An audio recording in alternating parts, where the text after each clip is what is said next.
we will bring soil with us, says Buggy. Soil? Asks everyone in confusion.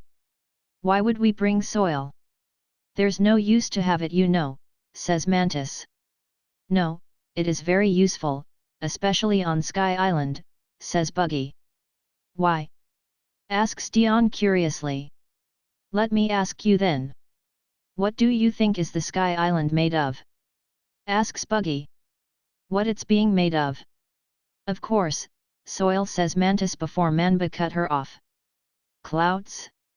It is made of clouds, says Manba with a surprised tone. Bingo, says Buggy while grinning. What? Shouts everyone in surprise. Of course, it is. The only thing in the sky that has some solidity is cloud. Soil can't be there naturally, so the Sky Islands should be made of special clouds. That's why the soil will be a very wanted item, right, Captain? Asks Ruff. You're right, says Buggy while smiling. But why? Asks Mantis confusedly.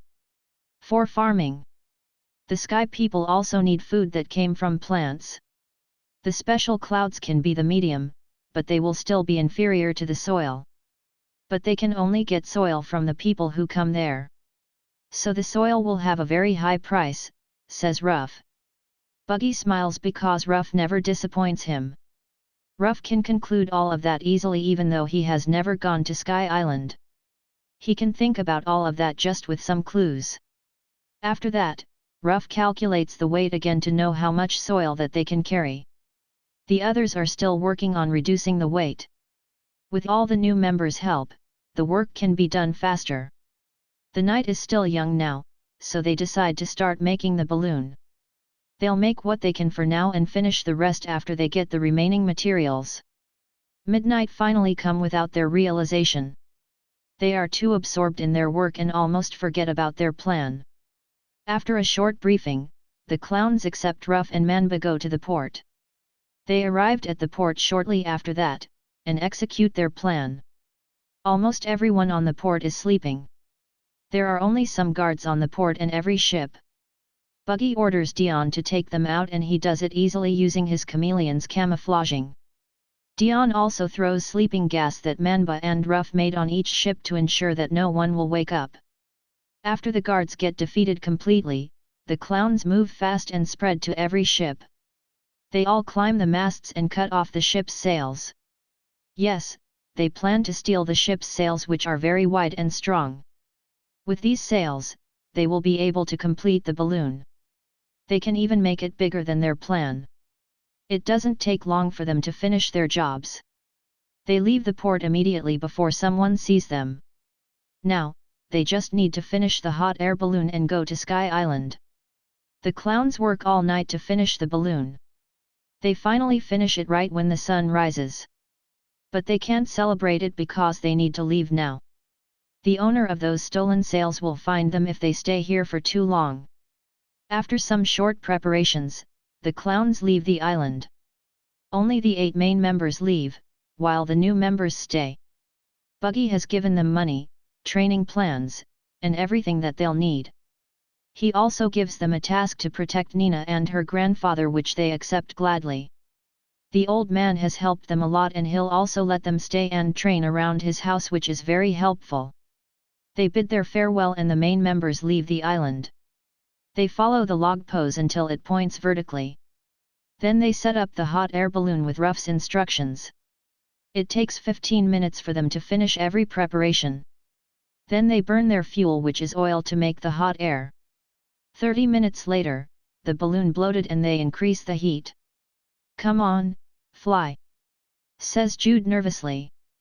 The clowns wait patiently for an hour, but the balloon doesn't fly. Just as Cricket wants to shout in anger, the balloon moves up and pulls the ship. They fly slowly and it makes them very excited. Haha, we did it! Shout the clown happily as their ship finally leaves the water. Chapter 110, Sea of Clouds. Add the oil. Don't let the air cool down. Shouts Buggy to his crew. The clowns do as he said and add more oil to make the fire bigger. They're not in a good situation right now as rain has poured down. They can handle the wind with Jude's navigational skills. But the rain is truly a trouble because it makes the hot air inside the balloon get colder. Luckily, they brought a lot of oil to burn, so they can make a bigger fire. They just need to make sure that the air's temperature doesn't drop because it will make them fall into the sea again. Freoval.cm. The clowns have reached 9 kilometers above sea level when the rain poured down. Just 1 or 2 kilometers again before they reach the Sky Island. It will be very bad if they fail and fall to the sea. They're not Kaido who can survive a fall from such height. They keep working to make the air stays at the same temperature. However, the rain is very strong and the falling water droplets push the balloon down. If they can't get past the rain fast, then their fuel will run out before they can reach Sky Island. "Captain, the ship is not moving up," says Jude worriedly. "Damn, how about the fire?" asks Buggy. "We can't make it bigger or it will burn the balloon." "The strong wind also makes the fire weaker," says Ruff. "Tisk, it can't go on like this. We need to be fast or we'll run out of fuel," says Buggy. "We know, but we can't do anything now." "No one can stop the rain," says Jude. Stopping the rain?" asks Buggy like he gets an idea. Buggy looks at the rain cloud that is rather close to them. They're just some 100 meters away from the clouds now. He calculates the distance before grinning and cracking his neck. "Palu, prepare a rope." "I will go up," says Buggy while checking his swords. "Hey? What will you do?" asks Palu. "Stopping the rain," says Buggy while grinning. The clowns tilt their heads and look at each other in confusion. They don't know what Buggy will do, but Buggy seems very sure of his plan. No one has any idea, so they do what Buggy asked and Palu prepares a long rope. Buggy tied the rope on his waist before he jumps to the balloon. He climbs it as his crew holds the rope for safety. No one wants Buggy to fall from this height if he slipped while climbing. Luckily, Buggy is an experienced climber who has climbed 99 mountains in a few days. Climbing this balloon without any tool is very easy for him. He reaches the top in a few minutes and looks up at the rain cloud. "Let's test my full power now," says Buggy while unsheathing pollux and caster. Buggy activates his armament haki and coats his swords with it. He gets into a horse stance and prepares his swords on his right side together. Buggy charges the swords with his haki as lightning bolts strike around him. After a minute, Pollux glows white while Caster glows dark blue. They've been charged fully and ready to release their power. But Buggy suddenly detached his hands and sent them 10 meters to the right. Three Devil's Rage, Sky Slicer. Buggy swings his swords upwards in an arc shape from his right to left. The detached hands make the swings a lot faster and have more power. This is Buggy's current strongest technique. From the sword's swing, a pair of white and blue giant slashing arcs come out. They move up together and intertwine before combining into one arc that keeps getting bigger. It flies up very fast and then it hit the rain clouds. Swish! The slashing arc hit the cloud and enter it easily. Buggy sheaths his swords to their scabbards while keep looking at the cloud. Nothing changes for a moment, but then... rumble boom! A rumbling sound is heard before an explosion happens. The rain cloud suddenly splits into two parts with a big slice cut. Sunlight passes through the giant hole and shines on the balloon. "Is he still a human?" asks Dion with a shocked expression. "No one here knows that," says Manhwa with a resigned tone. "Damn, I thought I've got closer to his power. But he has gone to a whole new level," says Palu. "Don't worry about that. The most important thing for us is not reaching his level. That will just be a pipe dream. What we need to reach is to not hold him back and be able to support him. Besides, this level of power is something that our captain needs to have if we want to survive on Grand Line," says Cricket.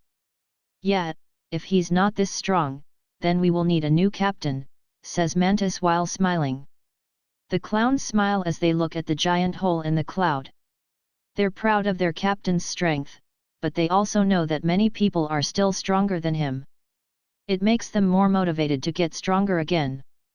Buggy then returns to the ship by jumping down as he has a rope tied on him. He is bungee jumping at 10 kilometers altitude and it's really fun. But the aftermath isn't that fun as he gets scolded by Mantis because his jump has scared them all.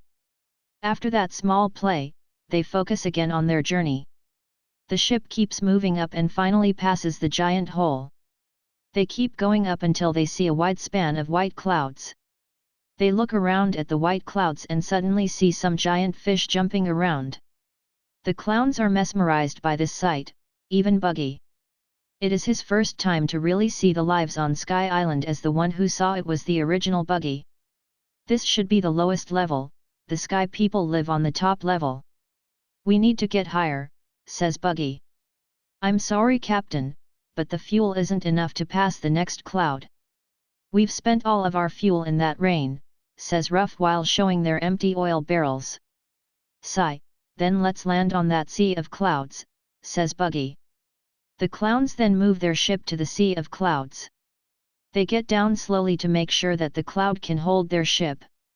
It will be very bad if the cloud can't hold their ship because they will fall to the sea. Luckily, that doesn't happen as their ship can float on the cloud.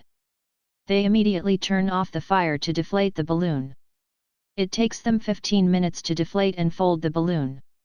They don't throw the balloon because they will need it to go down again. Buggy knows that they can use the sky octopus, but he still keeps the balloon as a backup. Who knows whether this sky island has octopus like the one that Straw Hats visited. After packing the balloon, the clowns sail on the sea of clouds.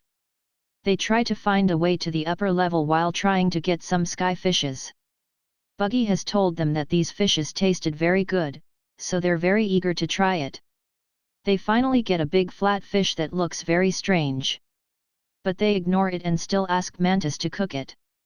They all are skeptical before eating it, but after they try a bite, they melted. So good, says everyone with a blissed expression. They devour the fish completely and try to get another one while still looking for a way up. The clowns finally find the way up after an hour and they've devoured 5 giant sky fishes. Just like the Angel Island, this Sky Island has an entrance gate and sky road that lead to the upper level. They look at the gate that has the Sky Island's name on it. Buggy widens his eyes and grins when he read the name. He smirks and says, Birka, now this will be interesting. Chapter 111, Birka. The clowns go to the Sky Island's gate and meet some guards. Just like what Buggy knows from the Birkans, these guards have rather big wings. The only Birkan that doesn't have such wings is Enel, who has drums instead. Palu, their wings look like yours, says Manhwa to Palu. Yeah, maybe this is where I originated from, says Palu while looking at the guards. Some guards approach the ship and call out to them. Halt, Blue Sea people! We are the guards of Birka's gate. What's your purpose to come here? Asks a guard. Vacation, replies Buggy. Vacation, is it? Then, you will be charged for 1 million XTAL each, says the guard. It's a lot cheaper than Skypiea. But maybe that's because of Enel who set the price to be that high on Skypiea, thinks Buggy. The fee on Skypiea is 1 billion XTAL, while this place only charges 1 million. Buggy smiles because it is a low price, but his crewmates don't know that. 1 million! Shout the clowns in surprise. Oi oi oi, don't joke with us, dude. Isn't 1 million too much for one person? Asks Cricket.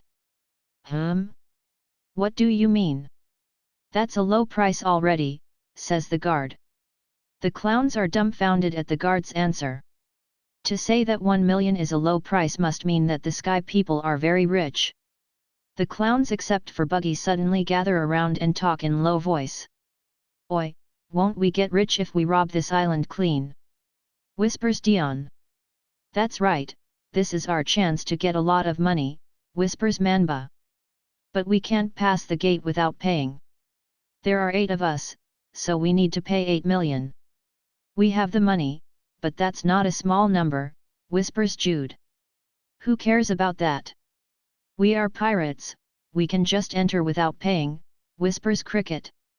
Ah, that's right, whispers Jude. The clowns giggle happily while making a plan to rob the Sky Island. Buggy can only sigh seeing his clueless crew. Then he asks the guard, "Sigh, what's this Ixtal thing? We only have belly as money. Ixtal is the money that we used here." "Well, we can also accept belly here, but you'll need to use Ixtal in the town. The conversion rate is 10,000 Ixtal for one belly. So you will need to pay 100 belly each," says the guard. The clowns fall on their faces when they hear the conversion rate. They thought it is the same as belly, but it is a lot lower. 100 belly for each person is even cheaper than amusement park's ticket. "What happened with you guys?" asks Buggy while smirking. "Captain, you know it, right? Why didn't you tell us about it?" asks Jude. "Hey? Didn't you hear it too? He said Ixtal, not belly. You should have guessed that they have different values," says Buggy. "We never used another currency, so we won't realize it," says Mantis. "Yet, we don't even know that belly isn't the only currency in the world," says Dion. Buggy laughs at their statement, but he also understands that because they have never seen another currency. They pay the 800 belly and also change some money to be used in the town. After they pay the fee, the guard blows a whistle. Then a giant crab appears and grabs little hunters' sides before taking them to move through the Milky Road. They go up to the upper level through the spiral Milky Road at a rather high speed. "Wow, this crab is fast," says Jude excitedly. "It also walked to the front, very strange," says Manhwa curiously. "Does it tastes good?" ponders Buggy. "Maybe we can cook it after we reach the town," says Cricket. The crab wants to cry when it hears the clowns. They're very cruel for wanting to cook it even though it has helped them. "Don't even think about that. I won't cook it even if you beg. This guy has helped us to climb the cloud, so at least let it go to continue its life," says Mantis. But say the boys disappointedly before Mantis cut them off. "No but. Do as I say or I won't cook anything for you," says Mantis with a strict tone. The boys can only sigh and nod. It's better to leave one delicious meal rather than die because they can't eat anything. The crab sighs in relief after knowing that it will be safe. It thanks Mantis in its heart and moves faster. The crab also promises to itself to never take another blue sea people to the upper level again. They arrived at the upper level in 5 minutes and the crab takes them to the beach. It leaves immediately before the clowns change their mind and decide to cook it for real. The clowns ignore the strange crab and look at the Sky Island. Just like Skypiea, this island is made of a white solid cloud. The plants grow on the white cloud and the buildings are also made of clouds. But unlike Skypiea, the residences here have wide and bigger wings. Most of the Birkins are warriors too and must be stronger than Skypieans. These guys are more like the Shandians, but with bigger wings. Even so, the people here are friendlier than the Shandians. It's proved by their attitude toward the clown who has just arrived. They greet the clowns normally, although not as friendly as the Skypieans. "All right, you can do what you want in this place as long as you don't create too many troubles. This place is 10 kilometers above the sea, so it will be difficult for us to leave freely. Be mindful of that and like usual, gather any information about this place," says Buggy to his crew. Aye, replied the clowns excitedly. Palu is the most excited to explore this place as he might be originated from here. "Cricket, you guard the ship first. The people here are quite strong, so be careful. From what I know, most of them can use observation haki," says Buggy. "Oh, that's interesting," says Cricket while grinning and rubbing his chin. "Ruff, go with Palu and make sure he won't make trouble. He will also be able to protect you if something happens," says Buggy. "All right," replies Ruff. Do you think that I'll make trouble?" asks Palu with a wronged expression. "Who knows? You might get too excited to find out about your origins and it might create trouble. Better safe than sorry, says Buggy. Sigh, all right then, replies Palu. Good. You can go now, dismissed, says Buggy. The clowns nod before they spread and move on their own. Some of them move together while the other move alone. Cricket stays on the beach to guard the ship as there might be some troublesome people. Buggy walks to the town while thinking, has Enel got his devil fruit? If he hasn't then I will try to find it, but if he has, then what should I do to him? He might be as annoying as when he becomes Skype as God. I will decide after I meet him. I hope he can entertain me. Chapter 112, Enel. As he walks around the town on Birka, Buggy ponders about something. His body is still normal even though he is at 10 kilometers above sea level. The altitude change should affect his body, especially his breath. The others also didn't have any difficulties like the Straw Hats and Roger Pirates. Is it because we go up slowly unlike them? Maybe that's the case because we have time to adapt while they don't, ponders Buggy. The clowns go up slowly using the hot air balloon, so they have time to adapt to the air pressure change. While the Straw Hats and Roger Pirates move up too fast because of the knock upstream. Well, it's a good thing for the clowns because they don't need to adapt again. They'll be able to move normally now and don't need to worry if there's a trouble that forces them to fight. While walking around, Buggy realizes that the people here are looking at him secretly.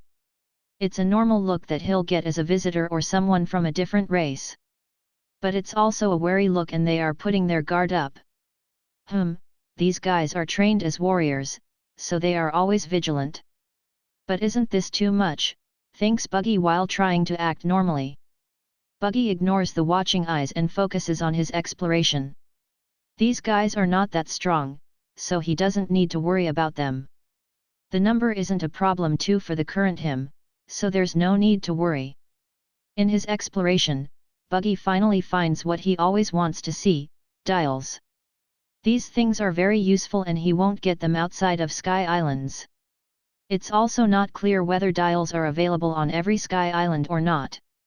But at least Birka has them, so he needs to get as much as possible. Ruff will like them and he'll be able to use them for many things. I've already had some ideas too that I want him to make, says Buggy while checking some dials. There are many types of dials here with many sizes. But the shops that sold them are very few and their prices are rather high. Maybe it's because he is a tourist, so the prices are higher. But he has a solution for that problem, the soil. By using the soil, Buggy is sure he can get every dial in Birka. Maybe that's an exaggeration, but at least he'll be able to get a lot of them. Buggy leaves the shop after looking at the dials there. He doesn't buy anything and just checks them. There's no need to rush it as he has just arrived here. While walking around, Buggy also tried many specialty foods, clothes, tools, etc. A new place always has new things that make him curious. This is also why he wanted to explore the world because it's always interesting to learn new things. Isn't that, thinks Buggy when he sees something that piqued his interest. He looks at someone around his age that has a round ring with some drums on his back instead of wings. That must be Enel. There's no one here with drums on their back except him, thinks Buggy while grinning. Enel looks different from what Buggy remembers. He wears a shirt to cover his upper body, his ears aren't long, his hair is short, and he looks bored. Well, he is still young now, so he must be different than the older him. Surprisingly, the Sky people are looking at Enel with a disgusted look and tend to get away from him. Buggy knows that it's because of the drum on his back instead of wings. Discrimination is everywhere, even on Sky Island. Maybe this is why he doesn't have any love for his homeland and destroy it later. So he has such a past, hey? But it still won't justify what he did in the series. Still, it might be my chance, thinks Buggy. Buggy knows Enel has great potential to be very strong. If he doesn't meet Luffy who is his natural enemy, then no one will be able to stop him at that time. Also, if he has the chance to sail on the sea, then Buggy is sure that Enel can get even stronger. But Buggy knows that it won't be easy to make Enel get on his side. He doesn't know anything about Enel or how to make Enel wants to follow him. Also, he is rather worried about the dude's god complex. I hope he hasn't grown his god complex right now. It will make him very annoying, thinks Buggy with an annoyed face. Buggy decides to stalk Enel while erasing his presence so Enel won't detect him. It's an easy thing to do for him now after his 6 months of training. The martial arts that he learned are very useful. To erase his presence, Buggy needs to control his breath. He learned it from the martial arts and combine them. After a lot of training, Buggy has improved this technique to a high degree. No one in his crew can detect him while he used this technique. Their observation hackies are good, especially Mantis, but she still can't sense him. So Buggy is confident in his presence hiding skill. However, he knows that Enel's mantra, or observation hackie, is very strong. The Rumble Rumble Fruit's ability enhance his observation hackie to a high degree. That's why Buggy isn't sure whether Enel can detect him or not. If Enel already has his devil fruit, then he might sense Buggy. But if he hasn't, then he won't sense Buggy's presence at all. Buggy follows Enel from afar using his observation hackie to keep track of Enel. On his way, Buggy sees the discrimination that Enel gets. Although it's not very extreme to the point where people hurt Enel physically, Buggy knows it's still hurt his feeling. With his observation hackie, Buggy can also sense Enel's hatred for the people here. Of course, he will hate people who hate and discriminate against him. But Enel doesn't show it on his face and he just looks very bored with everything. It's very interesting, but Buggy knows the reason after hearing people's conversations. Enel is strong since his younger age, so it makes people afraid to attack him. They can only talk bad about him and don't interact with him. Buggy follows Enel until they leave the town and enter the forest. The trees here grow on the solid cloud that's not too good for them to grow. That's why the trees are rather rare and they're small. After walking rather deep into the forest, Enel suddenly stops. Buggy also stops and looks at Enel from a very far distance. Many trees between them block his view. He can only sense Enel using his observation hackie. Rumble. Suddenly, a lightning bolt comes from Enel's direction and moves toward Buggy. It's not a big lightning bolt, but it moves very fast. Buggy just grins and coats his right hand with colorless armament before flicking the lightning bolt away. Phew, luckily I can deflect the lightning with hackie, thinks Buggy. That's not a good way to greet someone, says Buggy while grinning and looking at Enel who has his eyes widened. Enel never thought that Buggy will be able to deflect his lightning attack. No one has been able to do it since he got this ability a few days ago. He has tested it on some people and no one can do what Buggy did. So he has eaten the devil fruit, hey? Then my plan to take the fruit has gone. But this also explains why he can detect my presence, thinks Buggy. Who are you? Why are you following me? Asks Enel. Nothing. I'm just curious on a sky people who don't have white wings, says Buggy. Sky people? Are you from Blue Sea? Asks Enel while frowning. Yeah, that's why I'm very curious about the sky people, says Buggy. How did you deflect my attack? Asks Enel. Why should I tell you? I'm not stupid, you know, says Buggy. Enel frowns hearing Buggy's answer, but then he grins and says, fine, I'll force you to answer it. Enel cracks his neck and fingers while grinning. He is ready to attack Buggy to get the answer. He still has that young blood and spirit to fight someone. Buggy grins and taunts Enel with his finger, come. Chapter 113, Testing the Future God. Enel attacks Buggy first with a lightning bolt that he produces from his right hand. He has just eaten his devil fruit 3 weeks ago. So he doesn't have many techniques and his mastery is still low. Buggy deflects the lightning bolt with his right hand again. It stings his hand a little, but it's not hurt at all. The sting feels more like an electric massage to him. Is that all? The same technique won't work on me, asks Buggy while smirking. That's just a test, says Enel. Enel transforms his body into lightning and flashes to Buggy. He sends a lightning punch at Buggy but gets evaded easily. Enel then starts to attack Buggy at close range, but Buggy can evade everything, making Enel widens his eyes in surprise. You can use mantra? Asks Enel. Mantra, hey? The name is different, but it's the same thing. So I guess I can use it, says Buggy calmly. Enel is surprised to know that someone from Blue Sea can use mantra. He has met some Blue Sea people, but none of them can use mantra. Those people are usually rookies that have just entered Grand Line, so they don't even know about Haki. Humph, even if you can use mantra, you'll still lose, says Enel confidently. Oh ho? Why is that? Asks Buggy. Because you can't touch me, says Enel as he strikes Buggy again. Are you sure about that? Asks Buggy while evading Enel's attacks. Buggy keeps evading Enel's attacks easily even though Enel is very fast because of his lightning power. But his speed still can't surpass Buggy's observation haki that has been trained to a high level. His failed attacks make Enel frustrated as it is the first time he gets toyed like this, especially after he has his ability. He can see that Buggy isn't serious even though he has used all his power. Enel suddenly jumps back a few meters and hits one of the drums on his back. Lightning currents come out of the drum and move to his hands. Then he raised both of his hands at Buggy. Kaiten, says Enel as he shoots the lightning on his hands. The lightning that Enel shot transforms into a lightning wolf that moves toward Buggy. Buggy grins and gets into a karate punching stance with his right hand. Buggy's right hand then gets split into a few segments with small gaps.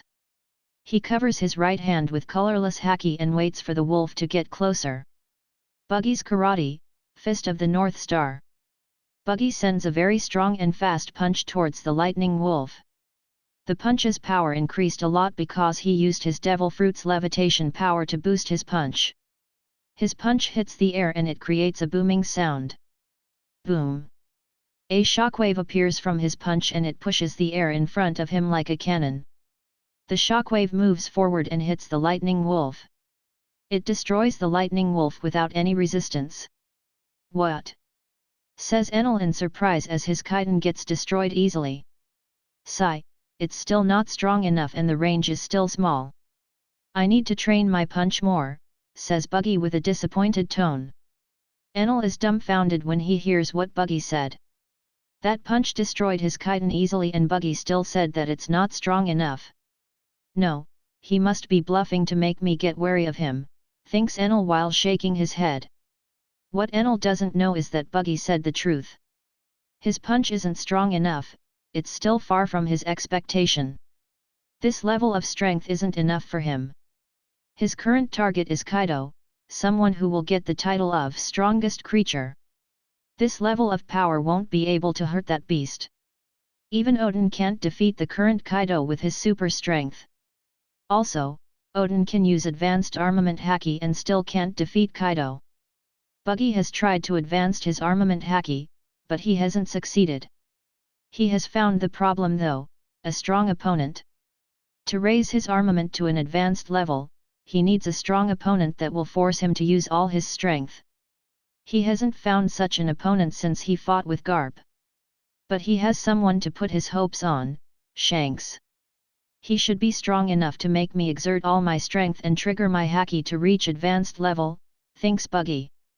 In a year, Buggy will need to fight Kaido before Odin gets killed. He still has time, so he's not in a rush.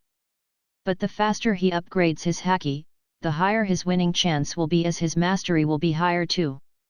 Buggy leaves that thought and looks at Enel again. The lightning man looks very serious now after his chitin got destroyed. Now he knows that Buggy isn't as simple as he thought. He is still not used to his devil fruit's ability. His mastery is still low and he still can't make big attacks like in the series. Well, he said that it's just a few weeks since he got his ability, so it's not strange. Then I need to finish this because prolonging this fight will be useless, thinks Buggy. Buggy decides to finish this fight right now. He's just about to rush at Enel when the latter suddenly does something. Enel hits all the drums on his back and spread his hands and feet. Strong lightning currents come out of the drums and cover his whole body. Skies rage, says Enel as the lightning currents on his body shoot everywhere. The lightning currents that Enel released spread everywhere. But then, they move to Buggy's location at high speed. They move through the cloud ground and destroy the cloud that they passed. Buggy is rather surprised because he doesn't remember that Enel has this technique. But it's not strange because this is 19 years before Enel's appearance in the series. His techniques and usage of Devil Fruit's ability must have been different too. The lightning current moves toward him, but Buggy doesn't move at all. He wants to try taking the lightning and test their power after evading them from the beginning. He is confident that he can take these lightning currents with his body. Zap zap crackle. Boom boom. Buggy grins as he gets hit by the lightning currents. The lightning currents run through his body and electrocute him. His muscles tensed and his whole body feels hot. It's hurt, but it's still bearable and he can hold it. As he gets electrocuted, Buggy can feel all his nerves are activated and connected. His heart beats faster and makes his blood gets pumped faster. He can feel his metabolism runs faster and his cells work at a higher rate. Instead of damaging Buggy, Enel's lightning is enhancing his body's work. Every living being has weak electricity that runs through their body. But the body has its limit of the energy that it can hold. Enel's lightning attack is strong enough to surpass that limit on normal humans. But Buggy's body is strong enough to take this level of lightning. That's why instead of damaging Buggy's body, Enel's lightning is enhancing its function. This is, thinks Buggy with a shocked expression. Buggy senses something in his body that surprised him. With all his nerves activated and connected, he can feel his whole body and all its cells. There's something that happens in his body, and he likes it. This makes Buggy smile widely and thinks, "Thanks for your help, Enel." Buggy appreciates Enel's help, but that doesn't mean he'll stop the fight. With lightning currents still running on his body, Buggy rushes to Enel. He runs very fast and arrived in front of Enel, who has gotten tired already after using that technique. "You still have a long way to go," says Buggy while grinning and sending a punch at Enel. Enel can sense where the punch will land using his mantra. But he is too tired to move because he has spent all his energy for that last attack. Even so, he is still confident that Buggy won't be able to touch him. His confidence doesn't end well though, as Buggy's punch hit his stomach. Enel gets his stomach caved in and he exhales a lot of air. He flings back and crashes to many trees before stopping. Enel falls on the ground with his eyes rolled to the back. He has fainted right after Buggy's punch hit his stomach. The current Enel is still far below Buggy's current level. Chapter 114, Special Ability. After defeating Enel, Buggy doesn't leave the location. He wants to wait for Enel to wake up because he has a plan for Enel. The Lightning Man is still not as bad as when he has a god complex, so Buggy decides to recruit him. Enel himself has high potential and so is his devil fruit. The only problem is his personality in the series. But the current him isn't that bad yet and Buggy is sure that it will change if he joins the clowns. While waiting for Enel to wake up, Buggy checks the change in his body. The lightning currents that he took previously have done something in his body. It's triggering something that Buggy can't activate by himself. Buggy closes his eyes and tries to feel the sensation that he felt before. Suddenly, his body starts to split at the cellular level. It starts from his fingers and keeps going on his arms. This is something that he has always done in his free time to improve his devil fruit mastery. But he still has his limit, he can only split his arms into the cellular level. But now, he can start to split the other parts too. Buggy keeps splitting his cells into the cellular level. He focuses to feel every cell in his body with the help of his observation haki. Then after 5 minutes, Buggy's whole body has split into cellular levels completely. Now, on Buggy's spot, there are a lot of flying particles like dust. All of those are Buggy's cells that have been separated from each other. This is Buggy's first target of his splitting level that he has set since 3 years ago. Haha, finally! Shouts Buggy excitedly. Buggy starts to move his cells around and tries to control them. He can feel and control every cell that flies around. Haha, I feel like turning into nano-machines now. Well, maybe more like micro-machines because nano-machines are smaller than cells. Wait. This is the time to try that, says Buggy excitedly. There's something that Buggy always wants to try after he reaches this level. Buggy gathers his cells again and reforms his body. But he does something strange and now his right hand is shaped like a spike. Damn, it works! Says Buggy with glee. Because he can split and control his cells freely, Buggy can also shape them freely. He has become like the nano-robots from the movies that can change their shape freely. This will give him a lot of options for many situations. Buggy laughs maniacally and starts to experiment on his new power. He splits all his cells and reforms them back many times to get used to it first. His splitting and reforming time reduced as he start to get used to it. Then he starts to shape his cells into many things. He transforms his body parts as he wants, including transforming his face into someone else. Also, he tries to transform his body into animals, but he failed as he doesn't have the necessary parts like fur. Hehe, if I think of my cells as nano-robots, then I can do many things for fun. But the main benefit for me is the Logia-like ability, says Buggy. The Logia-like ability that Buggy means is his ability to split into the cellular level. Now his body is like sand Logia, ash Logia, or other particle types Logia. But he still won't have the Logia ability to produce their elements. The Chop Chop fruit is not a special paramecia, but Buggy has turned it into one with this. He still hasn't awakened it yet, so he still has a long way to go. This achievement should take him closer to awakening. Buggy keeps playing with his new ability to get used to it.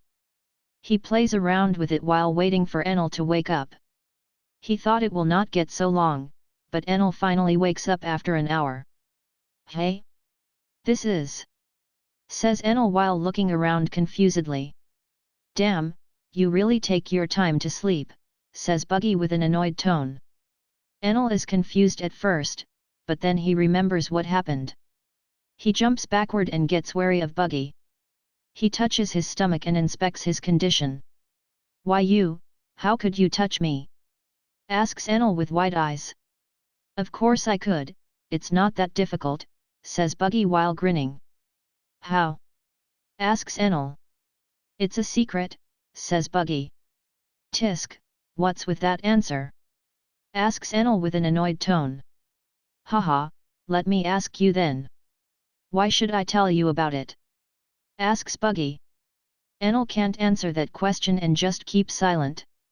Buggy doesn't have the obligation to answer his question. They're enemies that have just finished their fight, after all. Wait. Why are you still here? Ask Enel in realization. You finally ask about it. Say, do you want to get stronger and meet stronger people? Asks Buggy. Hey? Of course, I want to get stronger, but what do you mean by stronger people? Asks Enel with a confused expression. Ha, do you think that I'm strong? Asks Buggy again. I don't want to admit it, but you're strong because you've defeated me. But I will be stronger than you. I just need time, says Enel. I like your optimism, but let me tell you this. There are many people who can kill me easily in this world, says Buggy. What? Are you serious? Asks Enel with widened eyes. I am. The world is vaster than what you've ever thought of. You can be the best in here, but you are still nothing down there. Well, you can stay here if you are satisfied with a small achievement like that, says Buggy with a mocking tone. Enel gets a tick mark on his head because he knows Buggy is looking down on him. But Buggy is right because he will be satisfied by being the best on Sky Island. However, Now he starts to change his mind after Buggy looks down at him. Humph, what do you mean by getting satisfied being the strongest in this small place? My ambition isn't that small, and this small place isn't enough for me. I will make the whole world know about me. Yahaha, says Enel haughtily while laughing with a smug face. Buggy is rather speechless seeing Enel's act. His personality is different from the canon. He is very childish even though he still has his arrogance. But this is not a bad thing, and Buggy prefers this personality. He's still immature and can be influenced easily. This is the best time to get him on my side even though he'll be quite troublesome. Well, everyone in the crew is troublesome in their own ways, thinks Buggy. Oh ho, then how will you do it? Asks Buggy. Of course, by going to the Blue Sea, says Enel. How will you go there and what will you do there? Asks Buggy. Enel paused after hearing that question. He knows how to go there, but he doesn't know what he'll do there. Even now, he doesn't know what he'll do in this place. He only has his hatred toward the people here. As I thought, you don't have any plan yet because you've just thought about it, says Buggy while smirking. Shut up, says Enel while looking away in embarrassment. Haha, then how about this? Rather than being confused on what to do, how if you just join me? Asks Buggy. Hey? Are you stupid? We've just met and don't know each other. Heck, we've just fought too, asks Enel confusedly. So? As you said, the fight is over, and I am the winner. But that and this is different. I've seen your strength and I can help you live up to your full potential that you've never imagined. Now follow me and you'll achieve what you always wanted. Follow me and I'll make the world know you, says Buggy with high confidence and pride. As he said that, a little aura of his conqueror Haki gets released. It enhances Buggy's aura and makes Enel flabbergasted. This is the first time Enel sees someone with a domineering aura like Buggy. Enel is rather tempted, but he is also someone with high pride, so his answer is, I will think about it. Chapter 115, Two Idiots. Buggy agreed to give Enel time to think about joining his crew. He tells Enel to think about it carefully because he won't ask twice. Buggy then leaves the location and goes to the town again, while Enel is looking at him while pondering many things. In the town, Buggy buys a lot of food to fill his stomach. He has spent a lot of his energy in the battle and played around with his Devil Fruit's new ability before. The new ability usage took most of his energy though, as the fight isn't that hard. This new ability is very good, but it also has its weakness. It needs a lot of energy to use because he needs to split his body trillion times to reach the cellular level splitting. But Buggy knows that it's because of his low mastery over this new ability. Luffy also has a hard time with gear 2nd and 3rd before the time skip.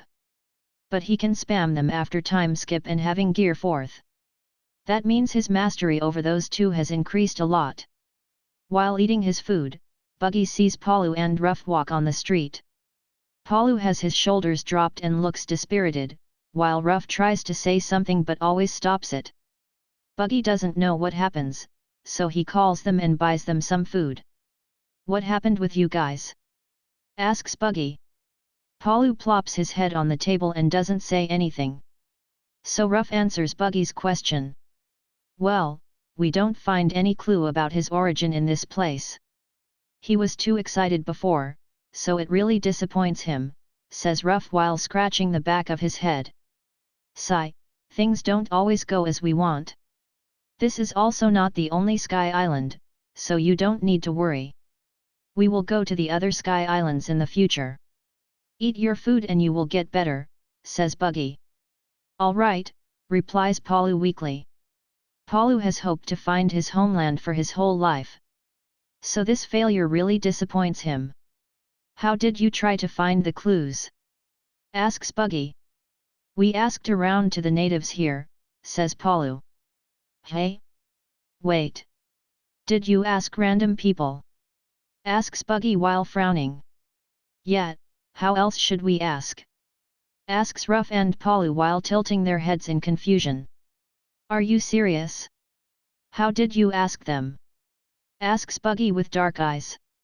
We asked if they know a baby who missed 26 years ago or a family who left this island before that, says Palu. Buggy's expression gets darker after hearing their answer. He forgets that his crewmates are idiots in their own way. Even Ruff, the smartest guy in the crew, has his idiocy. What's wrong, Captain? Asks Ruff. Nothing, just finish your meals. We will go somewhere after you finished, says Buggy. Ruff and Palu look at each other in confusion, but they shrug it off and eat their food.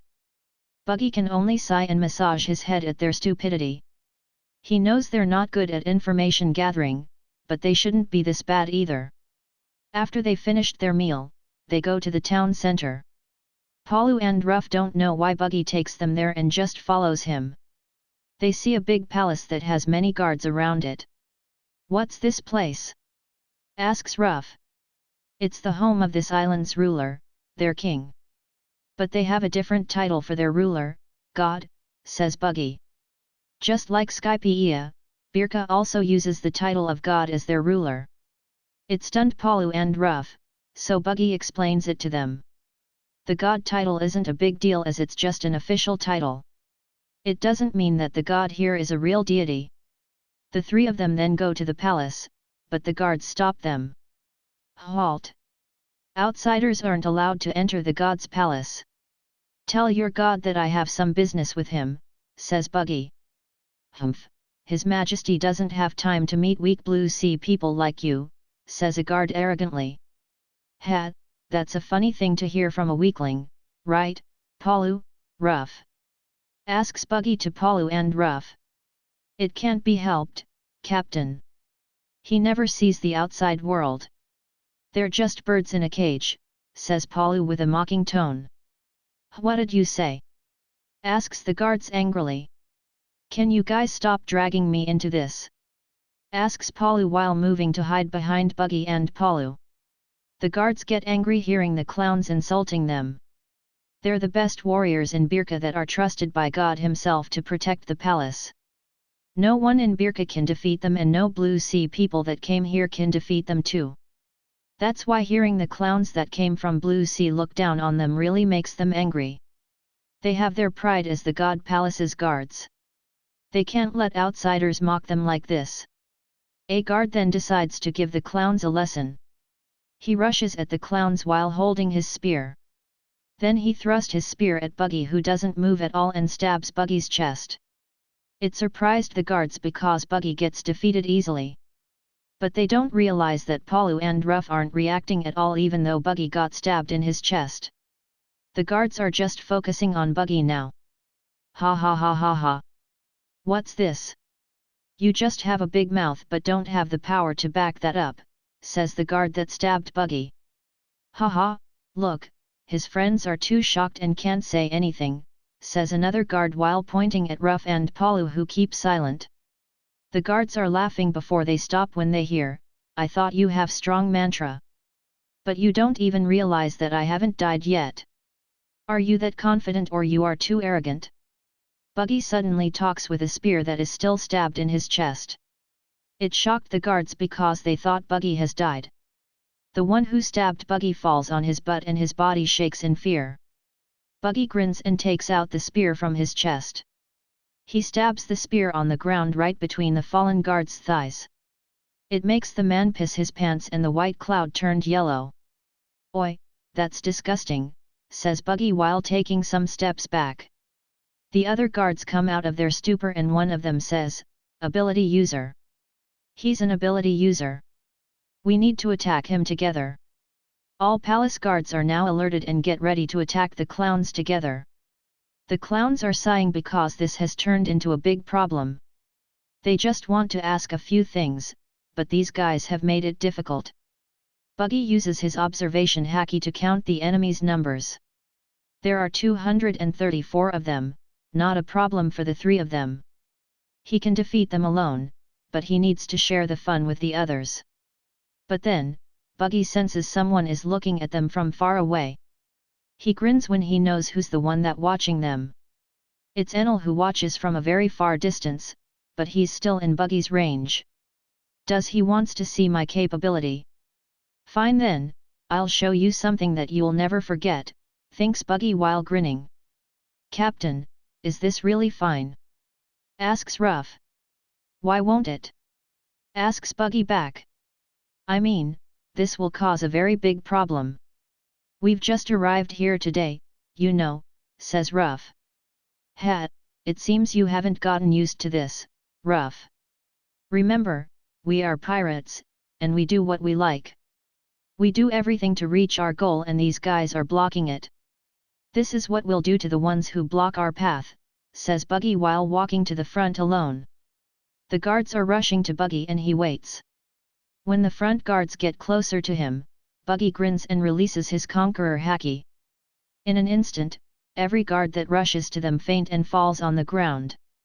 Palu, who knows about Buggy's conqueror haki, claps in amazement.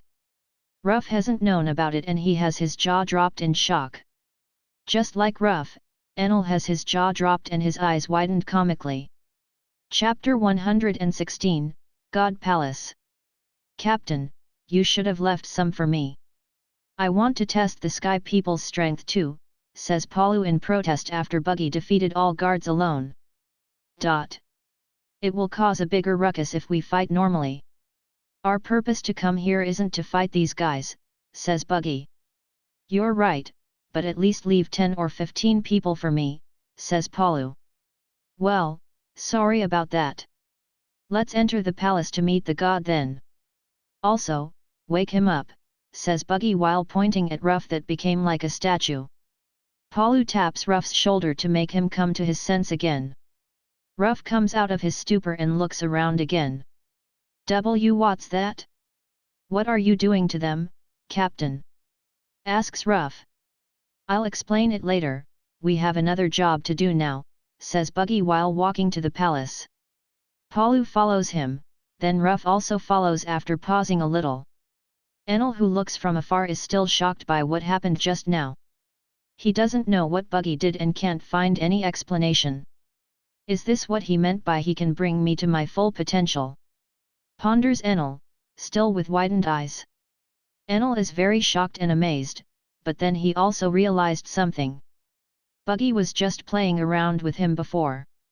With this level of strength, it should be easy for Buggy to defeat him. But Buggy let him attack multiple times before finishing the fight with one blow. If I join him, then I will be able to do that too, right? But is it really worth joining him? Ponders Enel before leaving. Buggy knows Enel has left and it's not a problem. If Enel still doesn't want to join after seeing his power just now, then that guy is just too stupid. If Enel really wants to get a lot stronger, then his only option now is to join the clowns. The three clowns enter the God Palace easily because there's no guard left outside.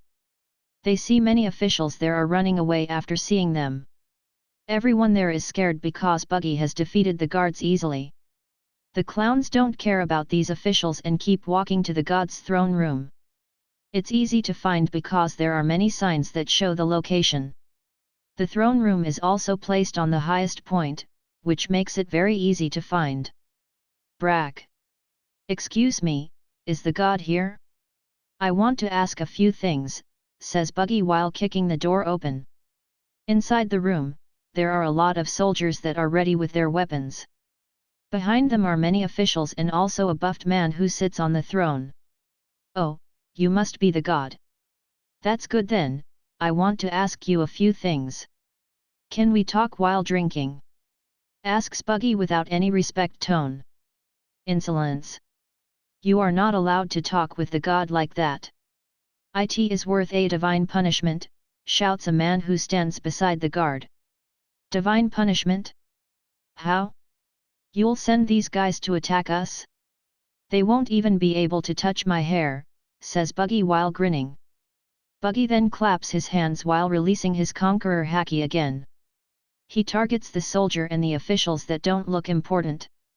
He only leaves 5 people from their side, the god, the previous man, a man that looks like the general, and 2 maids. Now, can we finally talk? Asks Buggy. The god and his remaining subordinate nod like chickens. Struggle is futile after they see Buggy's power with their own eyes. They know Buggy can take them out too, but decided to leave them. The god then takes them to his office that is more comfortable. He sends the two maids to prepare the best drink and snacks. This guy knows that Buggy left these two maids just for this reason. So, what's the thing that you want to ask? Asks the god nervously even though he is in his office. Don't be impatient. How if we introduce ourselves first? Asks Buggy. Why yes, you're right. It will be more proper to talk after knowing each other, hee. My name is Surian, I am the god of Birka. This is my prime minister, Sapple. While this is my general, Sakanut, says the god, Surian. Pfft. The clowns wants to laugh, but they hold it and close their mouth. These three's names are like fruits, durian, apple, and coconut. It gets even funnier when the three fruit guys say that they're cousins. What's wrong? Asks Sapple nervously, he's worried that the clowns are angry for an unknown reason. No, nothing. We just remember something, says Palu. Can I ask something? Are you Sky Race too? Asks Sakanut at Palu. Yeah, I'm a Sky Race like you who lived down there as a pirate, says Ruff. Where are you from? Asks Surian. That's the thing that we want to discuss here, says Buggy while leaning back. I don't quite follow it.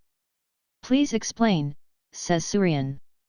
Buggy wants to say something, but then some maids enter the room while carrying some local drinks and snacks. The maids leave after that, so now Buggy can resume what he wanted to talk about. We want to find out if Palu is originated from here or not, says Buggy while pointing at Palu. So what you mean is that he doesn't know his origin and wants to find it? Is that what you really want after making all that ruckus? Asks Sakanut. Creating a big ruckus?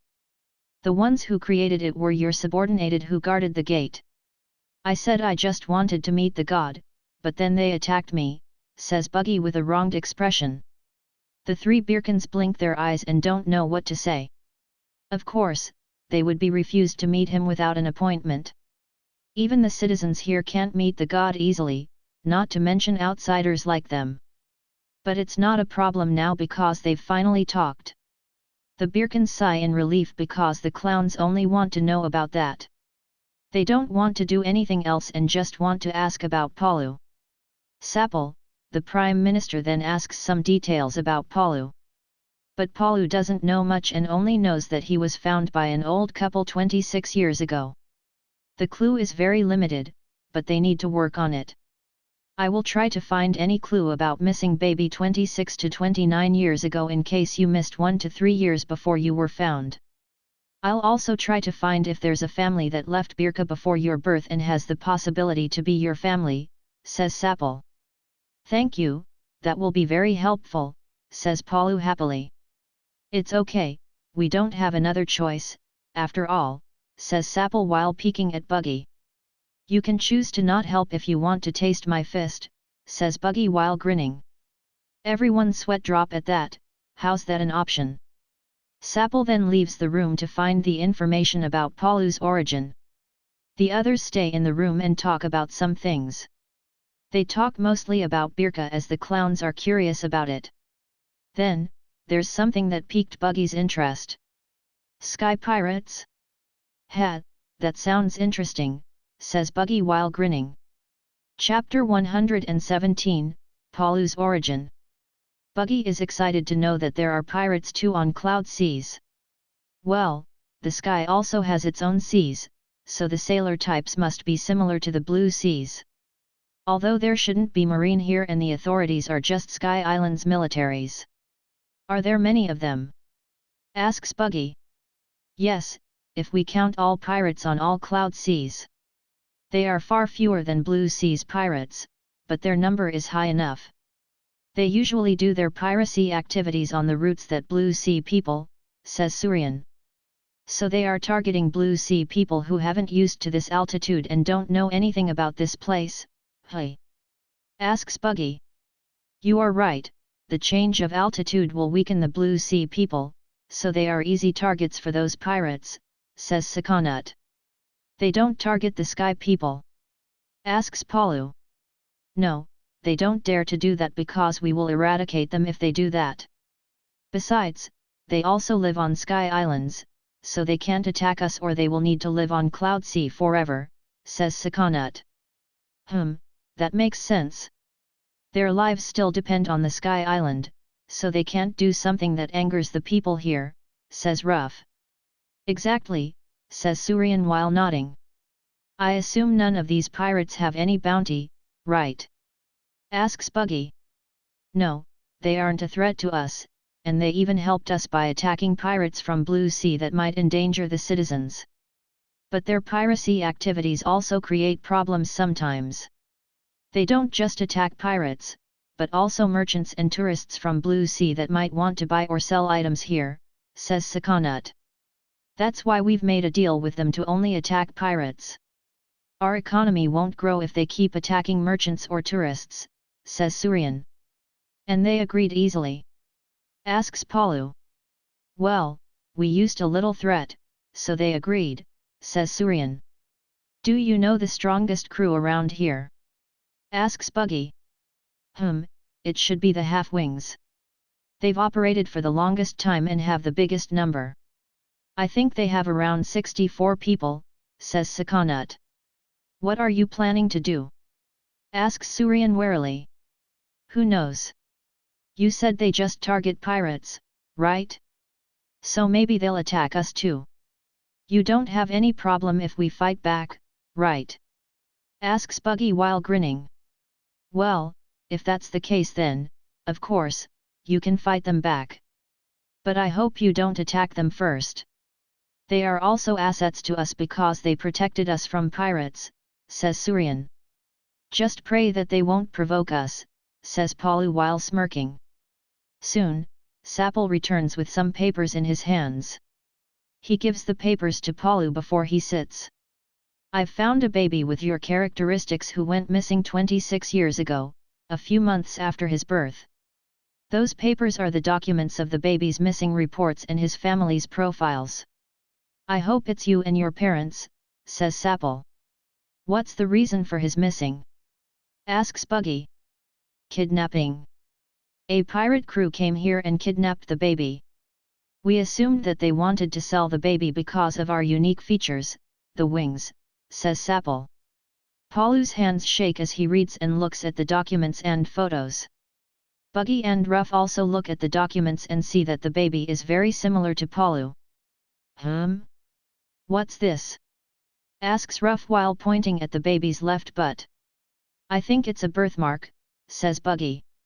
The baby has a small birthmark on his left butt. It has a shape like a kissing mark, but it's very small. Buggy suddenly grabs Palu's pants and pulls them down to check if he has the birthmark. WTF, Captain! What are you doing? Shouts Palu while pulling his pants back panicky. Ooh, you have the same birthmark. It seems you are the baby, says Buggy while nodding. Can't you just ask? Yells Palu. No, that's not fun. Anyway, we've found out that you're the baby, so you're from this island. Now, let's find your parents. Do you know their address? Asks Buggy to Sapple. He ignores Palu's protest. Yes.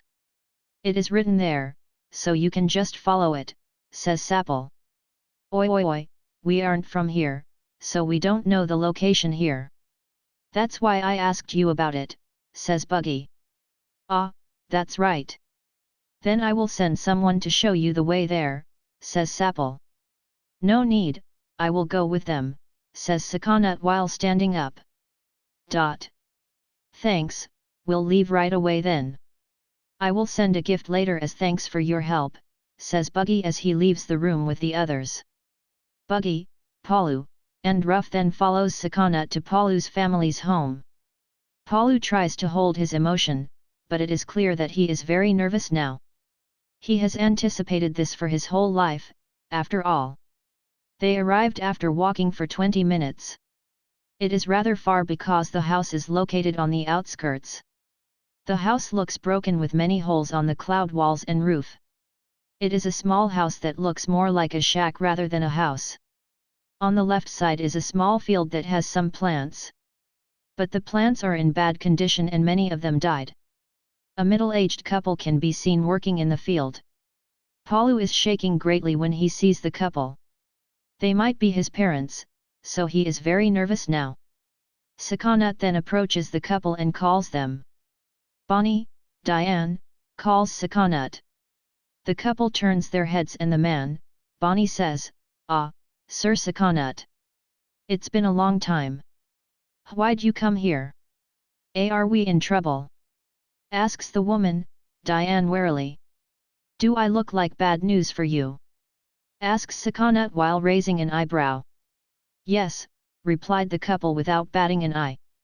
The clowns and Sakanat sweat drops at their honesty. "Sigh, don't worry, you're not in trouble. You might be happy after this instead. Can you come here for a moment?" asks Sakanat. The couple looks at each other and shrugs their shoulder before approaching Sakanat and the clowns. When they get closer, Diane suddenly looks at Palu and stops on her track. She looks at Palu intensely from head to toes many times. Her body suddenly shakes and her eyes get wet. Then she walks slowly to Palu while raising her shaky hands. "What's wrong, honey?" asks Bonnie while looking at his wife who acts strangely. My son," says Diane while running toward Palu with tears flowing from her eyes. She hugs Palu and cries loudly on his big chest. Palu also can't hold his tears and he hugs her back. Bonnie is very confused now, so he asks Sakanat about it. "Your son has returned home," says Sakanat while smiling. Bonnie widens his eyes and runs to hug Palu too. Palu is a lot taller and bigger than his parents, so he can hold them in his arms. The three of them cry loudly after finally meeting again in 26 years. Sniff, what a touching scene.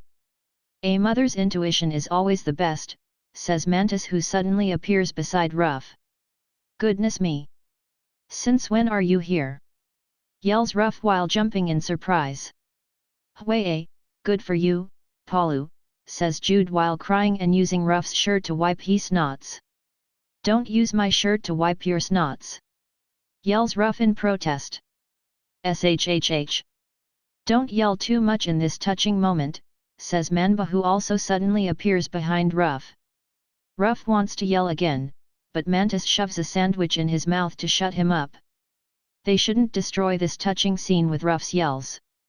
Ruff protests in his mind, you're the ones who make me yell.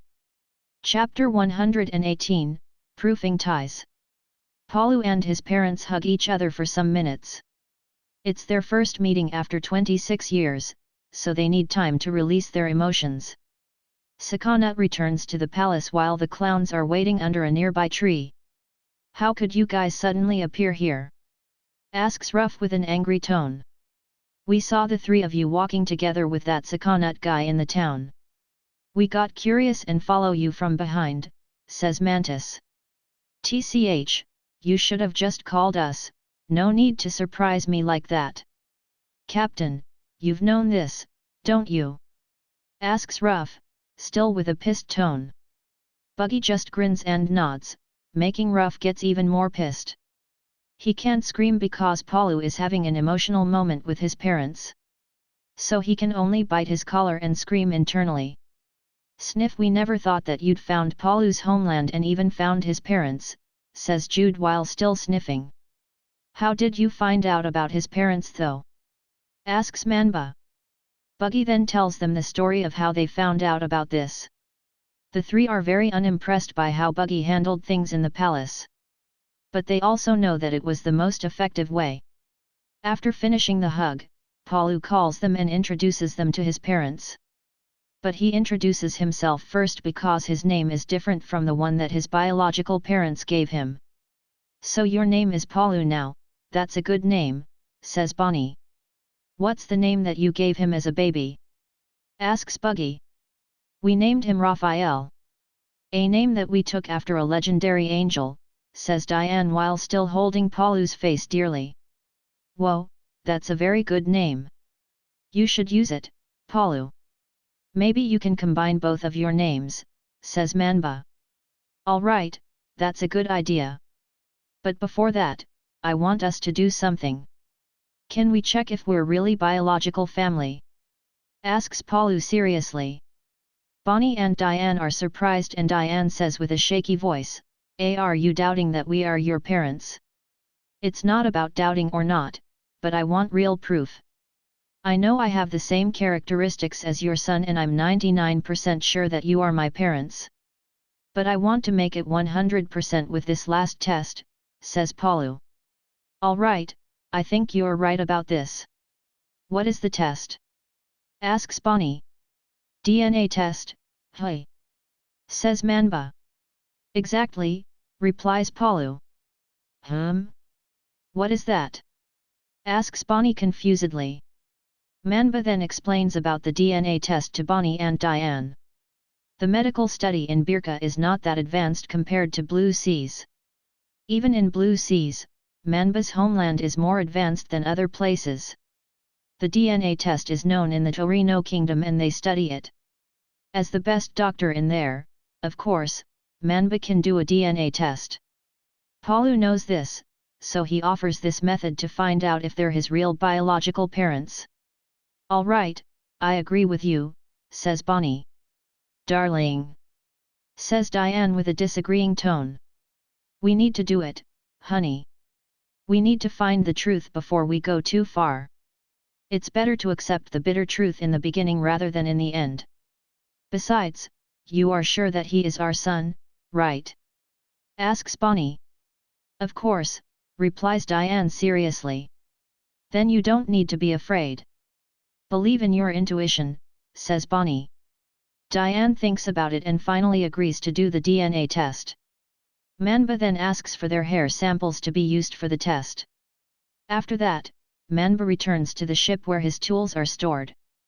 Ruff, go with Manhwa and tells Cricket to come here. You are in charge of guarding the ship now. I will call Dion to help you, says Buggy. Alright, I've gotten tired too, so I want to rest on the ship, says Ruff. Ruff and Manhwa return to the ship and Buggy calls Dion through Dendon Mushi. After telling Dion to guard the ship with Ruff, Buggy goes to the field beside the house. Jude and Mantis follow him to let Paulu talks with Bonnie and Diane. Poor plants, they all look sick, says Jude while looking at a dead plant. The cloud isn't a good medium for growing plants. It has a low success rate for agriculture like this. Soil is still the best medium, but there's no such thing in Sky Island, says Buggy. No wonder you were adamant on taking soil with us. It will be very important for this island, says Mantis. That's right, the soil is more valuable than gold here, says Buggy. The three clowns walk around the field and house. This place looks very worn out, so they know that Bonnie and Diane are poor. They don't even have money to patch their broken walls. Just looking at the field's condition, they can easily assume that Bonnie and Diane have had harvest failures before. Without good harvests, they couldn't get enough money and buy good seeds and fertilizer for their field. Diane suddenly calls them and tells them to join the dinner. It's almost night, after all, so Diane will prepare the dinner. They agree and the girls immediately offer to help Diane prepare the food. The girls leave with Diane to the market to buy food ingredients. They will need a lot of food with more people here. Cricket will also come, so they'll need a lot more because the boys are big eaters. While the girls go shopping, Buggy and Paulu talk with Bonnie. Paulu asks about their house's bad condition and just like what Buggy thought, they are having difficult times with their harvests. But the most surprising thing is, the harvest result isn't the biggest factor that makes them poor. It's because they spent a lot of money to find information about their son. Even after 26 years, they keep searching for their only son. Where did you buy the information? Asks Paulu curiously. We asked some Blue Sea people for free, but they don't know anything. Then we started to pay sky pirates to find information about our son. But we never get any information from them. They don't even report anything to us if we didn't ask them, says Bonnie. Oi, you guys have been duped, you know that? Asks Buggy while raising an eyebrow. We know that, but we don't have another choice. The government and officials have given up on this case because there's no way to find a baby on the blue sea from here.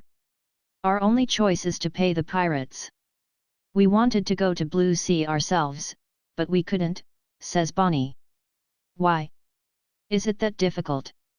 Asks Palu. It's not difficult, it's impossible. Diane has weak lungs. She can't even go to the lower White Sea, not to mention the blue sea. Her lungs can't take the change of pressure in the lower altitude. I couldn't leave her alone without anyone protecting her. For me, it's whether losing one of you or losing both of you. I'm sorry because I choose to lose you, says Bonnie while looking at Palu with a pained expression. Palu closes his eyes and sighs after hearing Bonnie's explanation. Sigh, I can understand your position, although it still disappoints me. You choose to save her because I have gone and you couldn't do anything about it, right? Asks Palu. Yeah. But that made me feel very guilty. In my heart, I still wanted to search for you. That's why I suggested paying the pirates to help us. Diane agreed and we used most of our money on it. But we never get any news from them, even until this day, says Bonnie. Who are they? Asks Buggy curiously. Half-wings, says Bonnie. Them again. Even if God said that they're protecting the island, they are still pirates, says Buggy. Captain, calls Palu. I know, you can do what you want. I will take care of the aftermath, says Buggy while grinning. Thanks, replies Palu. Just what will Palu do? Chapter 119, Test Result. Soon afterward, Cricket comes together with the girls and Diane. He met them on his way here and they forced him to carry their groceries. He's also accompanying their shopping. The poor guy couldn't refuse Mantis' request or he will sleep alone tonight. Bad timing, hey? Asks Buggy as Cricket sits beside him. Sigh, at least it didn't take a long time because the dinner time is close, says Cricket. Is there any problem today? Asks Buggy. Just a small problem. Some thugs tried to steal on our ship, but got defeated easily, says Cricket while puffing his cigarette. The guards didn't make trouble, right? Asks Buggy. Luckily they didn't, or they would also get beaten up, says Cricket while smirking. I'm sure they would. You should have known it from Manhwa and Ruff, but let me introduce him. He's Bonnie, the one that has high possibility to be Palu's biological father, says Buggy. Buggy introduces Bonnie to Cricket and also does the opposite. They have some small talks while waiting for the dinner to get cooked. The food's ready after 15 minutes and they have dinner together.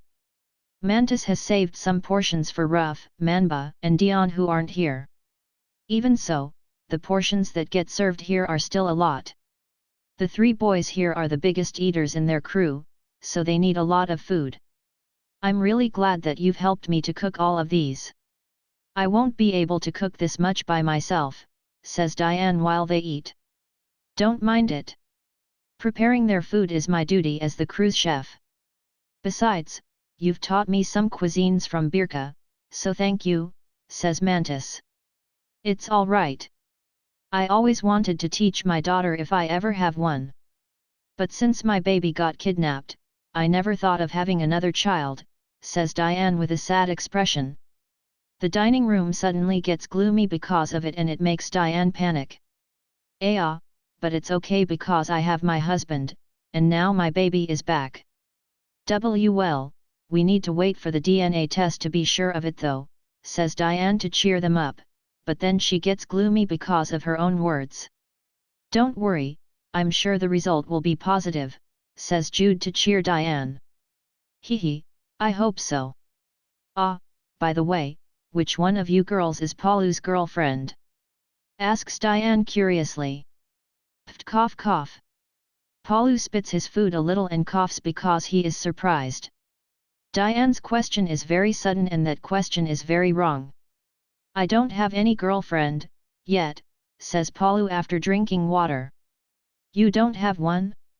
You are 26 and almost 27, you know? This is the best time to get a girl for a man, says Bonnie. That's right. There are 2 beautiful girls here and you can't even get one of them? Wait. Why you don't go the wrong way, right? Asks Diane with a horror expression. No way. I'm normal and like girls. Sigh, but these 2 are out of the question. If I want a girlfriend, I will need to find someone else, says Palu before biting the meat on his hand. Why are they out of question? Asks Diane curiously. Palu doesn't say a word and just uses his fork to gesture something. He points it at Mantis to Cricket first before pointing at Jude to Buggy. Mantis and Cricket don't have any reaction, but Jude blushes and it makes Buggy sigh. Diane and Bonnie now understand it. They apologize to the 4 of them, but it's not a big deal, so they don't mind it.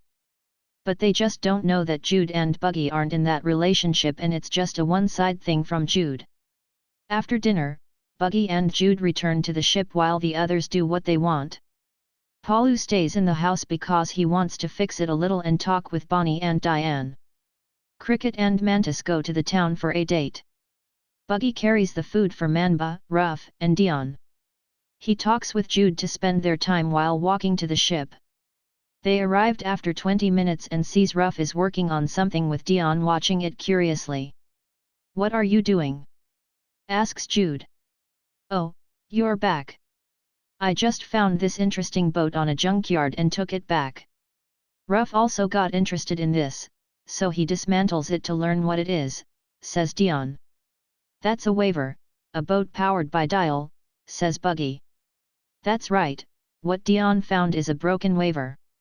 It has the same name and a similar design as the one in Skypiea. Well, these sky islands have some connections, so their technologies are rather similar too. Waver? Dial? What are those? Asks Ruff curiously. Ah, you haven't learned about it because you were accompanying Palu before, says Buggy.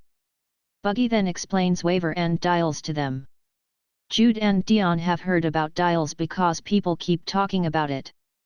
But they don't know much and Buggy's explanation makes them understand it. The 3 get very interested by them, especially the dials. Waver is just a way to use the dials for transportation. There are many ways to use the dials that have different functions. Hehe, I can think of many ideas on how to use these dials already. Captain, can I go on my own tomorrow? I want to learn about these dials, says Ruff excitedly. No, at least take someone with you. I don't want to find you get beaten up again like what happened on the previous island, says Buggy. Well, alright, but who? Asks Ruff. I'll go with you.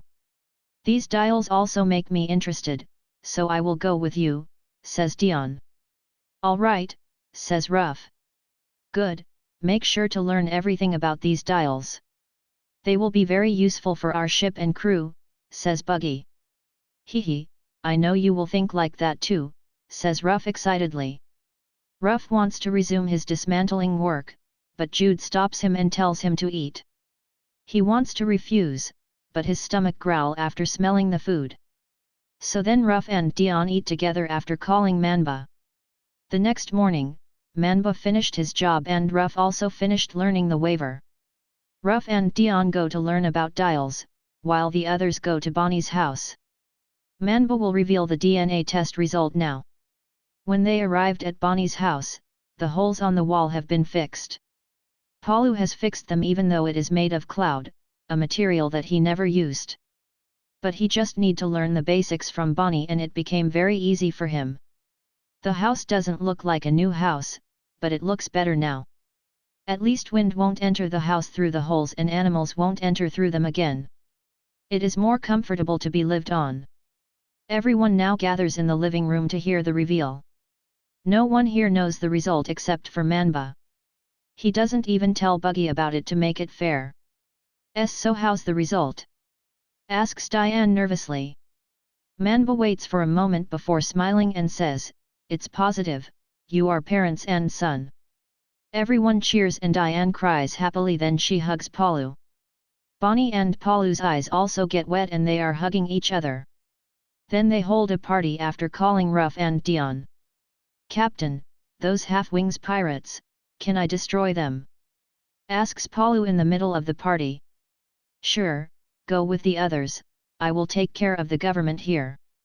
I'll make sure they won't meddle in this, says Buggy while sipping his drink. Thanks. I'll take my parents' money back. How dare they took the money without doing anything, says Palu while shattering the glass on his hand. Chapter 120, Hunting Plan. After the party, Ruff and Dion leave to resume their dials research. The others also leave except for Palu, who stays to fill the gap of 26 years with his parents. The three of them need time to know each other better, so the clowns leave them alone. The clowns have an agenda now, and that is about the half-wings pirates. They need to find those guys because Palu wants to take his parents' money back.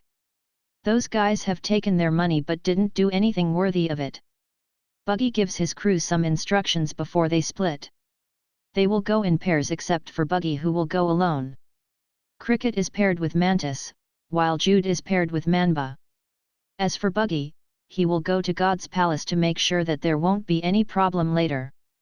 The government here supports the half-wings in a way because those guys are their first line of defense against Blue Sea pirates. The Birka's god even asked Buggy to not destroy that crew because he knows Buggy's strength. He agreed to it, and unless those guys attack first, then Buggy won't attack them. But now, he needs to attack them first because they've made a problem with his friend's family. Let's see if the government wants to protect some ruffians instead of their normal citizens' interest, says Buggy while grinning. As Buggy walks to God's palace, someone is approaching him from behind. It's Enel. Of course, Buggy notices Enel's presence and stops. Do you want to join now? Asks Buggy without turning around. I haven't decided yet. I just want to know why you want to go to that place again, says Enel. Oh, good timing, you can join me if you're curious. I just have something to do there and you might be interested in this, says Buggy. Sure, says Enel. Enel joins Buggy to the God's palace without knowing what they'll do there. But with Enel here, Buggy won't need to do too many things if something happens. This guy can just electrocute everyone there, hopefully. I hope his lightning range is big enough with his current mastery, thinks Buggy. Meanwhile, Cricket and Mantis are asking around for their target's location. Of course, they don't ask random people like Palu and Ruff. Both of them have a lot of experience at information gathering. Even so, it's not easy for them to find their target's location. The people here aren't too welcome with outsiders, especially Blue Sea people like them. So they can't get any clear answer from the natives. Should I use force? Asks Cricket. Better not, it will make another problem, says Mantis. But it won't be a problem if I use it on those guys, right? Asks Cricket while pointing at two thugs who try to flirt with a girl. All right, just don't kill them, says Mantis. Cricket and Mantis then approach the thugs from behind. The girl who gets scared by the thugs sees Cricket's shadow and gets more scared. Then Cricket grabs the thug's back collar and lifts them, scaring the two teenage thugs. You won't get any girl like that. Come with me and I'll teach you the proper way, says Cricket while smirking. Who are you? Let go of us, says one of the thugs while struggling. Shut up, says Mantis, who stands beside the girl. Tack tack. Mantis suddenly hit the thugs' heads with her staff and make them shut their mouths. Who are you? Asks the scared girl. We're just passers-by, don't worry. You can go now, we will take care of these guys. But be careful in the future and try to learn how to protect yourself. A girl needs to be strong too, says Mantis while smiling. All right, thank you, says the girl before running off. Now you guys will follow us for a moment, says Cricket to the thugs. The thugs look at each other and nod after seeing Mantis glare. They still can feel the pain from her staff. She used colorless haki on her staff before to make her hit more painful, after all. Cricket and Mantis take the thugs to an alley near their location. They start to interrogate the thugs about half-wings. But the two thugs don't answer, so Mantis hits them harder than before. The two thugs finally tell the pair everything they know about half-wings because they don't want to get hit again. They often got into fights, but Mantis hits are a lot more painful than any beating that they've received. So they're very famous here. People don't like them, but they're considered as protectors too, hey? Asks Cricket. Yes, they defeat Blue Sea pirates who came here, so they can be considered as the ones who protect us from pirates. But they are still pirates and often created troubles here. That's why people don't like them, says one of the thugs, or Thug A. We wanted to join them in the past, but our parents forbid us, so we didn't join them, says Thug B. Hey? You listened to your parents? That's a surprise, says Mantis with a surprised expression. Well, we might be like this, but we never dare to oppose our parents, says Thug B. Yes, our parents are scary, says Thug B while shivering. Cricket and Mantis look at each other while blinking their eyes. These guys are just teenagers in their rebel phase. It's as if they just become thugs in pursuit of identities and attention. Sigh, teens are very troublesome, says Mantis. Well, Captain is still a teenager too if you think about it. He is still 18 now, says Cricket. But at least he is not like them, says Mantis. I wouldn't join if he's like them. Anyway, do you guys know where they are now? Asks Cricket. We don't know. But usually, they will sail around on the White Sea to find any ship that comes from the Blue Sea, says Thug A. Do they return to the island after sailing around on the White Sea? Asks Mantis. They usually return before night, says Thug B. Good boys, that's good info. Now go back to your parents and don't make another trouble. You won't know if the next people who stop you will be as kind as us, says Cricket. Yes, says the thug while saluting before running off. Feebom. Sigh, teenagers, says Cricket. You're just like them when you're their age. You even ran away from your home, says Mantis to tease Cricket. Ugh, that's why I don't want them to be like me. I will go home after we find what we wanted, says Cricket. You should. I want to see my future in-laws too, my knight, says Mantis with a soft smile. Sure, my princess, says Cricket with a smile too while caressing Mantis' face. Blag. Suddenly, a puking sound is heard from behind them. They look back and see Ruff is puking and Dion has a cringed expression. Cricky and Mantis get stunned and pause seeing them. Both guys were passing by and saw the couple was interrogating the thugs. They stopped by to find out what happened and just wanted to leave after the thugs left. But then the couple started to flirt and call each other with cringe nicknames. It made Ruff puke and Dion cringed. Idiot couple, says Dion with a cringed expression. Chapter 121, Warning the God. Dion and Ruff leave the idiot couple who can't say anything. They want to explain it, but nothing comes out of their mouths. Both of them can only feel ashamed and have their faces redden. Let's not use those nicknames in public, says Mantis while closing her face embarrassedly. Yeah, let's do that, says Cricket with a twitching mouth. After calming down, Cricket calls the crew and informs them what he found. He orders them to return to the ship before dawn when the half-wings will return to the island. They will wait and won't search on the White Sea because it is too wide.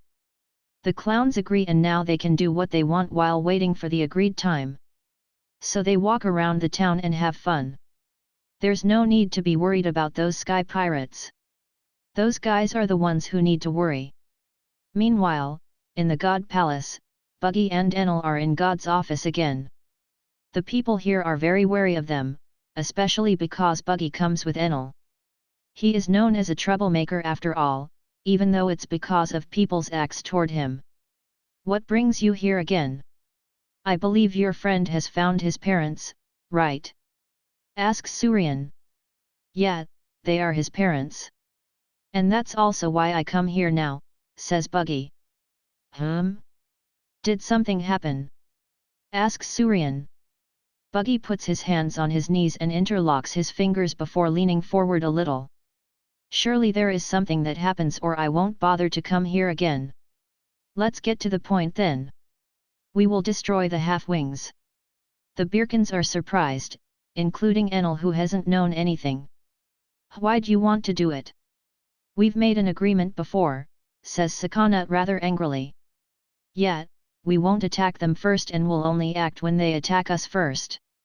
But they've made that move against us, says Buggy with a serious expression. What have they done? Asks Sapple. Something that anger Palu, says Buggy. Buggy then explains what happened to them shortly. He doesn't need to explain it fully as long as they know the gist of it. It's not like they can stop his crew from doing what they want. They are pirates and they do what they want. See, can we talk about it with them? Asks Sapple. No, we don't want to talk, we want to destroy them. We do what we want and no one can stop us to do it. I just came here to inform you, not asking for help. If you try to stop us, then we won't think twice to destroy you too. This is what we do in the world of pirates. Only strength matters in our world, says Buggy while grinning. Everyone there knows that Buggy is serious and will really destroy the half-wings. So you'll kill them all? Asks Enel. It depends on Palu's mood. For now, he just wants to make them suffer and take his parents' money back. But if they anger him more than this, then they won't return alive, says Buggy. Tisk, you just need to kill them, says Enel. Not everything can be solved by killing. What we truly want is the money. Do you think those guys still have it? Asks Buggy. They must have spent it, says Enel. Exactly. So if we kill them, we won't get any money from them. We need to make sure that they give the money back however it is. That's why we need them alive. At least until we get all the money, says Buggy. Ooh, that makes sense. You're surprisingly smart, says Enel. You're just too stupid, says Buggy. Hey! Says Enel angrily. Enel wants to attack Buggy with his lightning, but then he remembers that it won't work on Buggy, so he stops. His act surprises the gods' side. It's the first time they see Enel stop attacking someone. Buggy then leaves the palace and Enel follows him. No one dares to stop them because they know it will be futile. But they still need to stop the war between these two pirates' crews or they will lose a big asset.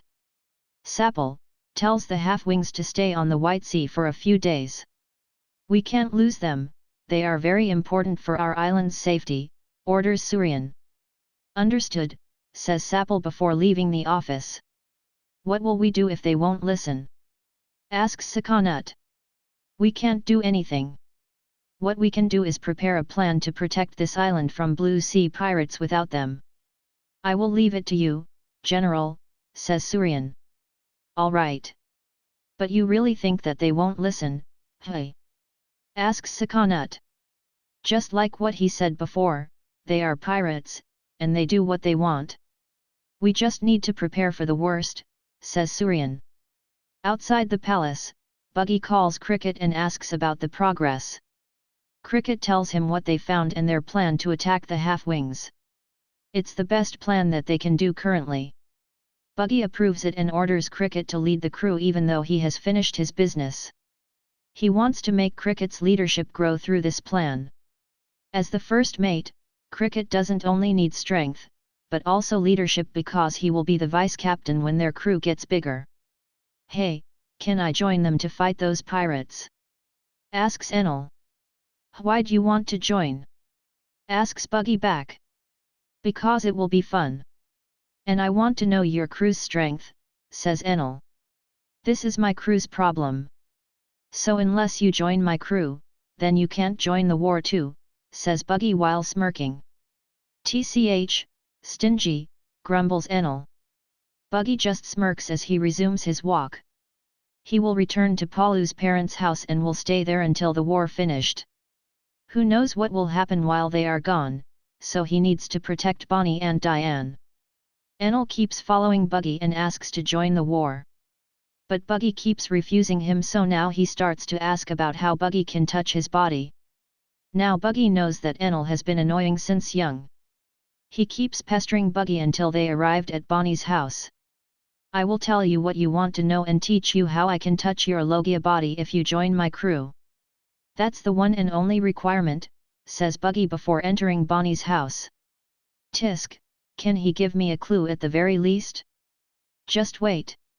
I will strengthen my lightning and zap you until you're burnt, says Enel while stomping the ground pissingly. I can hear you, Lightning Man. You are always welcome to try, says Buggy from behind the door.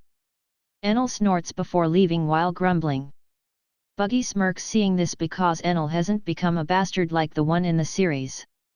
He is still just a naive guy who still doesn't have a massive ego and obsession. Who's he, Captain? Asks Paulu. A potential new member. He will strengthen our crew significantly if he joins, says Buggy.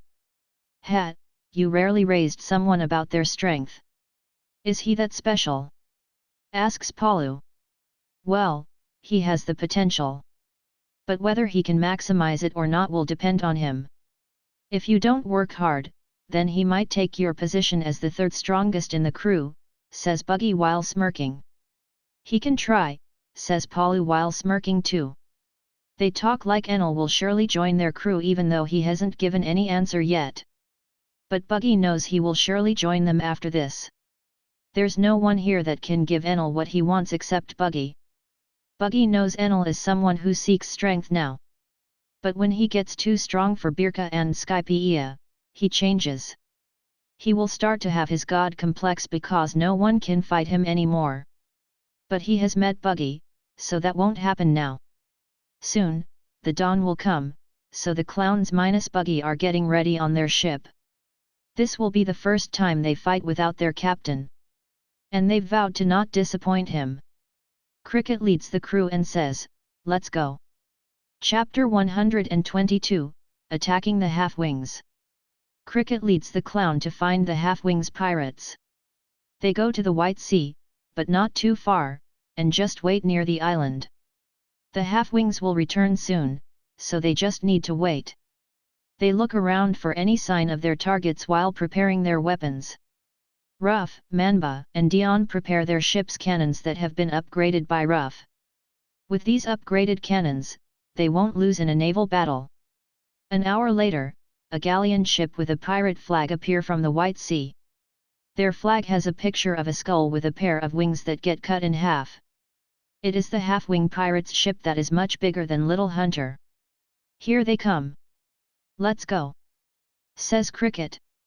The clowns grins in excitement and move their ship toward the Half-Wings location. The enemies also see them and move toward them. The Half-Wings have been informed about the clowns by Sakonut before. Sakonut told them to not return for a few days because they are targeted by the clowns. But they just scoffed at it because there are no Blue Sea pirates that could defeat them so far. So there's no need to worry about the clowns. Both crews are getting closer and no one takes the initiative to attack. They are side by side now and look at each other. The Half-Wings are smiling and laughing crookedly while the clowns just have flat expressions. So you're the crew that Sakonut has told us. Hat, I thought you are a big crew, but you only have 7 people. It's not too late to surrender now. I will let you go if you give us all your valuables and those 2 girls, says the Half-Wings captain while smirking. The Half-Wings members laugh and whistle at Mantis and Jude. The 2 girls are disgusted by them and also feel pity at the same time. They don't know what will happen to them after this. You want our valuables? Then take it by yourself, that is if you can. As for these girls, you won't be able to handle them, so you better stop before it's too late, says Cricket while smirking. Humph, don't say that I didn't give you a chance later. Boys, destroy them, orders the Half-Wings captain. Aye aye, replied the Half-Wings. The Half-Wings aim their cannons at Little Hunter and get ready to shoot. They shoot their cannons at Little Hunter and the clowns just look at the incoming projectiles. The Half-Wings laugh seeing the clowns just stand there and do nothing. But then, they stop their laugh and their faces stiffen. Jude has spread her ash to cover the ship and block the cannonballs. Devil fruit user, says the enemy's captain. Ho, so you know about the devil fruit, says Cricket with a mocking tone. Of course, I know about them. I've faced some devil fruit users, but no one could defeat me so far. If you thought you could win just because you have devil fruits, then you are wrong, says the enemy's captain. So you've defeated some devil fruit users, hey? That means you're quite strong, that's good. This battle won't get too boring, says Cricket. Humph, such a big talk, says the enemy's captain. Is it? Rough, Manhwa, Dion, show them what we got, says Cricket. The three grin and nod before aiming 3 of their cannons at the galleon ship. We'll show you a glimpse of our crew's power. Shoot! Orders Cricket. Ruff, Manhwa, and Dion shoot their cannons at the galleon. From the cannons, 3 red cannonballs come out and fly toward the galleon. These cannonballs are buggy balls that have been upgraded by Ruff. Boom boom boom! The cannonballs hit the galleon ship and create big explosions. They didn't hit at the good spots because the 3's aim is bad. But the explosions are big and strong enough to cover the bad aiming. The Half-Wings couldn't block the cannonballs like the clowns. Now their ship has 3 big holes on the left side and starts to tilt. The Half-Wings are panicking and try to balance their ship. Cricket, calls Palu. I know, let's go, says Cricket. The clowns nod and move their ship closer to the galleon. Then everyone except Ruff jumps to the galleon ship. Ruff will stay on the ship and control it while they fight like usual. He can also shoot from their ship while avoiding battle. The Half-Wings see the clowns are getting on their ship. So they stop what they do and focus on the clowns. They withdraw their weapons and get ready to fight. Their captain stands in the front with a mace in his hands. I must admit that you have powerful weapons, but that's it. Now you've got on my ship and you can't run anywhere. You will see the power of sky pirates, blue sea pirates, says the enemy captain haughtily. Trying to lift your men's morales? Asks Cricket mockingly. Tisk, get them, boys. Orders the enemy. The Half-Wings rush to attack the clowns together. There are 78 of them now, it's higher than what they heard from Birka's god. But that's not a problem for the clowns. The battle between clown pirates and Half-Wings pirates has broken. All Half-Wings pirates move to attack, while not all clown pirates move. Cricket and Palu stay in the back right now. Cricket, I'll take the captain, says Palu. Sure, just don't get too hard on him, says Cricket. I can only say that he won't die, for now, says Palu before rushing to attack the enemy captain. The Half-Wings members try to block Palu's way, but Jude blocks them with her ash. Manhwa then shoots his bazooka to the ones on the left side. As for the ones on the right side, they are shot by Ruff using his hand cannon from Little Hunter's crow nest. Palu reaches the enemy captain easily and swings his warhammer. The enemy captain also swings his mace and it clashes with Palu's warhammer. Surprisingly, the enemy captain is strong enough to block Palu's attack even though Palu only used 1/3 of his strength. Ha, so you're not just a big talker, says Palu. You are the big talkers here, says the enemy captain. Oh ho? We'll see who's right later, says Palu. Palu and the enemy captain start to clash with their weapons. Of course, Palu still doesn't use his full power because he wants to play first. He wants to raise his enemy's hope before throwing it down later. Meanwhile, Mantis fights the crowd easily with her dance-like moves. She imbued her colorless armament haki on her staff to increase the damage. Buggy has told them that they need to use their haki often to train it, so she uses her haki even though it's just the colorless haki. On another side, Dion is fighting the half-wings in his normal form. Cricket has ordered him to only use his devil fruit if it gets too difficult. He needs to strengthen his basics first, which is his normal form. While the others fight, Cricket just stays behind and watches them. He will just move to give support and command if they need it. Buggy has ordered him to not help the others unless it's needed and just gives them commands. Meanwhile, at Bonnie's house, some people come to make trouble. They are half-wings men who stayed on the island and come here on their captain's command after Sakanut told him about the clowns. It's a good thing that I stayed here. It seems I need to give your god and his men some beatings again. Their mouths are too loose, says Buggy who sits on the roof. The pirates are surprised and look at Buggy who jumps down from the roof. Buggy grins and says, "Don't make me bored." Chapter 123, Easy Battles. Buggy stands in front of the 10 half-wings members who came to Bonnie's home. Bonnie and Diane are looking at Buggy and the pirates from inside the house. Diane is very worried, but Bonnie is very calm right now. "Don't worry, he will be fine. Those people aren't his opponents at all," says Bonnie. "How can you be so sure? You've retired since our son got kidnapped. Maybe your sense has become dull too," says Diane with a worried tone. "I know you're worried, but there's no need to insult me, right?"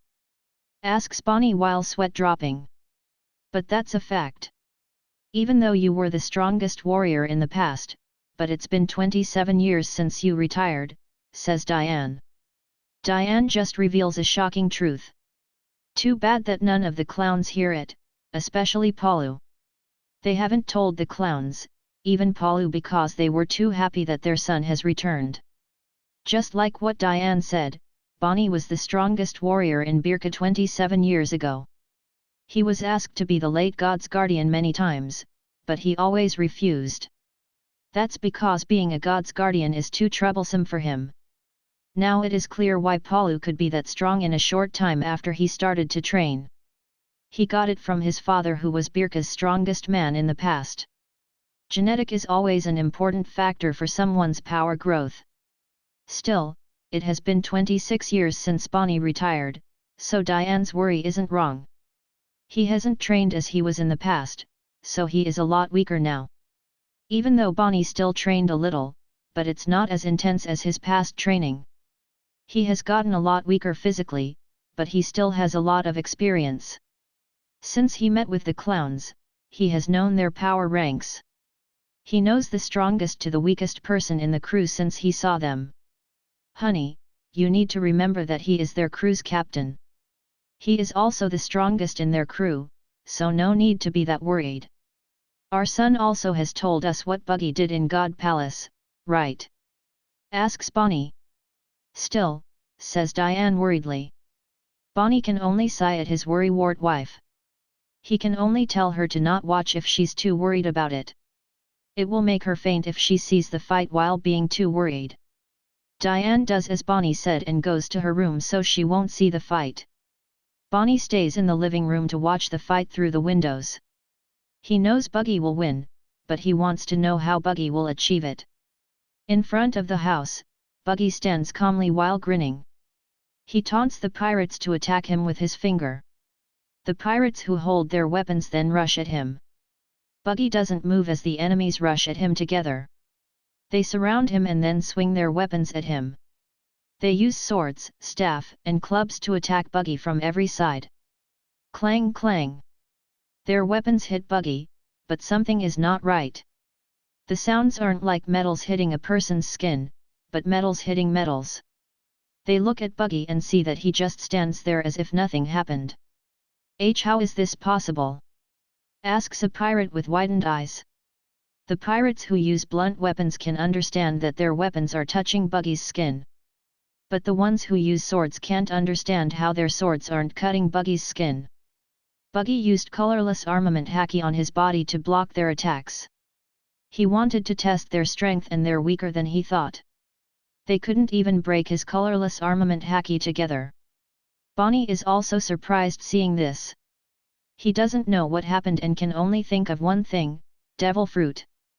Bonnie thinks Buggy has a devil fruit that allows him to harden his skin or something because Bonnie never knows about armament haki. Sigh, what a disappointment.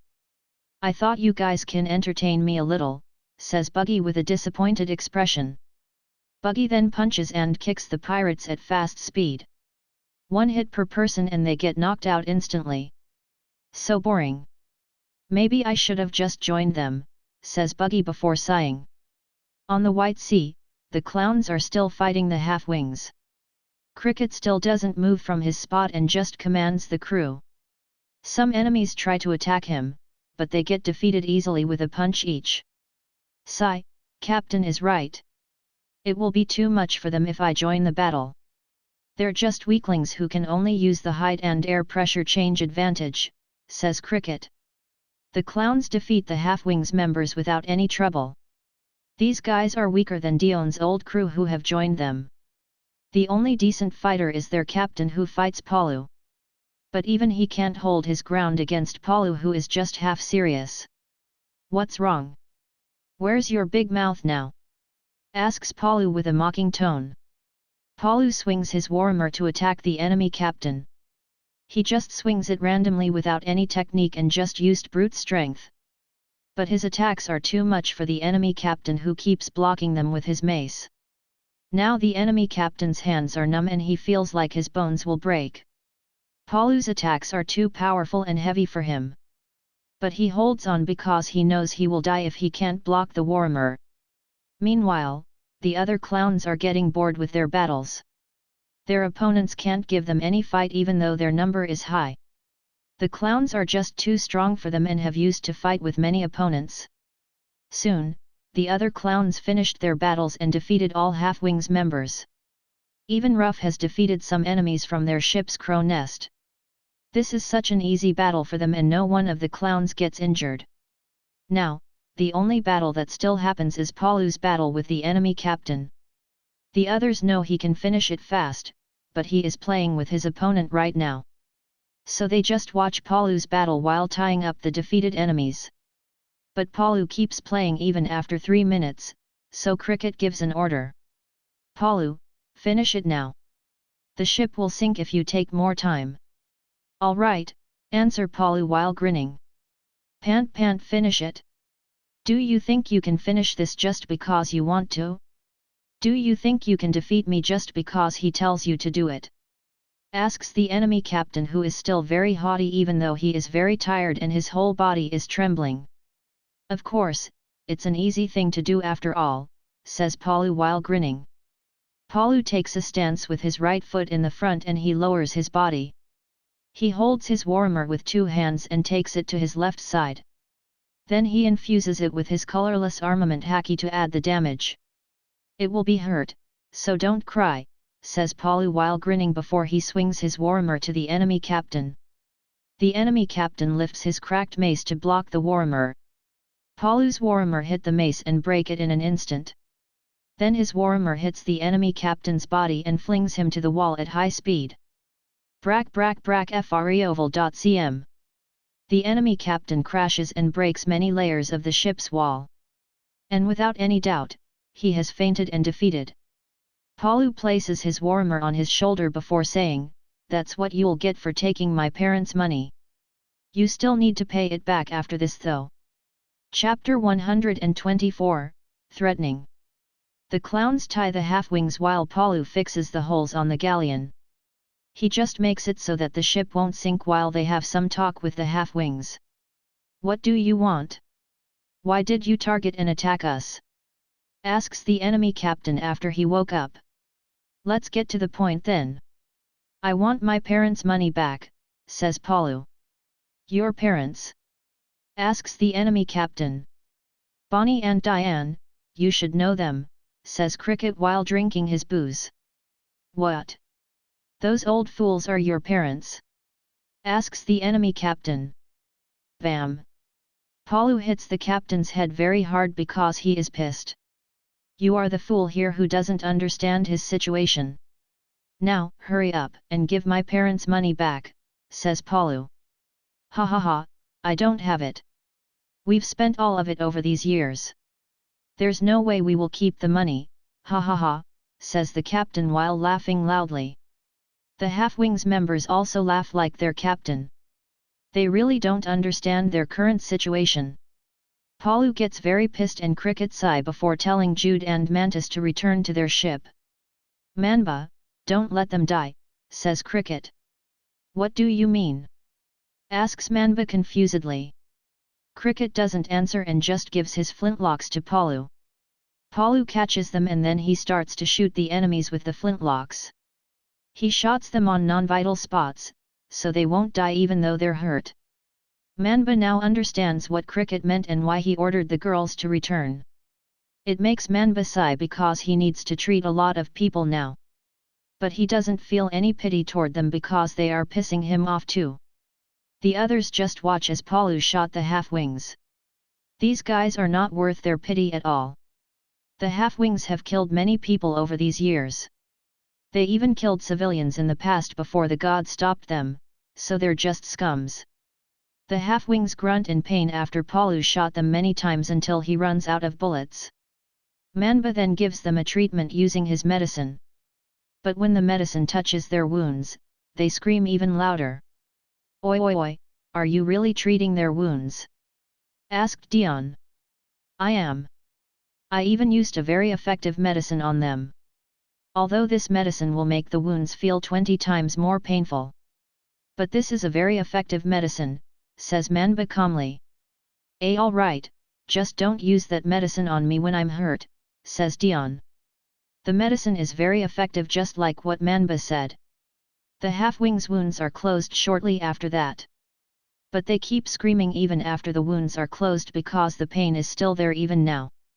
Furthermore, their scars are itchy, but they can't scratch them because they are tied. The Half-Wings are suffering a lot right now. It proves that medical knowledge can be very scary if used wrongly. The clowns wait for them to stop screaming while playing a card game like heartless people. But they can only wait, so it's better to kill their time by playing. The Half-Wings finally stop screaming after 15 minutes, so the clowns stop their game. Now, tell me where's my parents' money, says Palu. I don't have it because we've spent it. Please forgive me, says the enemy captain with a haggard face. I want my parents' money, not an apology. Besides, do you think I will believe that the biggest pirate crew in Birka doesn't have enough money for this? Asks Palu while crouching in front of the enemy captain. I swear we don't have any hidden wealth, says the enemy captain. Trying to be tough, eh? Let's see if you're truly tough or not, says Cricket. Cricket tells Dion to take a long rope, then he throws it at Palu. Paku catches it and ties it on the enemy captain's ankles. Fenvo.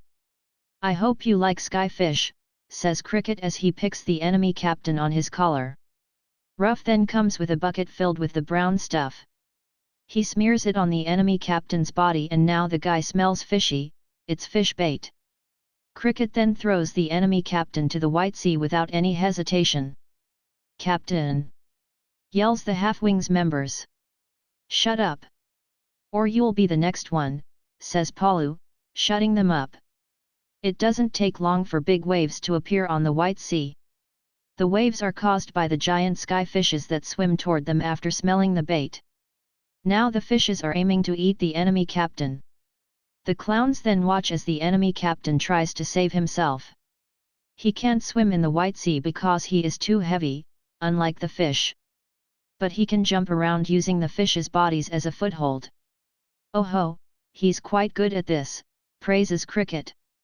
Let's make a bet on how long he can survive, says Palu. That's a good idea, says Dion. I think you can't do that now, a fish has eaten him already, says Manba while pointing at the enemy captain who has entered a giant flat catfish. Ah, says everyone. The Half-Wings watch in horror as their captain got eaten by a fish. While the clowns are very calm and Cricket looks for the rope that tied the enemy captain. He grabs the rope and then pulls it strongly. After Cricket pulled the rope, the enemy captain get pulled along with the catfish.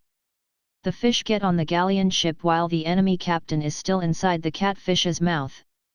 Palu then hits the catfish's head with his hammer and kills it instantly so Cricket can pull the enemy captain out. Then without asking anything, Cricket throws the enemy captain to the White Sea again. The same thing happens and they get another fish.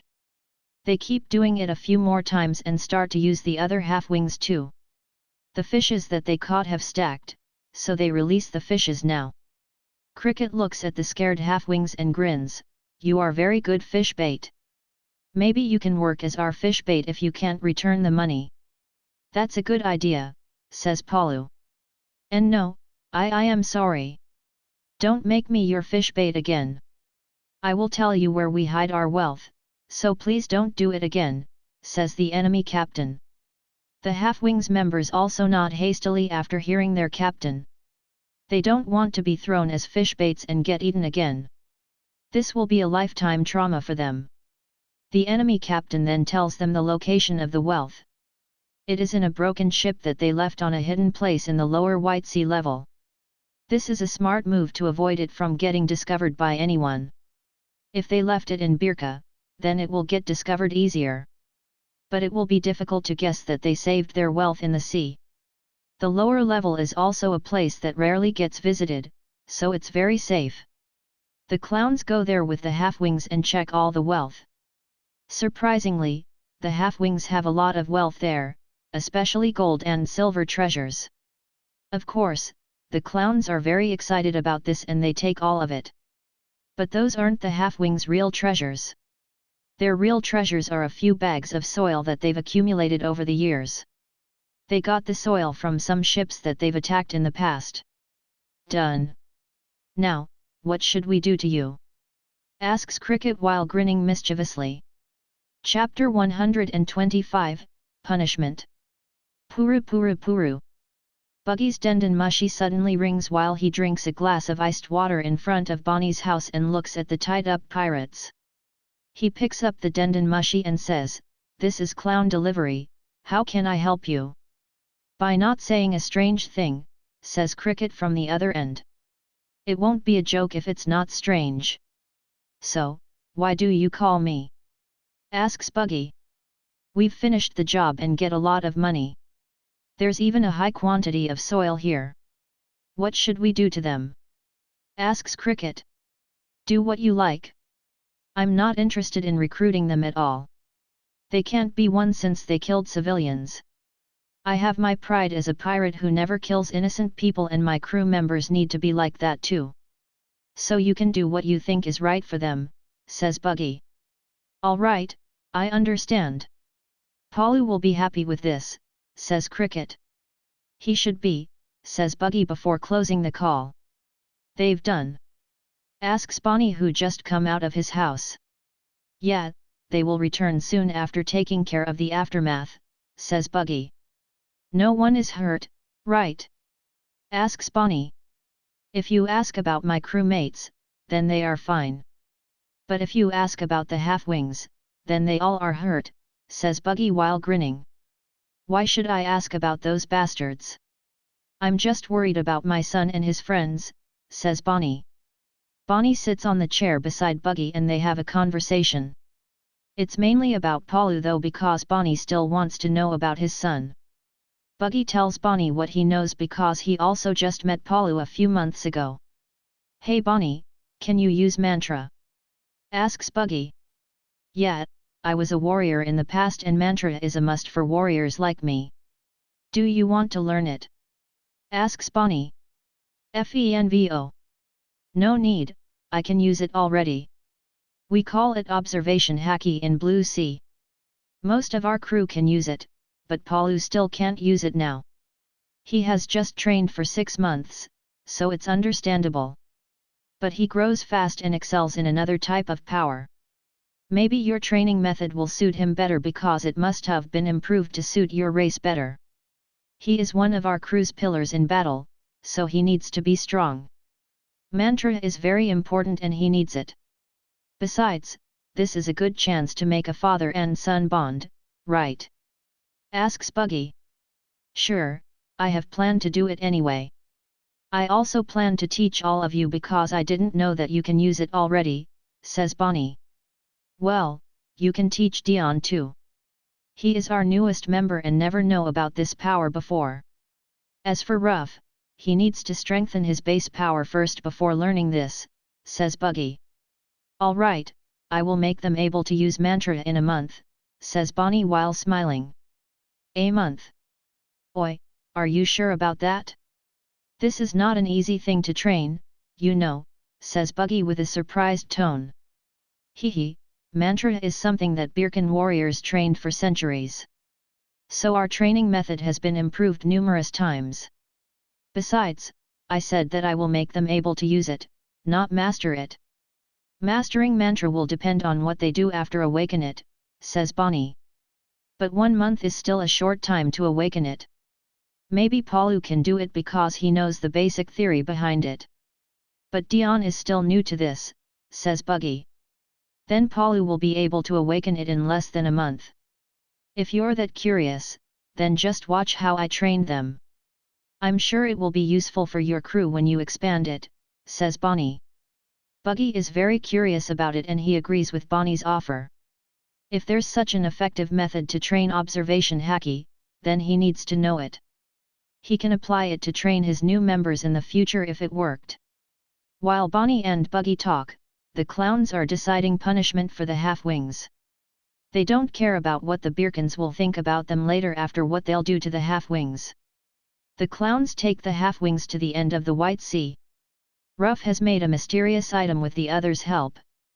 Palu also has made a big bowl using the half-wings ship's wood. The bowl is big enough to house all half-wings members in it. This item is the tool that they'll use to punish these guys. Hehe, tie it. Orders Cricket. Aye, replies the clowns. The clowns take the mysterious item which is a big parachute. They tie the parachute to the bowl and tighten the half-wings bond. Then after everything's ready, the clowns bid farewell to the half-wings. Enjoy your ride, says Palu. Send my regards to Marine and pirates down there, says Mantis. Don't catch a cold on your way there, says Manba. Hehe, you need to find a log pose first later, says Jude. The clowns said all of that with mocking tones. But the half-wings can't even get mad because they are very afraid right now. This punishment is the worst thing for them who always live up here their whole life.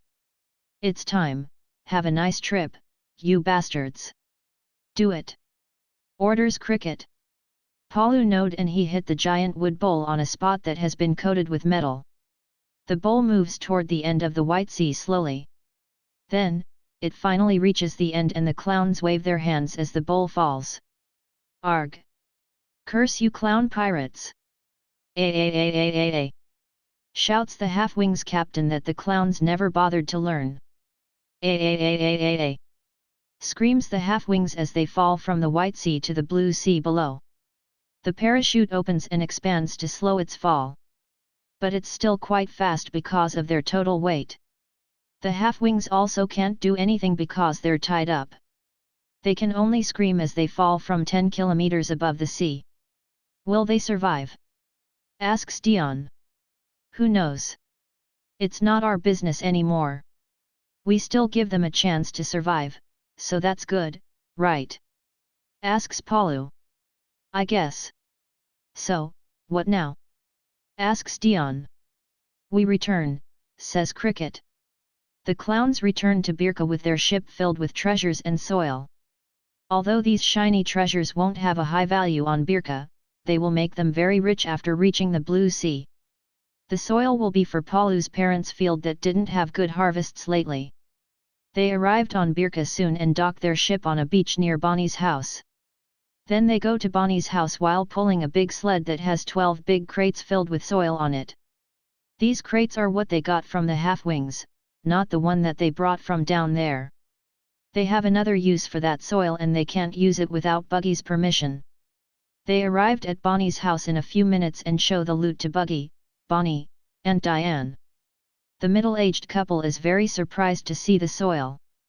It's the most valuable item in Sky Islands, after all. Even God only has some pots of soil, but this is more than that. I can't believe they accumulated this much soil on their own, says Bonnie while touching the soil with trembling hands. Yeah, they worked hard for you. Now, this soil is yours. You can use it for your field, says Paulu. What? And no, this is too much, says Diane. Too much? Does a son's gift for his parents ever be too much? Asks Paulu. And no, I mean, says Diane panicky. Just take it. I don't need this much soil in my ship, says Buggy. Bonnie and Diane look at each other before finally agreeing to take the soil. They want to celebrate their success now, but then someone troublesome appears. What do you want now, Enel? Asks Buggy as Enel walks to them.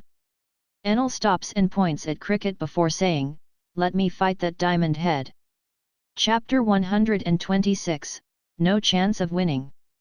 Enel suddenly says, let me fight that diamond head. Cricket gets a tick mark hearing how Enel calls him, Oi, who'd you call a diamond head, you drum man? You want to challenge Cricket? Asks Buggy to Enel. That's right.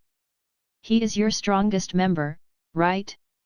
If he can defeat me, then I will join your crew. But if I can defeat him, then tell me how you could touch my body, says Enel. Buggy grins hearing that, but his clueless crewmates are getting confused now. He is the one who I've told you before, says Buggy. Ah! Says everyone in realization. So he is that Enel guy, says Paulu. Ha! At least he looks strong, says Mantis. How is it, Cricket? Asks Buggy. Sure, let's do it, says Cricket while grinning.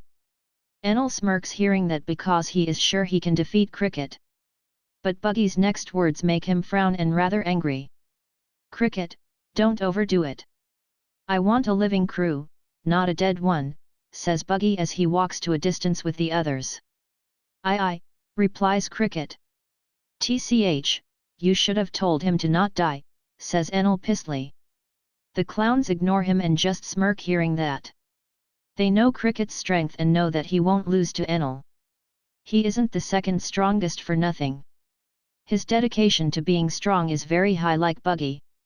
Cricket and Enel get into their position and are ready for the duel. They stare at each other with eyes full of confidence. But Cricket is more relaxed than Enel, who is still rather wary of his opponent. Enel doesn't know whether Cricket can touch his body like Buggy or not. But he needs to assume that Cricket is capable of that and he needs to be careful. Still, he is sure that he is stronger than Cricket, so it won't be a problem even if Cricket can touch him. Buggy then starts the duel and both fighters make their move. Enel shoots a lightning bolt toward Cricket as an opening. Cricket dodges to the side and rushes at Enel. Ho, lightning power! That sure is good power. But it is still very weak, says Paulu. Lightning, hey? Maybe he can help me in my research about electricity, says Ruff. Cricket dodges more lightning bolts from Enel. He is fast even though he is big and tall. Speed was his weakness in the past, so Cricket trained it seriously, and now he is fast and agile. Enel clicks his tongue and shoots a big lightning attack toward Cricket, who has gotten very close to him. With 2 meters distance, Cricket knows he can't dodge. So Cricket sends a punch to counter the lightning attack. Wheeze boom! Cricket's punch creates a vibration in the air and caused a ripple. He uses Hashoken on his punch and it is also coated with colorless armament haki. The lightning hit it and scattered everywhere because it can't pass through the Hashoken.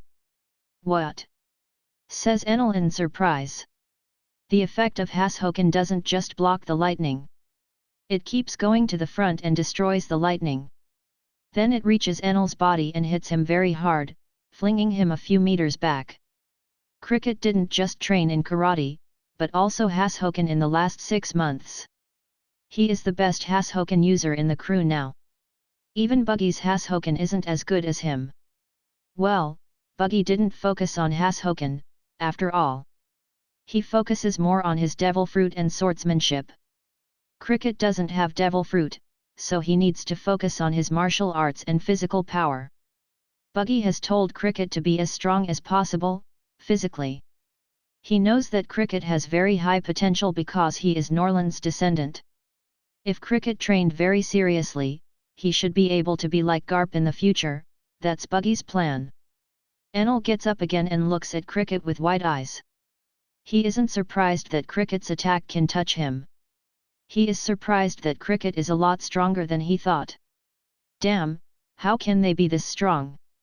And that technique, it's very dangerous. My body is hurt, even to my inside organs. Will I lose again, ponders Enel in his mind. Enel's confidence dropped after one attack from Cricket. He has lost to Buggy and now Cricket has surpassed his expectation. So it makes him lose his confidence to win this fight. His mentality is still weak. What's wrong? Have you given up already? Asks Cricket while smirking. Enel grits his teeth and he transforms his body into lightning. Then he flashes at Cricket while creating a big lightning fist. He arrived in front of Cricket and sent his lightning fist to punch Cricket's body. Cricket is still smirking and he grabs the lightning fist with his left hand. He pulls Enel's hand and sends a strong normal punch coated with colorless armament at Enel's face. Bam! Enel's face caved in and blood spurted from his nose. He is sent flying back a lot further than before and crashes into trees. Some trees are destroyed before Enel stops and falls to the ground unconsciously. He still has a long way to go. But he sure has some potential, says Cricket while looking at his left palm that has some char on it. Cricket doesn't play around like Buggy and defeats Enel fast. None of the clowns are surprised by this, but Bonnie and Diane are very surprised. This battle has finished and Cricket won. So now, they have a new crew member. Manhwa, take care of him and make it fast. We have a party to do, says Buggy. Aye, Captain, says Manhwa before approaching Enel. Meanwhile, in God Palace, the high-rank officials are holding a meeting. They've gotten the news of Halfwing's defeat from the gatekeepers in the lower level after the clowns took the Halfwings to lower levels. Bam! Sakonut hit the table in anger. I've told them to not return just for a few days, but they didn't listen. They're too full of themselves, says Sakonut in frustration. Where do you think they are now? Asks a minister. What else? They must have died. There's no such thing as mercy in pirate war, says Sakonut. Forget about the Halfwings. We need to think of what we'll do after this. Without them blocking the Blue Sea Pirates, the threat to Birka will increase. We need to find a replacement for their crew's job, says Surian. How if we take the other sky pirates to work under us like the Halfwings? Suggests a woman minister. That's a good idea, but also not that good at the same time. The Halfwings crew is the strongest in our area, while the others are just so-so. Most of them also don't have a high number, so they won't be able to defeat some big Blue Sea pirate crews, says Sapple. Can't we just combine them and make them work together? Asks another minister. Humph, do you think pirates like them will work together with other crews? They'll even fight with their crewmates over trivial things, not to mention with other crews. They aren't soldiers who will listen to orders, says Sakonut. Sakonut is right. That idea won't work because our subjects are pirates. That's why I think we need to stop relying on pirates and start doing it ourselves. We will make a special unit for this job. How about it? Asks Surian. Do we have enough men? Asks a minister. No, that's why we need to recruit more men now. But I think this is the best solution because this division will be right under us, says Surian. The ministers discuss it and they agree with it. How about those Blue Sea pirates? Asks a middle-aged woman minister. Surian gets serious and says, we can only watch them and hope that they won't create another problem. Because when that happens, none of us will be able to stop it. Chapter 127, 1 month. After Cricket defeats Enel, the clowns have a party in front of Bonnie's house. They celebrate their victory against the half-wings. The victory itself doesn't worth a celebration because their opponents are weak.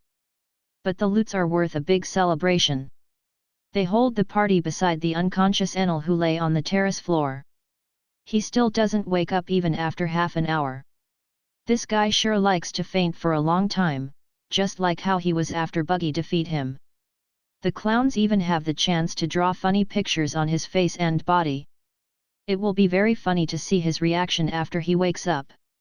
They know he is rather stiff, so his reaction will be very interesting to see. Enel finally wakes up 5 minutes later. He sees them partying while he was unconscious and gets angry. He throws a tantrum, but everyone is laughing at him. It makes him confused, so the kind Diane tells him about the drawing on his body. He gets pissed and shoots his lightning at the clowns, but they dodge the lightning bolts and have fun with those bolts like those are mere party tricks. Bonnie and Diane watch happily from the side as if they see their little son playing with his friends. It is a moment that they always dreamed of since years ago. It might be late now, but it's better than never. The party gets merrier and now Enel finally joins in the fun. He dances around with the crew while singing some unknown bad songs. The others even need to close his mouth forcefully to stop him from hurting their heads with his singing. But even if his singing is very bad, Enel has blended in with the crew. He can blend in quite fast because none of them look at him as if he is a strange person. Of course, he knows the reason for it, all of them are strange in their own way, so they're similar. After the party, the clowns sleep in Bonnie's house. They just sleep anywhere as long as the place is empty. Even a hard floor is a comfortable place for them to sleep. Well, everyone sleeps except for Buggy and Cricket who guard their ship. Both of them didn't work too hard today and still have a lot of energy to spare. Buggy also wants to check their total loot today. Whoa, they sure have amassed a lot of wealth here, says Buggy as he checks some treasures. Yeah, but they didn't see these treasures as valuables. They just saved these things because of the pretty appearances, says Cricket. Gold, silver, and jewels aren't valuables in Sky Islands.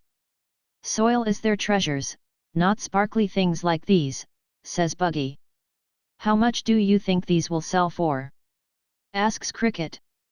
Maybe 300 or 400 if we get good prices. With all these treasures and our current wealth, we will be able to build our new ship with atom wood and upgrade our weapons, says Buggy. That's good then. This ship has started to become too small for us, says Cricket. Yeah, but we will go with her until the last island in paradise, Sabayati. I hope she can hold on until that time, says Buggy. We have Palu, so we don't need to worry, says Cricket. That's what makes me worry though.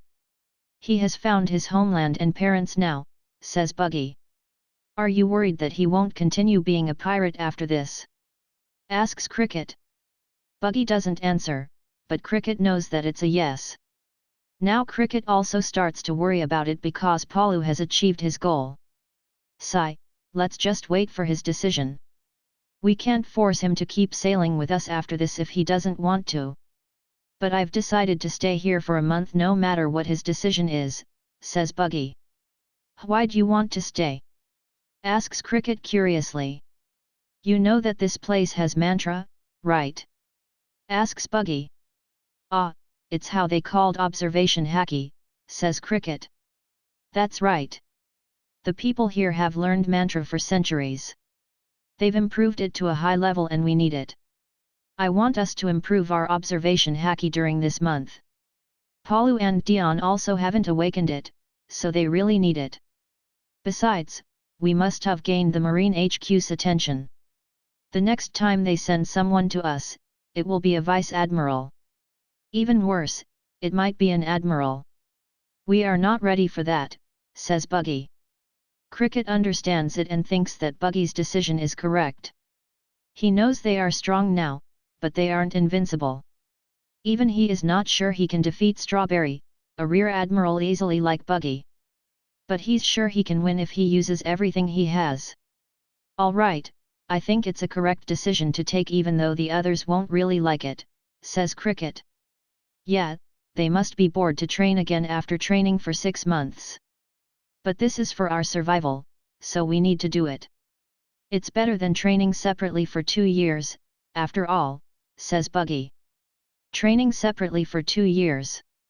Asks Cricket curiously. Don't mind it. That's what another crew did and I don't want that, says Buggy. Cricket frowns but he leaves it because it's not important. Both of them then sort the treasures to kill time while guarding the ship. They also have sparring after that because there's nothing else to do. The next day, Buggy announced the 1-month stay to his crewmates. The old members are protesting while the new members don't think much about it. But they all can only agree because it's a captain's order. Buggy then explains that he won't force them to just train in the next 1 month. They can do whatever they like as long as they get stronger. He also tells them that their target is upgrading their observation haki. As for Palu and Dion, they need to awaken it with Bonnie's guidance. The only one who doesn't have that target is Ruff. He is not a fighter and his body is still too weak for the training. Buggy will train him personally to strengthen his body. What about me? Asks Enel. You can use mantra already, right? Then you need to focus on training your devil fruit ability for now. Jude will teach you about it because both of you are Logia type, says Buggy. Jude salutes to him while Enel is doubting her ability to teach him. But he can only agree because he is the clown's member now and needs to follow Captain's order. Buggy also gives his crew another task. It is to buy every dial that is sold on this island using the soil that they've brought before they came here. Ruff will research the dials and find their best usage for the crew. Then, their 1-month plan started. They go to purchase the dials first so Ruff will have enough time for his research. With the soil that they've brought, they can easily buy every dial that is sold in every shop here. They finally started their training on the 2nd day. Palu and Dion get trained by Bonnie, Enel trains with Jude, Manba trains with Mantis, and Cricket trains with Buggy. As for Ruff, he gets trained by Buggy in the afternoon after his dial research. For a month, they trained and enjoy their time in Birka. Their stay made Birka's officials have headaches every day. But the clowns never create any problem, so the officials are just too paranoid. A month finally passed and they've improved a lot now. Everyone except Ruff has been able to use observation haki now, even Dion who has just trained it in a month. Of course, it's still far from good, but he can use it now. Bonnie's method is really effective to awaken Palu's and Dion's observation haki. Buggy also has learned the method and will apply it when training his future members. But now, he has another problem to think of, Palu's decision. Don't worry, I will stay in the crew and keep sailing with you. I've promised you that I will take care of your ship until we achieve our dream, right, Captain? Says Palu while smiling. We might have just met him for a month now, but that's enough. He is an adult now and we don't want to stop him from doing what he wants, says Diane. Just don't forget to go home when you have time, son, says Bonnie. The clowns are happy to hear that and they hold one last party in Birka before they leave. Chapter 128, Back to Blue Sea. The clowns have left Sky Island after having a party with Bonnie and Diane. It made the Birka's officials happy and they finally can sleep soundly now. They couldn't sleep properly in the last month because of the clowns' presence that made them worried. Right now, the clowns are on the Blue Sea again after 1 month. But they all are laying on the floor with pale expressions. They've just free-falling from the Sky Island with the same method as Straw Hats. I don't think I want to go to Sky Island again, says Mantis weakly. Same here, replied Manba, Dion, Ruff, and Jude. Don't be stupid. We will explore the world and that means the Sky Islands too. There are other Sky Islands that we need to visit, so prepare yourself, says Buggy. We still have time before we go to the other Sky Islands. At that time, Ruff will already think of something that can help us go down better than this, says Cricket. Me? Asks Ruff. Yeah, unless you want to do that again. I will help you build it, so you just need to think about it, Professor, says Palu. Why always me? Sigh, alright, I will think about it, says Ruff as he gives up. The clowns didn't hear Enel's voice, so they look at him. They are sweat dropping because Enel is fainting again. This guy sure likes to faint. But it's not strange because it's the first time for him to go here where the air pressure is very different from Birka. They rest for a few minutes before they start to sail again. Enel wakes up after 15 minutes, but he still needs to rest to adapt to the environmental changes. He hasn't adapted at all when they encounter heavy rain with many whirlpools appearing on the sea. Haha, I never thought that I will miss this kind of thing, says Cricket. Yeah, me too, says Palu. Don't just stay there like fools and help us control the ship, shouts Dion while handling the steer. The clowns work together to control their ship going out of the whirlpool's trap. They are very excited to encounter this problem again after a month. But Enel isn't excited at all and he can only hold onto a railing. What's so exciting about this? We can die if we fall into the sea, grumbles Enel. Haha, you will get used to it soon. If pirates are afraid of something like this, then we can't go anywhere. The sea is our friend and home, but it's also our enemy. Keep that in your mind, newbie, says Cricket while smirking. Enel gets pissed, but he can't do anything other than grumble. He doesn't know anything about sailing on the sea, so Cricket isn't wrong. He is just pissed because he still can't defeat Cricket in the last month. Heck, he can't even touch Cricket in their battles. They finally come out of the dangerous weather after 2 hours. Palu immediately checks the ship for any damage and fixes it. Mantis also cooks for the crew because they're tired and hungry. The others also do their jobs while waiting for the food. Enel, come here, calls Buggy after Enel finally gets used to the environment. What is it? Asks Enel. Everyone in the crew has their jobs and positions, so you'll also have one, says Buggy. Isn't my job to fight? Asks Enel. Fighting is everyone's job. Even Ruff will join the fight if needed, says Buggy. Alright, but you should know that I know nothing about sailing, right? Asks Enel. I know, but you can always learn. Currently, we don't have a helmsman, so you will take that post for now. If you are good, then we won't need to find another helmsman. But if you're bad, then we will change your position after finding a replacement, says Buggy. Hey? Do you want to change me? Oi, Captain, let me tell you that I can do anything. What's so hard at being a helmsman? I will show you that I can handle this ship perfectly. No one can replace me, says Enel. Buggy blinks his eyes as he gets stunned by Enel's words. The guy seems to misunderstand what he meant by replacement. Enel must have thought that he will get expelled by Buggy if he can't be a good helmsman and get replaced by someone else. I can explain the truth to him, but it's better to keep silent. He will be more motivated this way and learn to be a helmsman seriously. His high pride won't let him give up because he will get replaced by someone else, think Buggy while grinning and rubbing his chin. Buggy orders Cricket to teach Enel about his job and what he needs to do. After giving the task to Enel, Buggy asks Jude about their route. The log pose is stable, so there won't be a problem finding the next island. They eat after Mantis finished her cooking in 15 minutes. The food still used ingredients from Sky Islands. But the fish's sizes have reduced a lot, so Mantis needs to cook all of them. They will need to get more ingredients after this.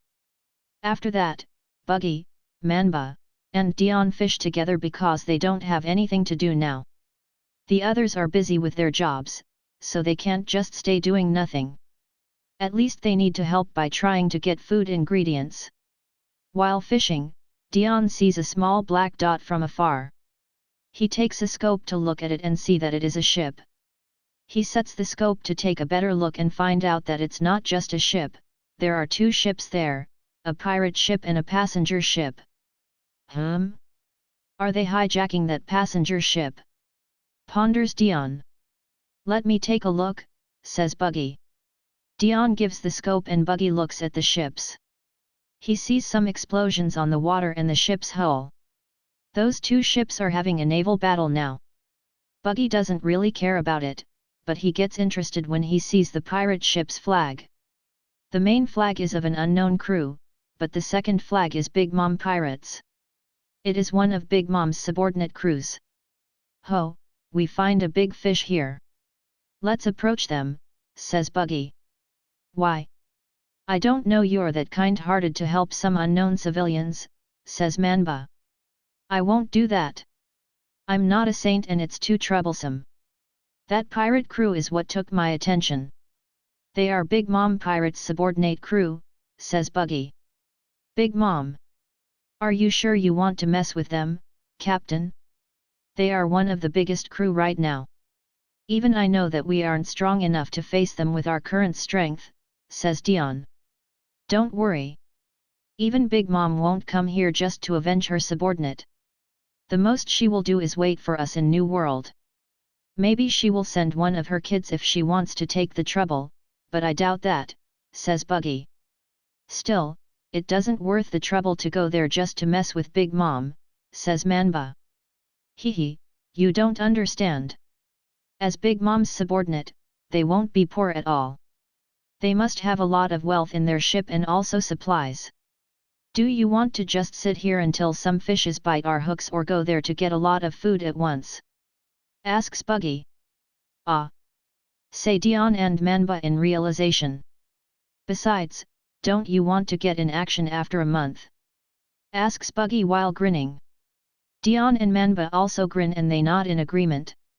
They immediately leave to tell the others about it and everyone is excited right now. Enel immediately turns their ship's direction to the target's location. Buggy stands on Little Hunter's head figure while grinning and says, I hope they can give some fight because they could become Big Mom's subordinate. If not, then you are very disappointing, Big Mom. Chapter 129, Iron Shovel. The clowns approach the Big Mom Pirates' subordinate crew. They are very excited to have a battle again after a month. The enemies right now should be more challenging than the half-wings that they fought last time. You guys can take them all. I will just watch and help if it's really needed. This will be a good challenge for you because they are New World level pirates. Even though they're too weak in New World to be sent here, but they are still different from the other crews that we've faced, says Buggy. I guess they can use Haki too, says Cricket. Most likely. But maybe only the high-ranked members can use it. Still, don't let your guard down, especially you, new kid, says Buggy while smirking. Everyone looks at Enel who looks around confusedly. Wait. Do you mean me? Damn, you think I will lose because I let my guard down? Asks Enel in protest. Everyone nods and it makes Enel furious and throws a tantrum. He shoots small lightning bolts everywhere and disturbs the crew. So Cricket knocks his head to stop him before Mantis scolds him and threatens him with secret art, no food for you. Enel turns docile and controls the ship to get closer to their target. Their movements get noticed by the enemies. But those guys just laugh at the clowns who only have a small ship. Ha ha ha, look at that ship, so small, says an enemy pirate A. Yeah, maybe they only have less than 15 members, says Pirate B while smirking. Why'd they come here, though? Asks Pirate C. They must be rookies who think highly of themselves, says Pirate D. Don't they know who we are? They should know that we are Big Mom's subordinate crew, right? Asks Pirate C. Ha, rookies like them are ignorant and arrogant. They don't know or care about something like that. All of them think that they can be a pirate king like Roger. None of them know that it will be impossible as long as Big Mom and Whitebeard are still alive, says Pirate E. Oi you bastards! Don't just stay there and help the others loot that ship. Leave those stupid rookies alone, we have money to take here. Or do you want Big Mom to kill us if we don't give her enough money? Shouts the enemy pirate captain. The captain is a fat and tall man that has a thick black beard and mustache on his face. He is also short on his left hand, so he replaces it with a black hook. It makes him really look like a scary pirate, but he just lacks an eye patch. The gossiping pirates run frantically to loot the passenger ship. They've defeated the passenger ship's crew and now they just need to loot it. It's an easy thing for them to defeat some normal sailors like the passenger ship's crew. It doesn't take long for the clowns to get closer with the enemy pirates. Now they can see the pirate ship better. It's a medium-sized ship with the flag of Skull crossed with a pair of black shovels. If I'm not wrong, then they are the Iron Shovel Pirates, says Dion. Well, I can see that just by looking at their flag, says Mantis unimpressed. Ugh, I just want to tell you that I have some info about them, says Dion. Just say it, says Buggy. Dion tells them that Iron Shovel Pirates made a rather big name 2 years ago. But they've disappeared last year after entering New World. No one knows where they were, but now they suddenly appear here under Big Mom's flag. Buggy smirks hearing that because he can guess what happened to those guys. They must have been captured by Big Mom and forced to serve under her. He also can guess that Big Mom has taken their lifespans to some degree. Some unlucky guys, but that's the pirate world. If you're not strong enough, then you will get trampled, says Buggy while smirking. What should we do now, Captain? Asks Cricket. What else? Attack them while they are focusing on their loot. They underestimate us too much, says Buggy. The clowns grin and they get onto the Iron Shovel Pirates ship. Only Buggy and Ruff stay behind on their ship. Ruff will help by shooting his weapon from the crow nest, while Buggy will just watch them and help if needed. Buggy also wants to fight actually, but he wants his crew to have a challenging battle. A crew that has gone to New World will be a big challenge for them. His crew hasn't had a hard battle for a long time, so they needed to grow. The Iron Shovel Pirates are laughing when the clowns get onto their ship. There are only 7 of the clowns there, while there are 54 iron shovels. From the number alone, the clowns' winning chance is small. What's this? Some rookies are overestimating themselves? Which crew are you? Asks the Iron Shovel captain. Clown Pirates, says Cricket while cracking his neck. Clown? Ha ha ha, do you hear that, boys? Their crew's name is Clown. That means all of them are just clowns, says the Iron Shovel's captain with a loud voice. The Iron Shovels also laugh loudly like their captain. They never heard about the clowns even though the clowns enter the news many times. These guys never care about what happened in the world. That's also why they got captured by Big Mom before. But that doesn't make them learn and they're still ignorant about the world. Being Big Mom's subordinate has made them more arrogant than before because they think they're invincible. Haha, then do you know about us? Asks the Iron Shovel's captain. Iron Shovel Pirates, you've made a rather big name 2 years ago. The captain, Iron Shovel Nando, has a bounty of 121 million belly the last time I saw it. Some of your crew also have bounties with varying numbers. But your crew's total bounty is 315,97 million, says Dion. Oh ho, so you know about us. But that's old info. My current bounty is 152 million while my crew's total bounty is 549 million, says Nando smugly.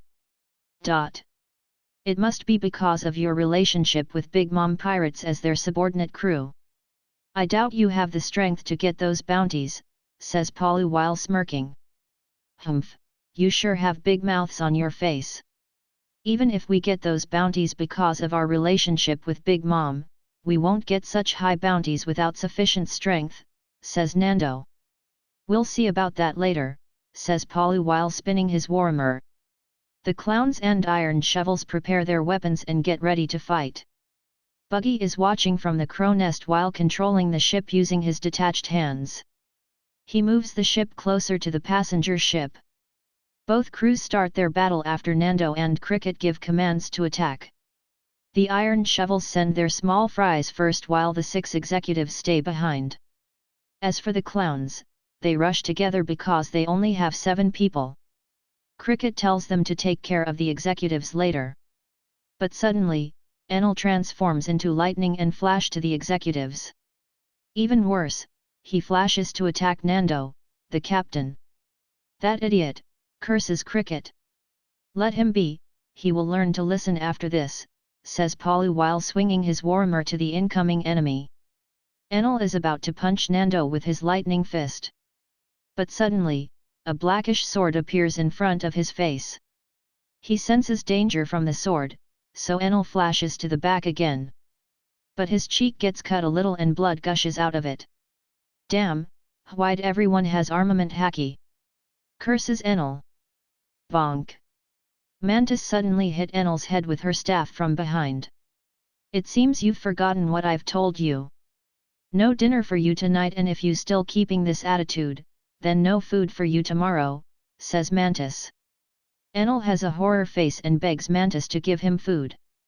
He has tasted Mantis's cooking and now he can't live without it. She is like Enel's mother now and he really fears her. Mantis tells him to do as Cricket said and he nods like chicken. The others sigh seeing this, but they finally can have a proper war now. Chapter 130, Clowns vs Iron Shovels. The war between Clown and Iron Shovel pirates has been started. Both sides rush at each other and start to fight. The clowns are very excited to fight this crew who has entered New World before. Their number is very different though because there are 7 clowns while the Iron Shovels have 48 pirates who attack at the same time. Furthermore, there are 6 Iron Shovels executives who haven't made any move. The clowns are stronger than these cannon fodders individually, but it doesn't mean that they are weak. These people could go to New World for a reason, they are strong. They are a lot stronger than any pirate crooks that the clowns faced in the past. If these guys are in 4 blues, each of them will easily get less than 10 million bounties. But each of the clowns will have more than 100 million if that's the case.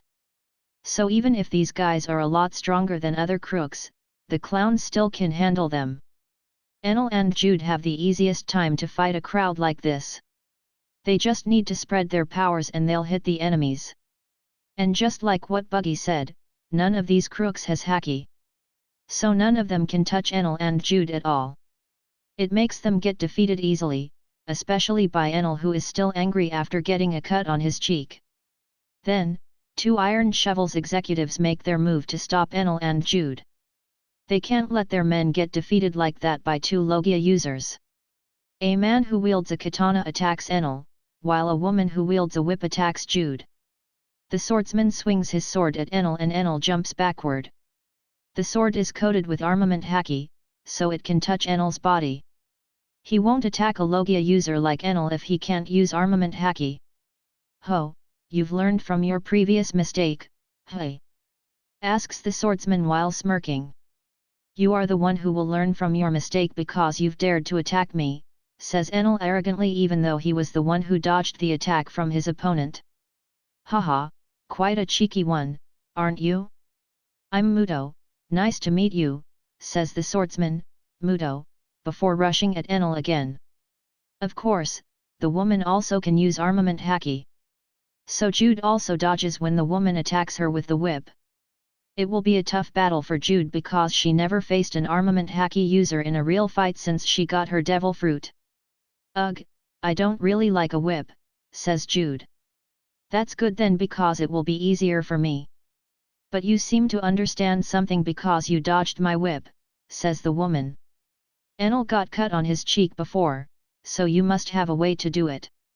As the same Logia user, I need to be careful too. Besides, you won't attack me if you can't even touch me, says Jude while hiding that she knows about armament haki. Smart girl. Why don't you join us instead of that small crew of yours?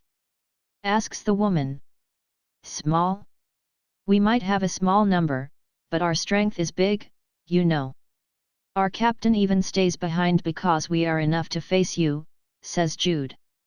Haha, don't overestimate yourself, rookie. says the woman before attacking Jude with her whip again. Jude dodges while sending an ash blade to attack the woman from below.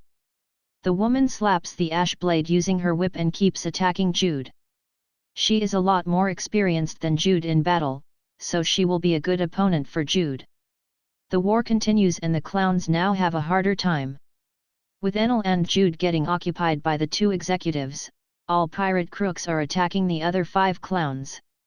Although the clowns are stronger, fighting these many people is still not easy. Buggy just watches from the crow nest while controlling the ship. As for Ruff, he stands beside Buggy while shooting his hand cannon at the pirate crooks. Ruff's hand cannon uses upgraded Muggy Ball as bullets, so they explode upon contact. "Cricket!" shouts Buggy. "What is it, Captain?" asks Cricket. "Don't waste your energy and time to fight those weaklings.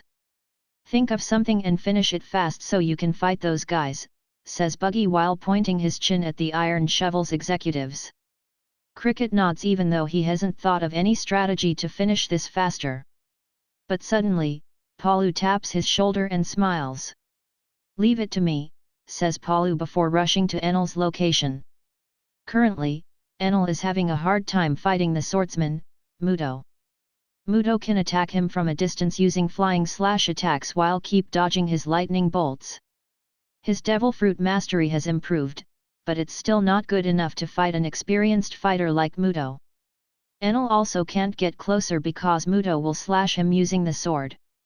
He still can't use armament haki and doesn't use any weapon, so he can't block the sword.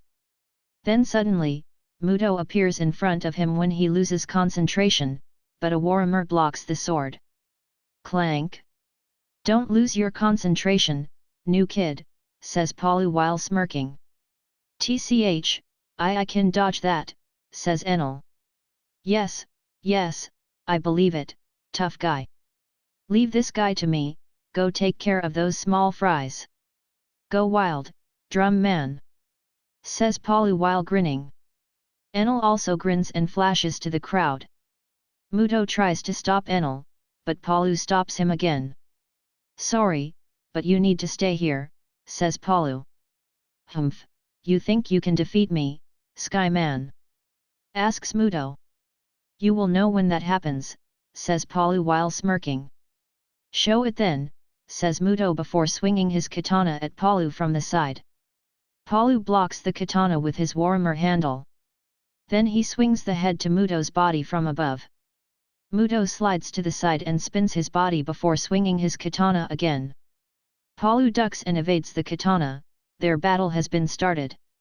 On another side, Enel is rampaging in the crowd. He shoots his lightning everywhere to hit the enemies. He doesn't need to worry about hitting his allies because they can dodge his lightning easily as they all have observation haki. The remaining 4 Iron Shovel's executives watch as their men get pummeled easily. But they aren't making any move and just stay in their place. They let the crooks get defeated to make the clowns spend their energies. The executives have understood the clowns' strength now after watching the battles. They know the clowns aren't easy opponents even though it hurt their pride to think like that. Their opponents are rookies who haven't even gone to New World like them. But these rookies have shown that they are big threats to Iron Shovels who have become Big Mom's subordinate crew. It's frustrating, but we need to admit that these rookies are strong. They're even stronger than some crews in New World, says a tall and lanky man, which is an executive. Yeah, but they still lack the experiences that we have. Also, they shouldn't know about a power that can change everything, says a long-arm tribe man. Haki, hey?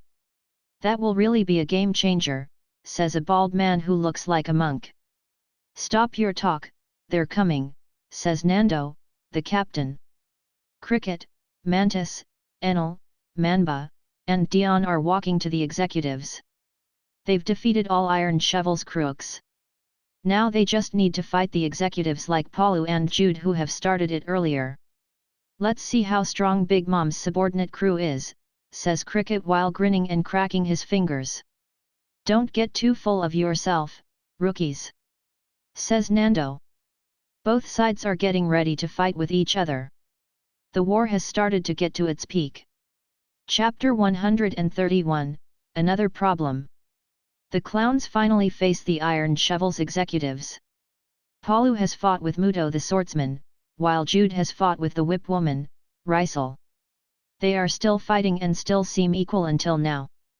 The four remaining executives are Captain Nando, the tall and lanky man Bon, the long tribe man Rodden, and the bald monk Tong. It will be a 5 vs 4 battle because the clowns have Cricket, Enel, Mantis, Manba, and Dion. Manba, Dion, take care of that long arm man together. Enel, you'll fight that tall guy. Mantis, take care of that bald monk. I will take care of the captain, says Cricket. The others nod after Cricket gives them their parts. None of them protest it, even the troublemaker Enel. They know the enemy's strength because of their observation haki that has been strengthened on Birka, so they know why Cricket paired them like that. Ha, you are quite fast to make that decision, I like that. But are you sure you can defeat us like that? Asks Nando while smirking. You will find it out later, says Cricket. Haha, you guys hear him. Show them why we could go to New World. Says Nando to his crew. The three executives grin and get ready to fight the clowns. Now! Shout Cricket and Nando at the same time. Both sides attack each other based on the pairing that Cricket made. They clash and separate to get more room for their battles. Cricket and Nando fight barehanded, Enel fights Bon who uses a pair of tonfa, both Mantis and Tong use bow staff, while Rodden uses a pair of cutlasses as Manba uses his bazooka spear and Dion is barehanded but he has devil fruit. Buggy and Ruff watch the war has gotten on its peak now. They've also moved their ship between the Iron Shovels and passenger ship. There's a reason why Buggy moves their ship here while his crew fight. Ruff, control the ship and keep it in this position while I go, says Buggy. Where do you want to go, Captain? Asks Ruff. To the passenger ship, I have something to do, says Buggy. All right, says Ruff. After Ruff takes over the ship's handle, Buggy goes to the passenger ship. His crew will be fine in their battles, he believes that. So he will do his business and leave his crew to have their battles. Buggy enters the ship's lower cabin and looks around to find a way as he searches for something. The ship's passengers are very afraid when they see him. He ignores them and just keeps walking until he reaches the lowest cabin. There are many big crates in the lower cabin that have fang symbols. There are some small holes too on every crate there. Buggy approaches one of the crates and punches it until it breaks. His expression turns grim and he says, as I thought. Inside the crate are 5 women with cuffed hands. They hug each other and look scared after Buggy broke the crate. These women were captured through unknown means and will be sold as slaves. This ship is a real passenger ship, but the slave trading group used it to send their slaves too. It is to avoid detection from the Marine and other authorities. Unless the group has a connection with celestial dragons, the Marine will not let them go. Buggy realized it when they got closer to the Iron Shovel ship. He saw small fang symbols at some spots on this ship. He knows that fang symbol after getting involved in black market for years. It is a big slave trading group that sold slaves to celestial dragons. He doesn't know where the slave traders hide, but he knows that they're here. They might be hiding among the passengers and act like ones. So they don't fight the Iron Shovels when getting attacked earlier. As long as their slaves aren't discovered, then they won't make any move. But they will make a move after this because Buggy has discovered the slaves. It doesn't matter though, he just needs to fight them if they attack him. Come out, says Buggy to the women. What are you going to do? Please don't do anything to them, they're still too young, says a woman that looks older than the other 4. Just come out, you're getting in the way. I want to destroy all these crates here, says Buggy. Why yes, replies the woman. The 5 women come out of the crate and then Buggy starts to destroy every crate there. He finds many women, men, and children inside the crates. There are more than 100 people here with most of them are young women. Do you want to be free? Asks Buggy. The captured people look at each other in confusion. The word free has disappeared from their minds since they knew they'll be sold as slaves. But now Buggy suddenly asks them about it, so they don't know what to say. What is this? You don't want to be free? Asks Buggy again. I want, replies the woman who talks with Buggy earlier. Me too, answers a man. The others then start to reply the same thing, even the children. Good, then fight for it. Don't just wait for any help because no one other than me will come, not even the Marine.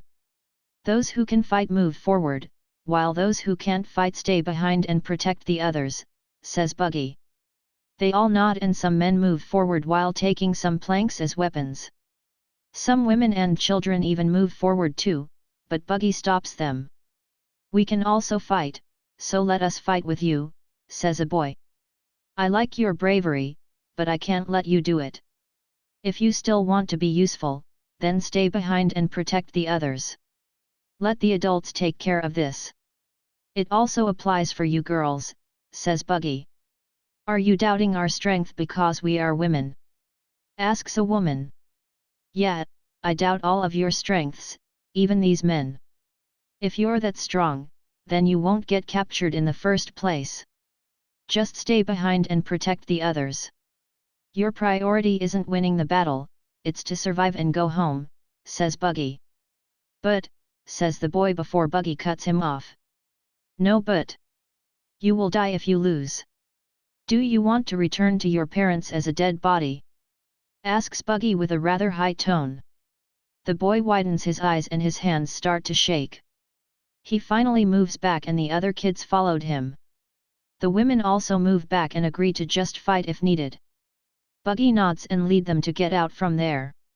As they walk to the upper cabins, Buggy senses some people are coming toward them. Those must be the slave traders who have realized that the slaves have been discovered. Get ready. They're coming, says Buggy. Everyone gets ready and soon 15 weaponized people arrived in front of them. Buggy doesn't wait and attacks them with his swords. He can't let the slaves fight them without proper weapons. Buggy defeats the 15 slave traders easily and it surprises the slaves. He tells the men to take the weapons and tie the defeated slave traders using their own clothes. Then they resume their way to upper cabins immediately. There will be more enemies coming after this, so you will need to fight.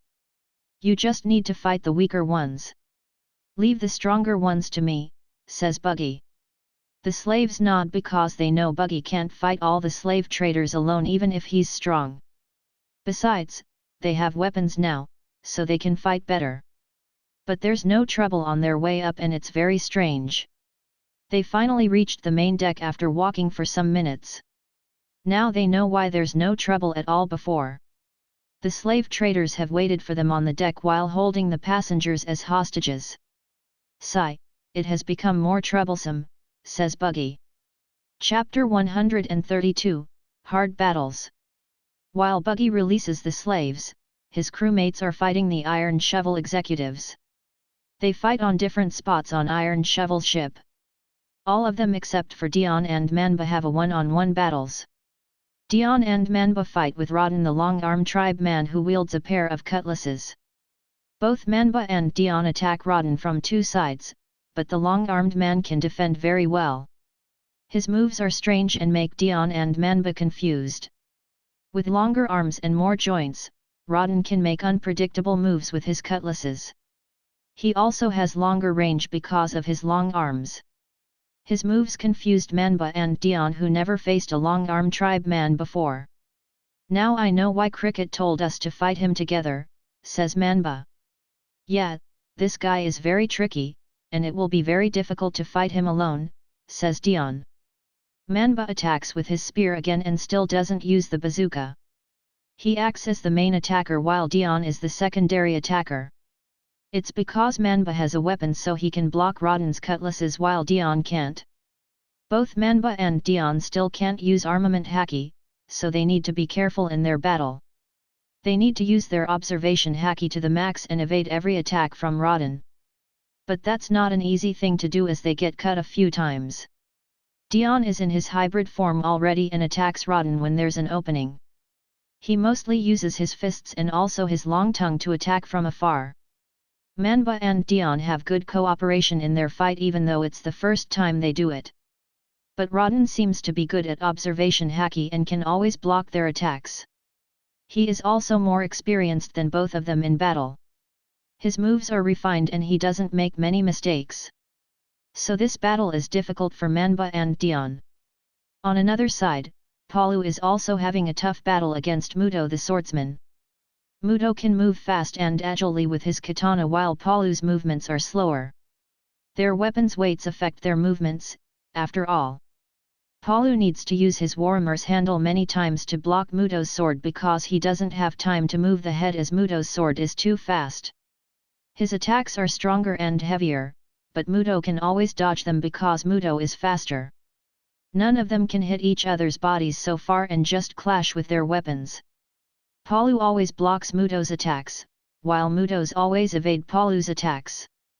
So it makes Muto realize that Palu can use observation haki. You can use observation haki, aren't you? Asks Muto. Observation haki? Asks Palu as if he doesn't know it.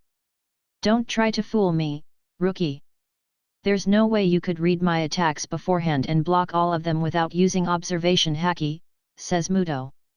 Ah, it's because I blocked your attacks, hey? What I used isn't what you called observation haki, it's mantra. My dad taught it to me and the name is mantra, says Palu while smirking. Mantra, such a strange name. But it must be just another name for observation haki. Still, that is not enough because there's another form of haki, says Muto while grinning. Muto's right hand that wields his katana suddenly gets blackened. Then his katana also get covered in black metallic color. He activates his armament haki now to fight with Palu. You should have never heard about this. This is armament haki, a very important power in New World.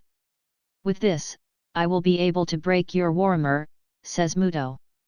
Palu makes a surprised look, but he laughs in his heart. He knows armament haki, but this arrogant prick tries to show off to him. So he plays along and acts like he doesn't know anything. It will be fun to see Muto's reaction when knowing that he can use armament too. This bastard will be very mad when knowing that I can use it. He, I will let you show off now and slap you hard with a surprising fact later, thinks Palu. Palu coat his Warhammer with colorless armament to make it a little harder. If he doesn't do it, then his Warhammer will not survive Muto's attacks. With armament haki hardening, Muto's attacks will give more damage, so he needs to harden his weapon too. But Palu still doesn't want to reveal that he can use armament. Muto doesn't know that he has it and it is his advantage. He will use it as a surprise later, so he save it for now. Besides, Palu always likes to play with his opponents. Meanwhile, Jude's fight doesn't seem good at all. Her lack of experience against opponents who can touch her Logia body is very clear now. Furthermore, her enemy, Rysel, uses a long whip that can move unpredictably. Rysel moves her whip around very fast and forced Jude to move back. Jude has got hit many times and has many wounds on her skin. She can only attack a few times because Rysel keeps pushing her back. What's wrong, little girl? Aren't you a Logia? It's supposed to be the best power, right? Asks Rysel with a mocking tone. Ugh, the whip can move anywhere like a snake.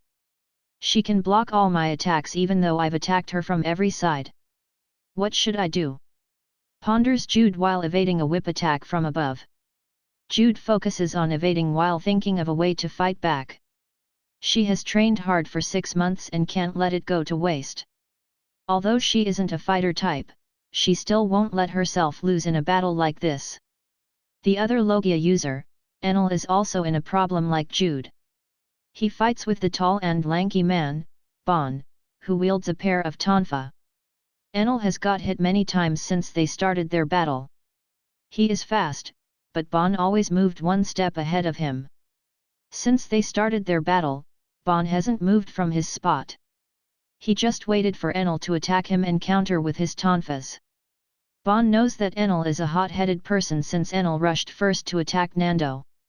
So he used it in his strategy and just wait for Enel to attack him because he knows Enel will not wait for him to attack. Then just like he predicted, Enel really attacked him numerous times without any rest. He just needs to read Enel's movements using his observation haki and counter them. That way, he can counter Enel's attacks and save his energy. Bon is a smart man, very different from his current opponent. Enel gets angrier as time passed because his injuries keep increasing.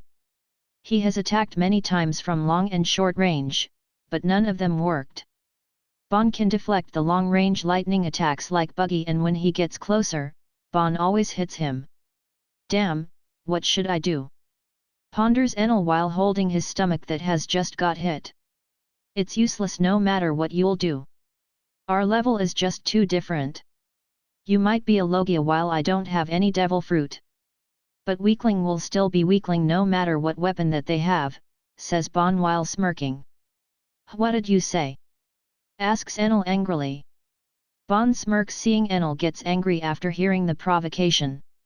Enel starts to attack Bon blindly after getting provoked. He is too hot-headed and very easy to manipulate in mind games. Mantis sees it and clicks her tongue. Tisk, that idiot. It seems we need to put his head in a fridge later so it can become cool.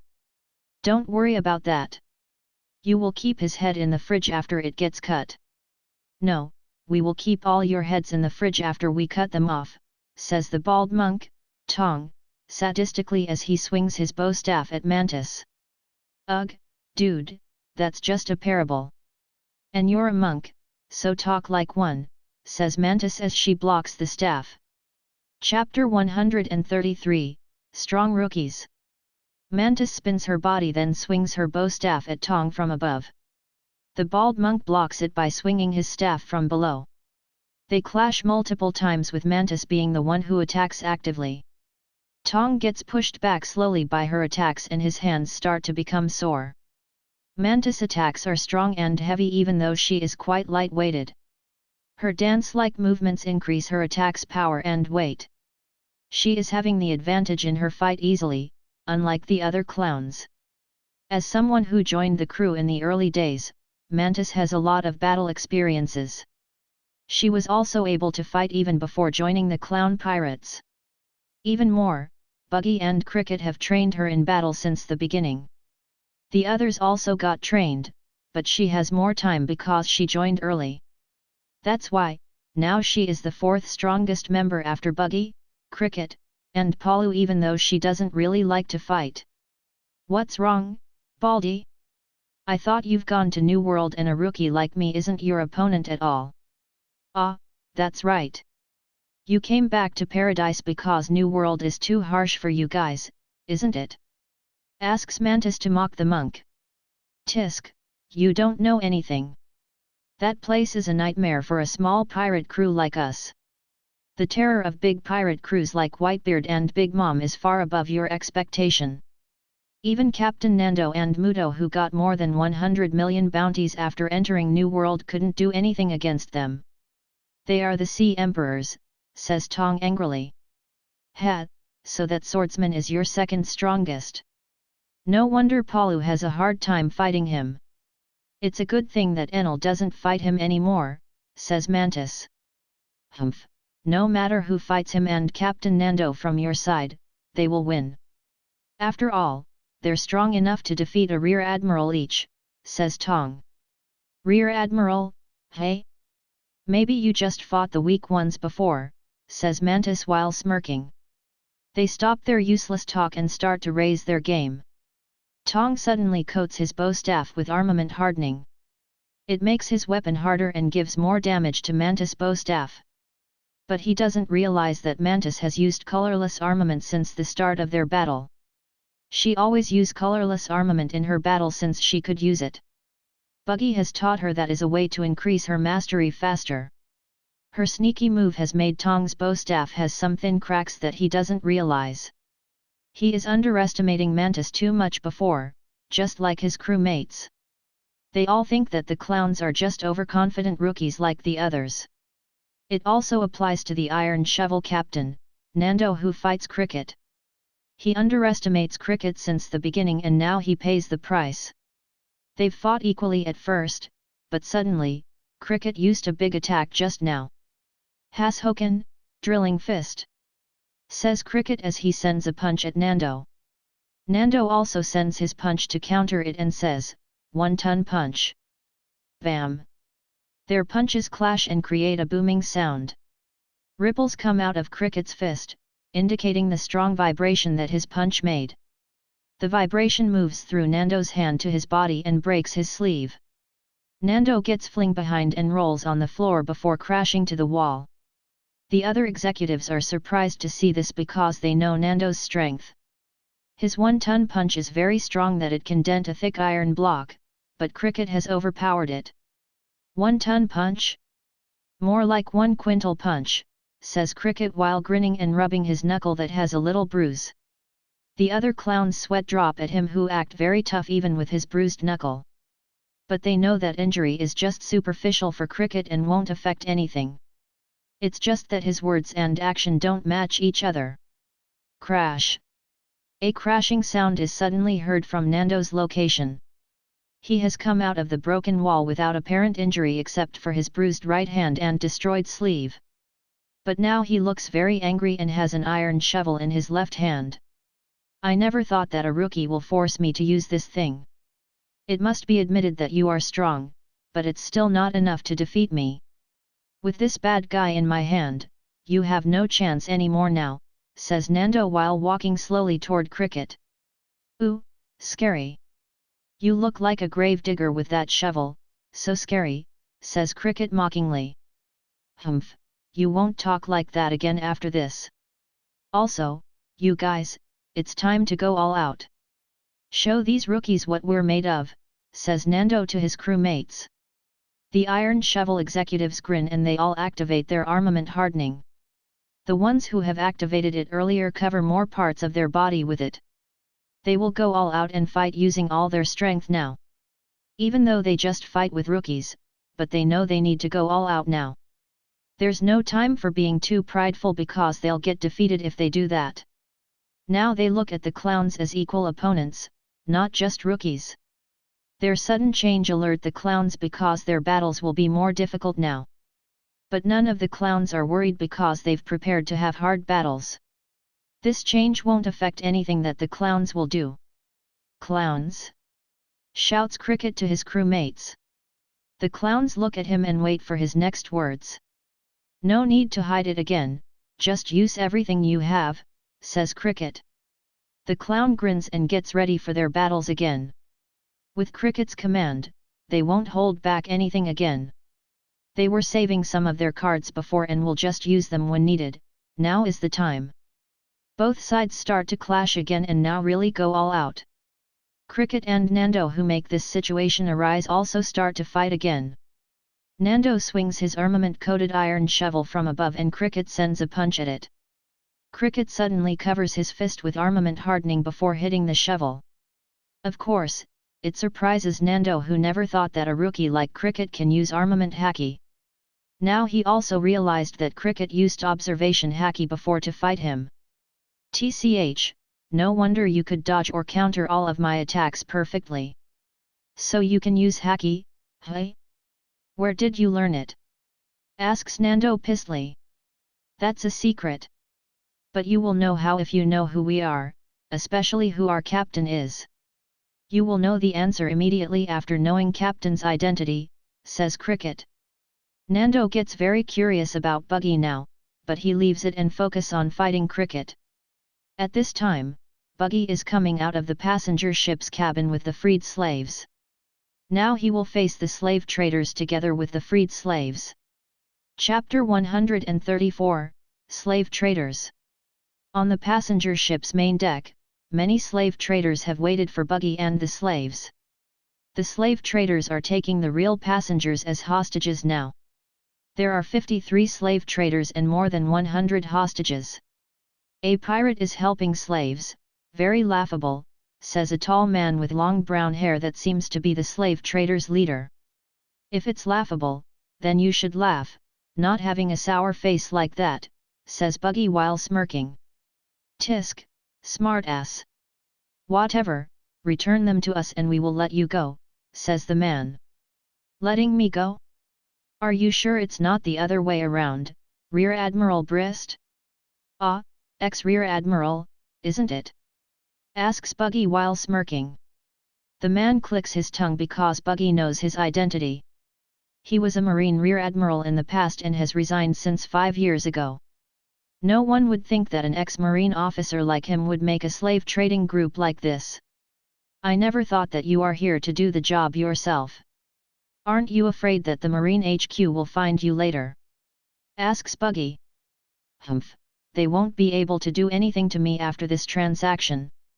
So there's no need to worry about them, says Brist.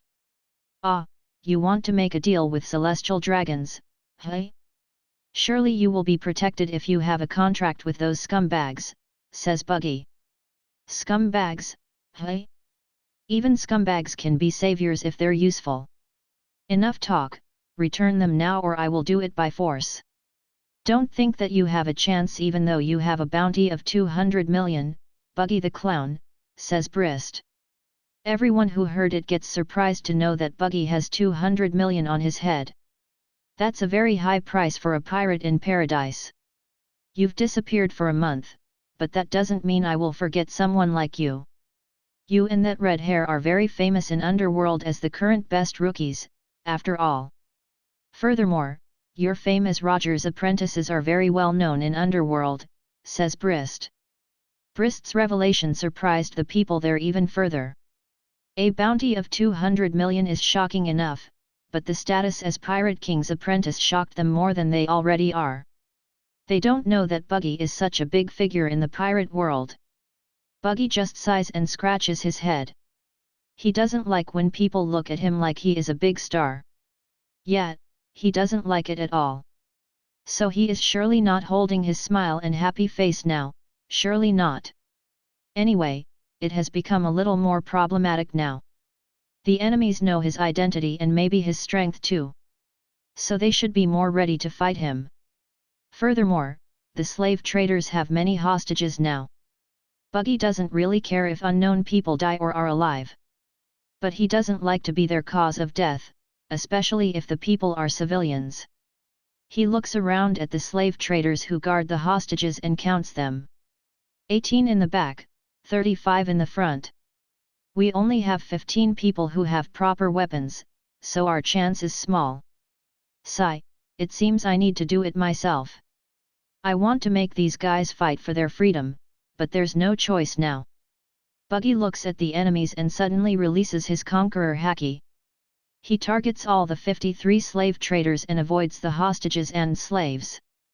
The sudden burst of Conqueror Haki surprised Brist who know about it. A controlled Conqueror Haki. Damn, I should have predicted this from Roger's apprentice, says Brist in a frustrated tone. The slave traders fall unconscious one by one until there are only 3 people who stand. Brist and 2 men are the only ones who survive Buggy's Conqueror Haki. Their number has reduced a lot, but it still makes Buggy clicks his tongue. Tisk, there are 3 strong people, hey? The slaves won't be able to take even one of them if they could survive my Conqueror Haki, says Buggy. The slaves and hostages are very shocked now because the slave traders suddenly fall unconscious. They don't know how, but they can only think that it's Buggy's power. Now they have a hopeful expression because Buggy might be able to save them. Buggy ignores the masses' gaze and takes his Denden Mushi. Ruff, come here. It's time to put your 1-month training into practice. Can I skip it?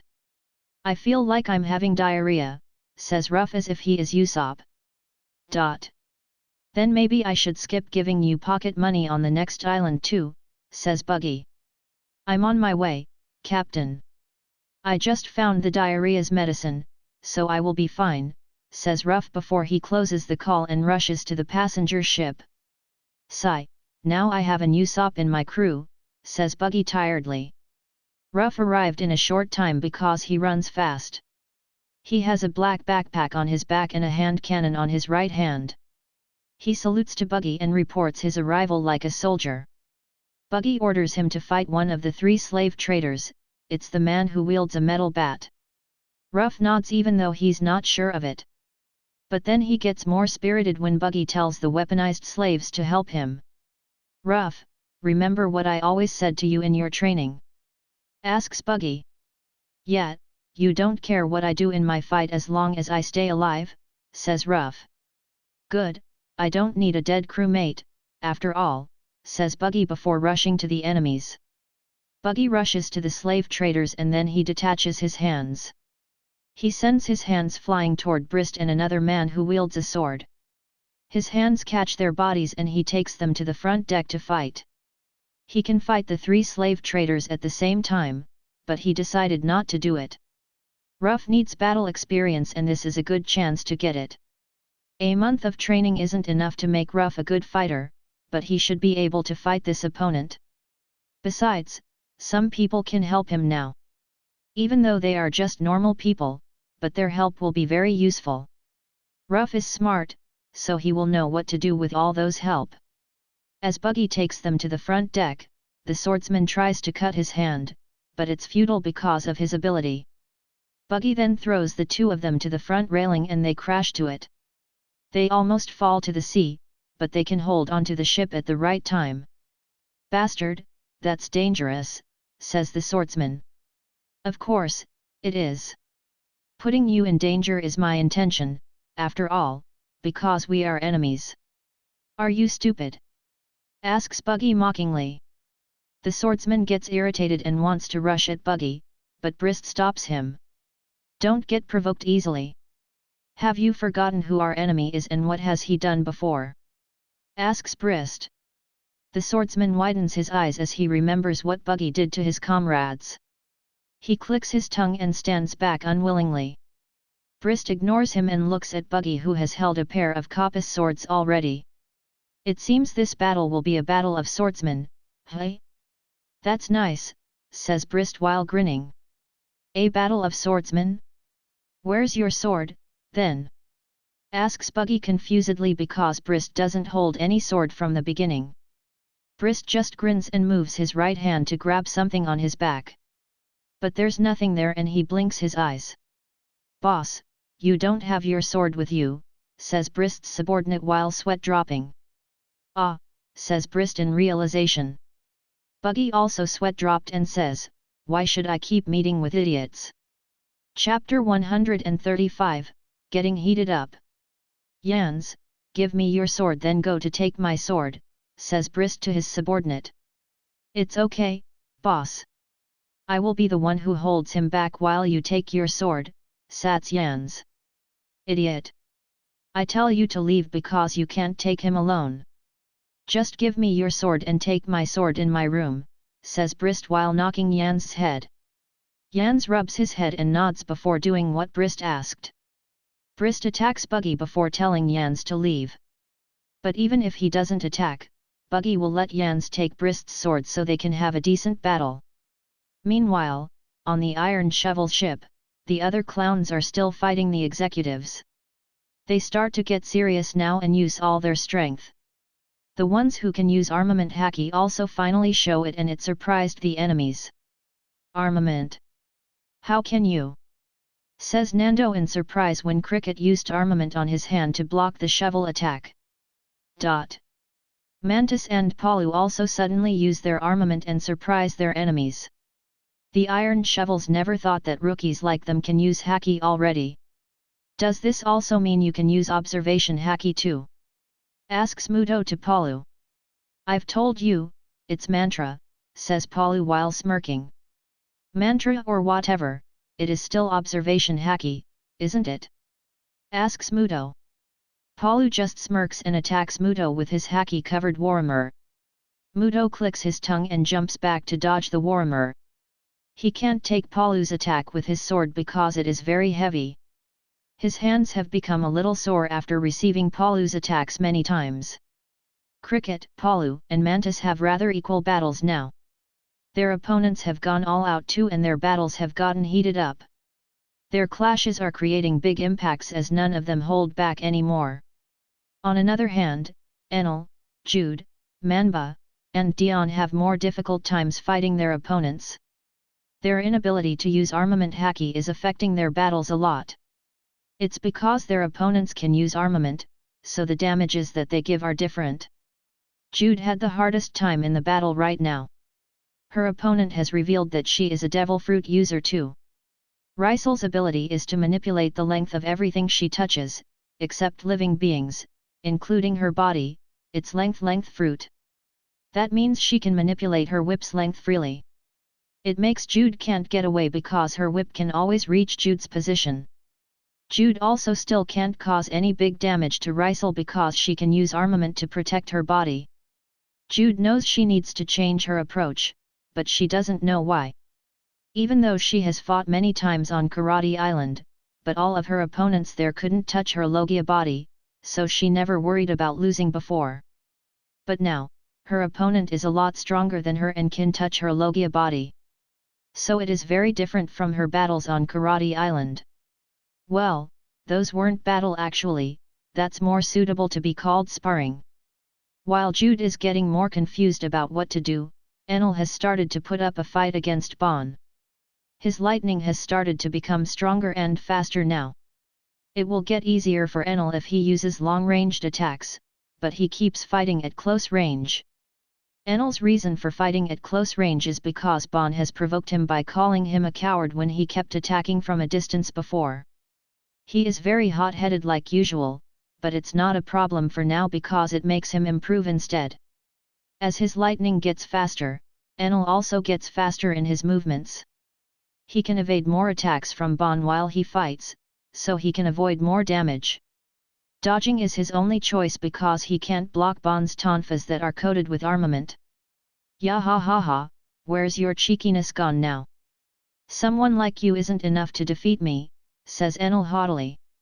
TCH, don't get full of yourself just because of this, rookie, says Bon as he gets faster too. Bon's breathing pattern change and his aura change too.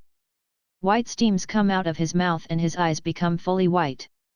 Then his muscle and veins bulge, making him looks bigger and more ferocious.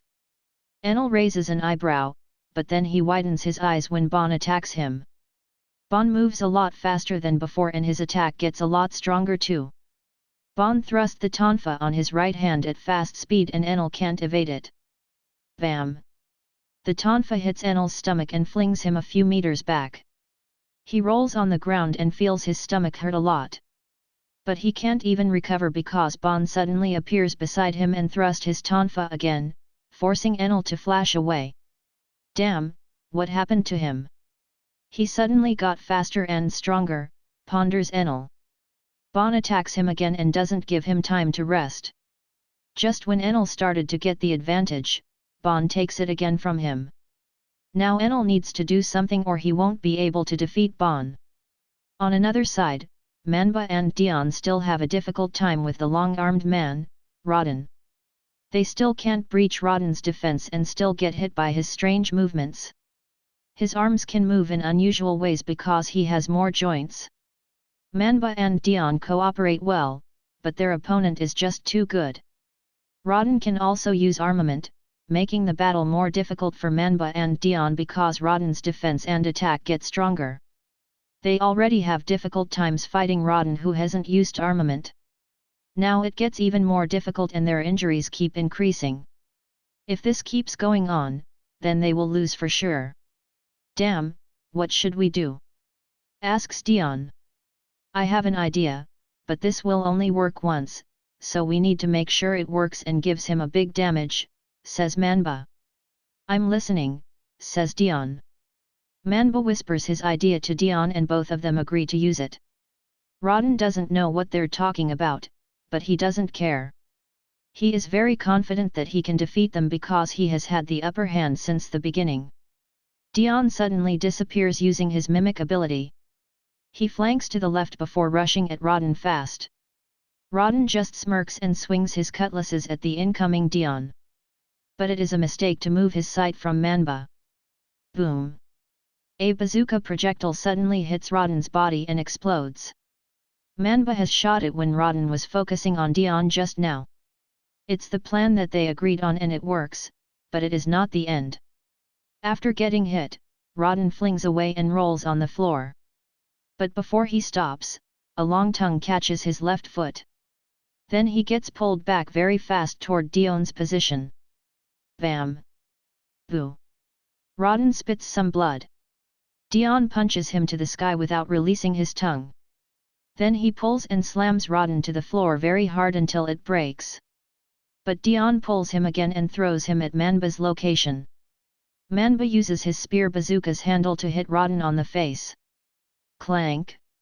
A metal hitting metal sound is heard because Rodden has covered his face with armament. He hasn't had the chance to defend the previous attacks. But now he can protect his face at the right moment. Rodden flies a few meters before falling and rolls on the floor again. Dion and Manba try to attack him again, but he can defend himself now. He stands up and holds his body that feels hurt after getting hit very hard a few times. Rodden's clothes on the left side are tattered because of the explosion and he has thin burnt marks there. Blood also trickle from the corners of his mouth because Manba and Dion's punches are strong. I must admit, that's a smart strategy, or maybe I was just too stupid to get distracted by that, says Rodden while wiping the blood on his chin. I think it's both, says Manba cheekily. That sounds right. But this kind of thing won't happen again, so get ready to lose now, says Rodden. Manba and Dion grin before saying, come. Chapter 136, Victories. The war between Clown and Iron Shovel pirates still going on. Cricket, Palu, and Mantis have shown why they are worth their high bounties. No, even their bounties aren't enough to describe their strength. Palu and Mantis should have higher bounties with their current strength. They should have more than 100 million now if the Marine really knows their strengths. But it's just a matter of time for them to get such bounties. The three of them are pushing their opponents back since they started to go all out. They can use all their cards freely now and exert 100% of their power. It's like they finally release the cuff that they put on themselves. Nando, Muto, and Tong are having a hard time processing what happened there. The clown's sudden change is too unbelievable for them. Furthermore, the three clowns' armament ability is too shocking for the executives. Muto is the most surprised man among the executives. His battle with Palu was difficult enough even when Palu didn't use armament. Now when Palu starts using armament, their battle has started to change direction. Palu is dominating the battle slowly with his heavy attacks. His attacks are making Muto's hands sore after blocking them with a sword. So Muto realized that lashing weapons with Palu is a very stupid idea. That's why Muto will prioritize evading Palu's attacks rather than blocking them. But Palu has gotten faster since they started to fight. It makes the battle getting more difficult for Muto and he gets more hits and damages. Palu isn't getting faster because he suddenly gets stronger physically. It is because his weapon handling has gotten better as he fights. His sense has become sharper since he learned mantra. Because of his mantra, Palu can read his enemy's movements even though Muto can also read his move with observation haki.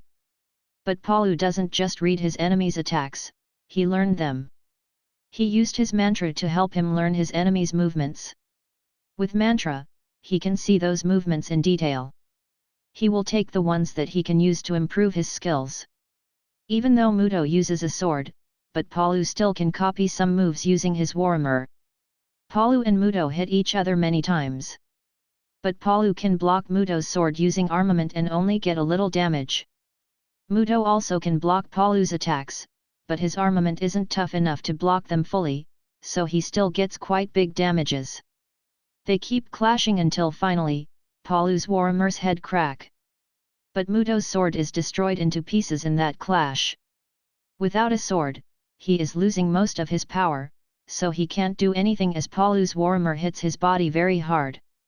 Muto flies very fast to the ship's railing and crashes onto it.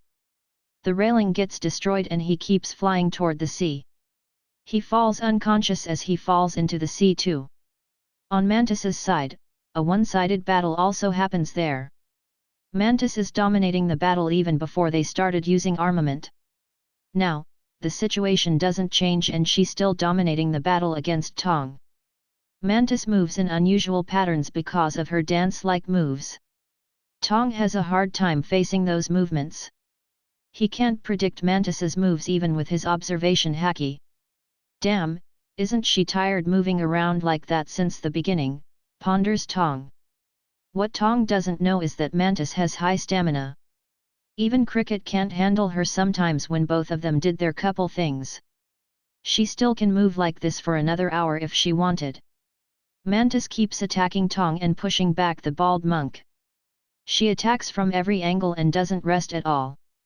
It makes Tong lose his ground fast and Mantis immediately uses a big attack. Mantis moves her staff in a circling motion from below to the back then to the front. She spins her body as she moves her staff. She does the circling motion 3 times to get a strong momentum and then she slams it on Tong. Tong blocks her attack with his staff that he holds with 2 hands. But then his staff cracks and breaks in half even though he has used armament. Mantis's staff keeps going down and hits his head very hard. Tong's body crashes down onto the floor and breaks it a little. His head is very hurt and blood gushes out from where Mantis hit him. Even his bones there are broken into pieces and he almost fainted. He suddenly feels uneasy and looks up at Mantis. His eyes widen as Mantis's staff appear in front of his face again. Mantis attacks him again because he is still conscious, so she uses the same attack once more. Mantis's attack hit Tong's head again and now he's really sent crashing to the lower cabin. He falls unconscious right after Mantis hits him. With his defeat, 2 Iron Shovel executives have been defeated. Cricket's battle with Nando also gets more heated up. They seem equal in their battle and keep hitting or getting hit. Nando is very strong, after all, so it needs a lot of effort for Cricket to fight him. After he used his Iron Shovel weapon, Nando's attacks and defenses power increase a lot. Now he can take Cricket's strong attacks like his Hashoken without getting pushed back. They keep attacking each other at close range and none of them are pushed back. As Cricket's battle still runs tightly, Jude's battle will take a massive turn. Jude has found a way to face Rysel and she will use it to defeat Rysel. She controls her ash to slip through the wood gaps on the floor. Then Jude moves the ash toward Rysel's location stealthily below the floor. She gathers it below Rysel's feet as she dodges Rysel's whip attacks. After Jude gathered enough ash below Rysel's feet, she makes her move. Jude moves her ash upwards and breaks the floor. Rysel gets surprised to see a lot of ash come out of the floor. The whip woman tries to get away, but Jude has anticipated it by holding her feet with ash. Then Jude's ash starts to cover Rysel's body very fast. Rysel can't move at all when her body gets covered by ash. Jude then tightens the ash to give pressure on Rysel's body. She keeps tightening it until there's no movement from Rysel. When Jude releases her ash from Rysel's body, the whip woman falls unconsciously. Even Rysel's armament can't defend the pressure that Jude's ash made. On another side, Manhwa and Dion also finally defeat their opponent, Rodin. They defeat him after Dion succeeds to caught Rodin's feet with his tongue. Manhwa then shot his bazooka at Rodin again and injured the long-armed man. Dion took Rodin's cutlasses and threw them away. Both of them then attacked Rodin continuously until he fainted. It's not a pretty win, but victory is still a victory. Enel's battle also has come to its end. Bon, who used an unknown martial art to make himself stronger and faster, finally feels its drawback. He gets very tired after using that technique for 3 minutes. Now Bon is getting very weak and even has a hard time standing. But Enel is also not in good condition with many injuries on his body. Bon has inflicted a lot of damage on him before and he also has a hard time moving. Enel tries to get closer to Bon, but he falls on the floor because he is very low on energy. Bon tries to attack Enel too, but he also falls on the floor like him. Both of them crawl to each other to make a finishing attack. When they get closer, Bon swings his tonfa toward Enel, but it just passes through Enel's head. Bon curses inwardly and sighs when Enel touches his hand. Enel grins and uses his remaining energy to electrocute Bon, making the guy falls unconscious. Hee hee, I win, says Enel before he falls unconscious too. The executives have been defeated and only Nando is left. He sees his comrades fall one by one and clicks his tongue. His fight with Cricket is the only one that hasn't finished. It seems I need to finish my fight too now, says Cricket while smirking. Yeah, let's finish it with your defeat, says Nando as they resume their battle. Chapter 137, The Iron's Last Fight. Cricket still hasn't finished fighting his battle against Nando. Well, his opponent is the strongest among the iron shovels. So it won't be easy to fight Nando, even for Cricket. Nando swings his haki-covered iron shovel toward Cricket at a fast speed from every direction. Cricket counters Nando's attacks with his haki-covered punches. They clash many times in a few seconds and the impacts of their clashes are big. As they clashes, Cricket sees a chance when Nando swings his iron shovel diagonally from up left. Cricket evade to the left and then thrust his left hand like a spear at Nando's chest. You're wide open, says Cricket while smirking. Damn, curses Nando as Cricket's hand moves toward his chest. Bam! Nando can't move his iron shovel to block it at the right time, so he covers his chest with armament haki to defend Cricket's attack. Cricket's punch flings Nando a few meters back but he can stabilize himself and he slides on the floor. Cricket doesn't wait and rushes at Nando with an attack ready. Seeing Cricket rushing to him, Nando also prepares his move. When Cricket sends a big straight punch, Nando swings his iron shovel to parry it from below. Don't push your luck, rookie, says Nando angrily. Nando slides forward and uses the shovel's handle to hit Cricket's jaw.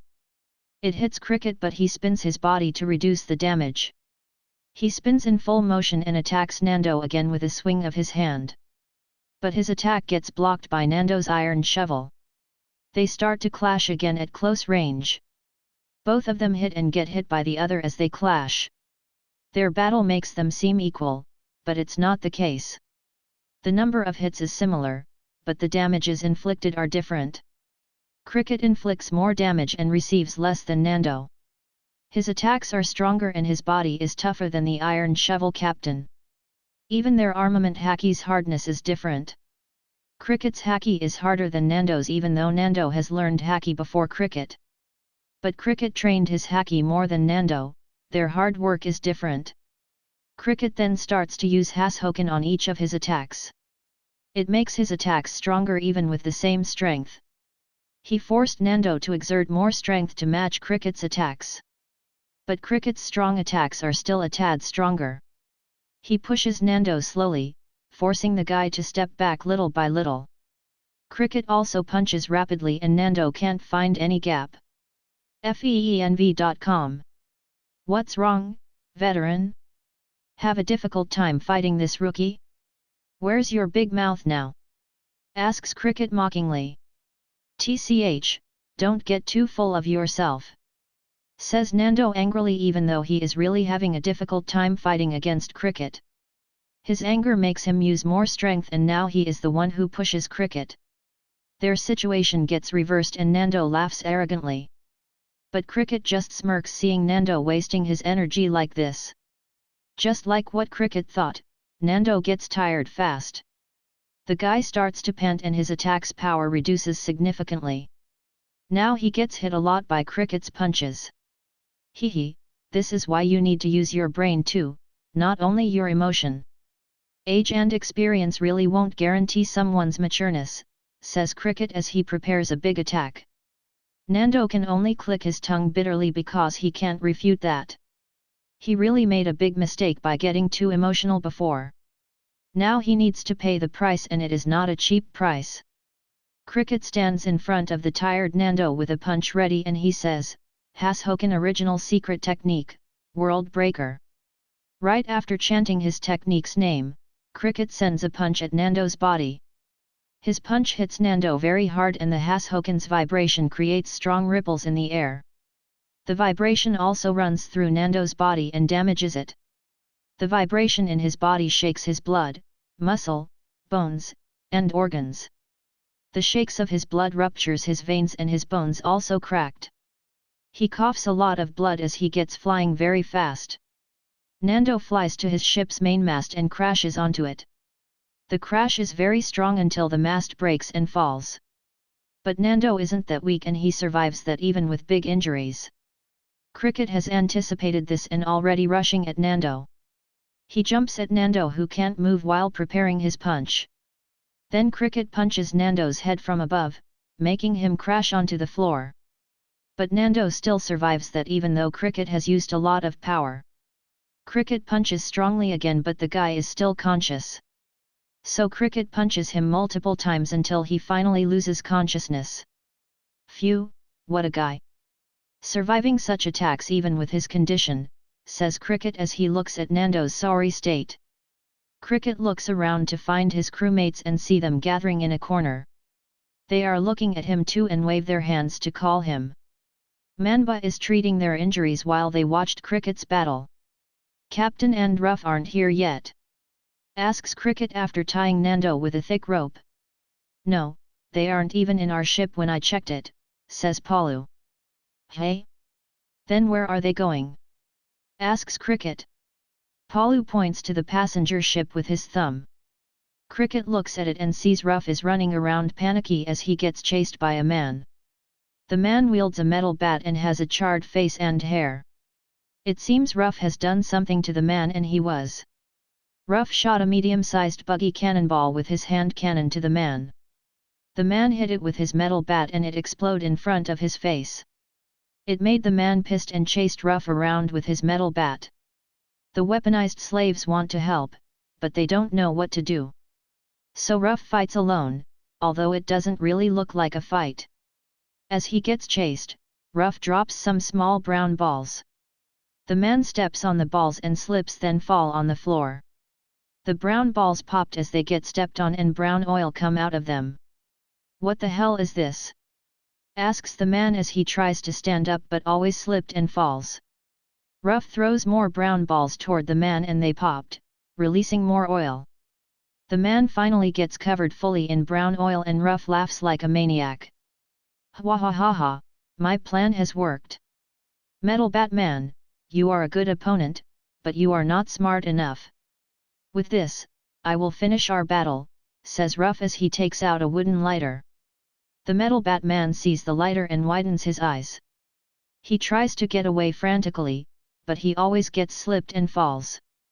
Ruff laughs maniacally seeing that and sets the lighter on before throwing it to the oil.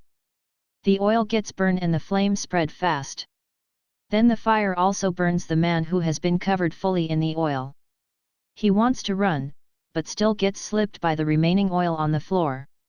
He finally can run after the oil on the floor gets burnt completely, so he runs and jumps to the sea. The fire finally died down after he dived in the water.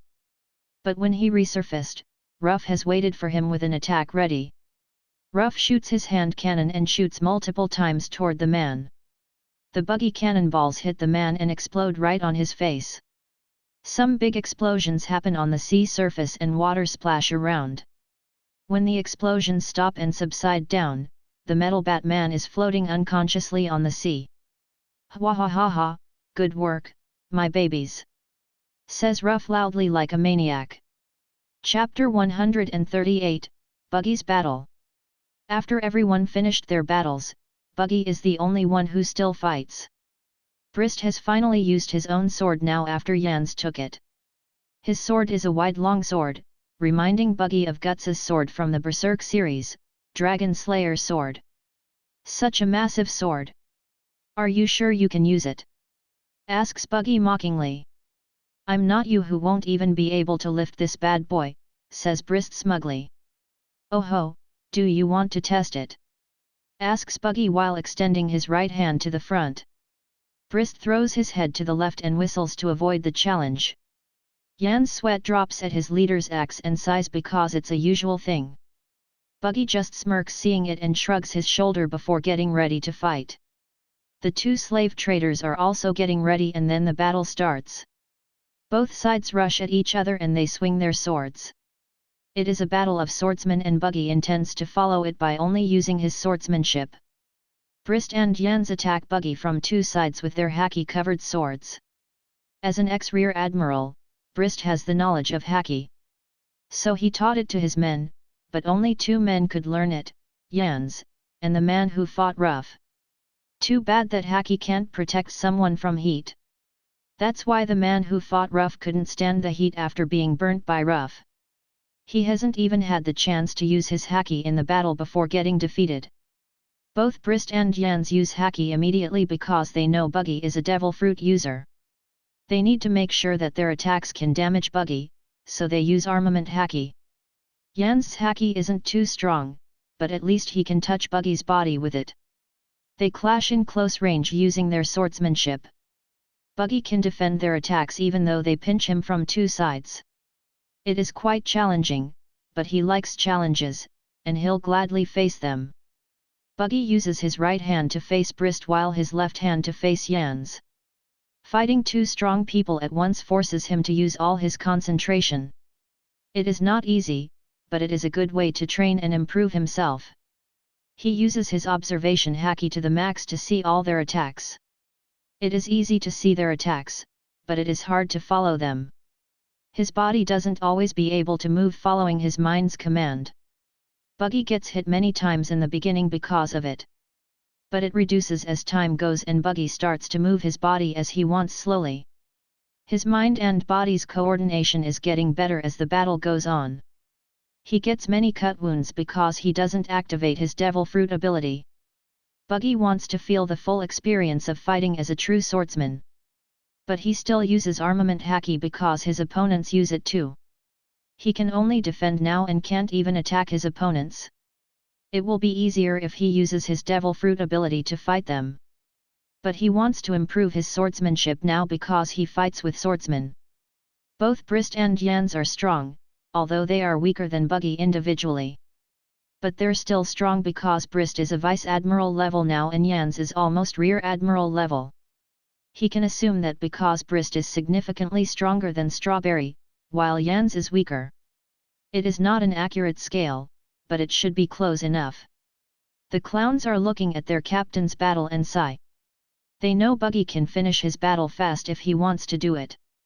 But he chooses to do it in a more difficult way. Only Enel doesn't understand why Buggy does that. Why doesn't he just uses his ability to defeat them now? Asks Enel while getting treated by Manhwa. Because he doesn't want to finish it quickly. Captain doesn't like having easy battles, no matter who his opponents are. Wasn't that the case when he fought you? Asks Palu. Enel now remembers that Buggy also could defeat him fast. But Buggy didn't do it and only fought without his full power. It makes Enel even more confused now because he can't think of any good reason for it. He wants to improve himself even when he fights weaker opponents. To do it, he will use the aspects that he lacks or something else that can be improved in the fight. Now, he fights 2 swordsmen, so he chooses to improve his swordsmanship, explains Cricket. Cricket's explanation makes Enel understand. Although he is still confused about why Buggy bothers to do it. But then he realizes that it is one of the secrets to why Buggy can be this strong. Maybe I should do it too from now on, says Enel while rubbing his chin. Do it after you can defeat your opponent easily without getting hurt like this, says Jude while touching Enel's injury. Ouch! Ouch ouch! Bastard, don't touch it! Says Enel angrily. Vong! Manhwa knocks Enel's head angrily and says, don't move around. I'm still treating you. Enel gets silent and grumbles in low voice. The others laugh at it before they look at Buggy's battle again. They still haven't know why Buggy suddenly has a battle on the passenger ship though. Buggy now can block all Brist and Yan's attacks. He has been able to synchronize his mind and body perfectly. Now, he starts to attack them too, not just defending. But he can only attack every once in a while because it is still difficult. Damn, he is improving as the battle goes on. As I thought, he uses us to train himself. He doesn't even use his devil fruit ability that he used before we fight. TCH, he underestimates us, thinks Brist angrily. Buggy doesn't know what Brist is thinking and he doesn't care. He indeed used Brist and Yans to train his swordsmanship, after all. Besides, it's his freedom to use what he wants to fight anyone. They keep fighting using their swordsmanships in close range. Brist and Yans use flying/attacks every once in a while, but they aren't effective. Buggy is always able to block their flying/attacks easily. But Buggy never uses flying/attack and only fights in close range. It is ineffective to use a flying/attack in a small space like this front deck, after all. They will just waste their energies by using flying/attacks. The proofs appear soon after that. Brist and Yan start to get tired while Buggy is still energetic, even though they fight together while he's alone. It should be him who gets tired first, but they are wasting too much energy in their fight. The price for that mistake isn't cheap. They start to get pushed back by Buggy's attacks. Buggy's attacks also start to hit them more and more. Their wounds increase slowly as Buggy's attacks get more ferocious. It's getting harder and harder for them to defend Buggy's attacks. His attacks are getting faster and stronger as their battle goes on. Now, Brist and Yan start to lose their ground and Buggy knows it's time to finish the battle. Thanks for your help in my training. I don't have another swordsman in my crew, so I don't have a sparring partner, says Buggy while grinning. Damn bastard, curses Brist as he rushes forward angrily with Yans. Buggy waits for them while preparing his attack. He places his swords on his left and lowers his stance. Then when Brist and Yans arrived, he swings his swords with full power. Divine Departure. Buggy hits Brist first and pushed him toward Yans. Then both of them get pushed by Buggy's strong attack. They can't defend it and fly very fast to the faraway sea. Buggy finally defeats his opponents. Chapter 139, Kind Pirates. Such a nice exercise, says Buggy as he walks while stretching. Captain, these guys weren't helping at all, says Ruff in protest while pointing at the freed slaves. But we didn't know what to do. Besides, you took him away from us before, says a man. Then you should chase or throw your weapons at him, says Ruff annoyedly. Did you win? Asks Buggy. Yeah, I win, says Ruff. Then what's the problem? It's fine as long as you win, right? Asks Buggy. Well, it is, but still, says Ruff before Buggy cuts him off. That's it, then. Case closed, says Buggy as he walks away. Captain, why are you treating me like this? Asks Ruff with a wrong tone as he grabs Buggy's foot with tears on his face. Everyone on the passenger ship sweat drops seeing Ruff, who has a bigger and taller body than Buggy, act like a kid. They are glad to be saved by these two, but their actions need to be questioned. Buggy ignores Ruff and just walks toward the mainmast. He drags the crybaby on the floor as if nothing is holding his steps. He reached the mainmast. Buggy gathers the freed slaves and hostages. This is as far as we can help you. You need to take care of yourself after this. Follow the log pose or call the marine if you want, but we won't help you more than this. We are pirates, so don't hope too much from us. Even helping you is exceeding our capacities as pirates already, says Buggy. Do pirates have capacities? Asks someone with a very low voice, but Buggy still hears it. Of course, we have. Our capacities are being criminals, lawless, and everything that makes us bad. So being kind and saving people like this aren't our capacities, it is Marines. We have our job and shouldn't take their job, says Buggy with a righteous tone. Everyone gets even more confused by his strange explanation. Even Buggy himself is getting confused by his words. He just spouted nonsense to answer that question. Cough anyway, you need to take care of yourself after this, says Buggy. Can't you help us a little more? We really don't know what to do. All this ship's crew are slave traders that you've defeated before. We don't have anyone who can control this ship, says a middle-aged man. Captain, my mother said that we shouldn't help people half-heartedly, says Ruff righteously. Buggy has a tick mark and his mouth's corner twitches. Ruff doesn't understand that Buggy wants to leave and reaches the next island soon. Taking care of these people will take their time more than this. Besides, they don't have any obligation to help these people in the first place. But they still came and helped even though it wasn't their intention at first. Buggy thinks that their help is enough and these people can take care of the rest by themselves now. Too bad that some of his crewmates are thinking like Ruff. They suddenly get on the passenger ship after tying up the defeated iron shovels. Manhwa, Jude, and Mantis have the same opinion as Ruff. Now Buggy doesn't have another choice but to help these people to the end. He tells the ones who want to help these civilians to do it themselves. He will just become a bystander and won't disturb them. Buggy walks away while grumbling and takes the others who didn't say anything before to leave this ship. They need to loot the iron shovel ship because they must have got a lot of wealth. Big Mom must have asked a lot from them as payment for sparing their lives. Cricket, Palu, Dion, and Enel do what Buggy ordered. They loot the iron shovel ship and don't leave any valuable, even a cannonball. Palu also dismantles some wood planks and also sails from the iron shovel ship. After they looted everything, they go to the next island.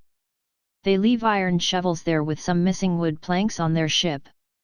There's no sail too on their ship because Palu took all the sails. Now they can't go anywhere except if they call for help. The passenger ship follows them closely with Cricket controlling the ship with Mantis's command.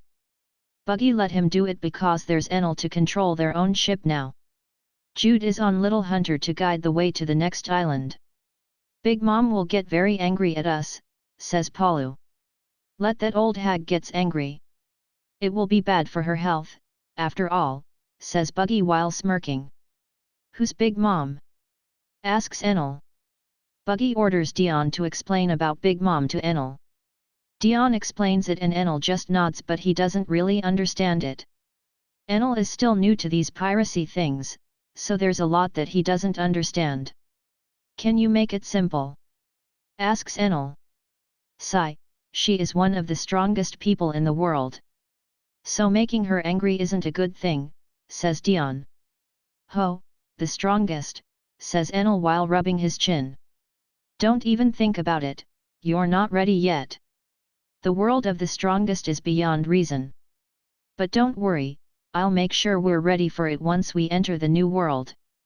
We won't bow down to anyone in the sea of the strongest, says Buggy while grinning. The others also grin and get more spirited now. They also want to get stronger and enter the League of the Strongest. It might be just a dream in the past, but now they know it is possible. As they move to the next island, Manhwa is treating the civilians. Mantis cooks a lot of food for everyone because she knows they all are hungry. Meanwhile, Palu is fixing some damages on Little Hunter that he hasn't fixed after they fell from Birka. Now the clowns have a lot of supplies again after looting the iron shovels. They don't take anything from the passenger ship and even share some with the civilians.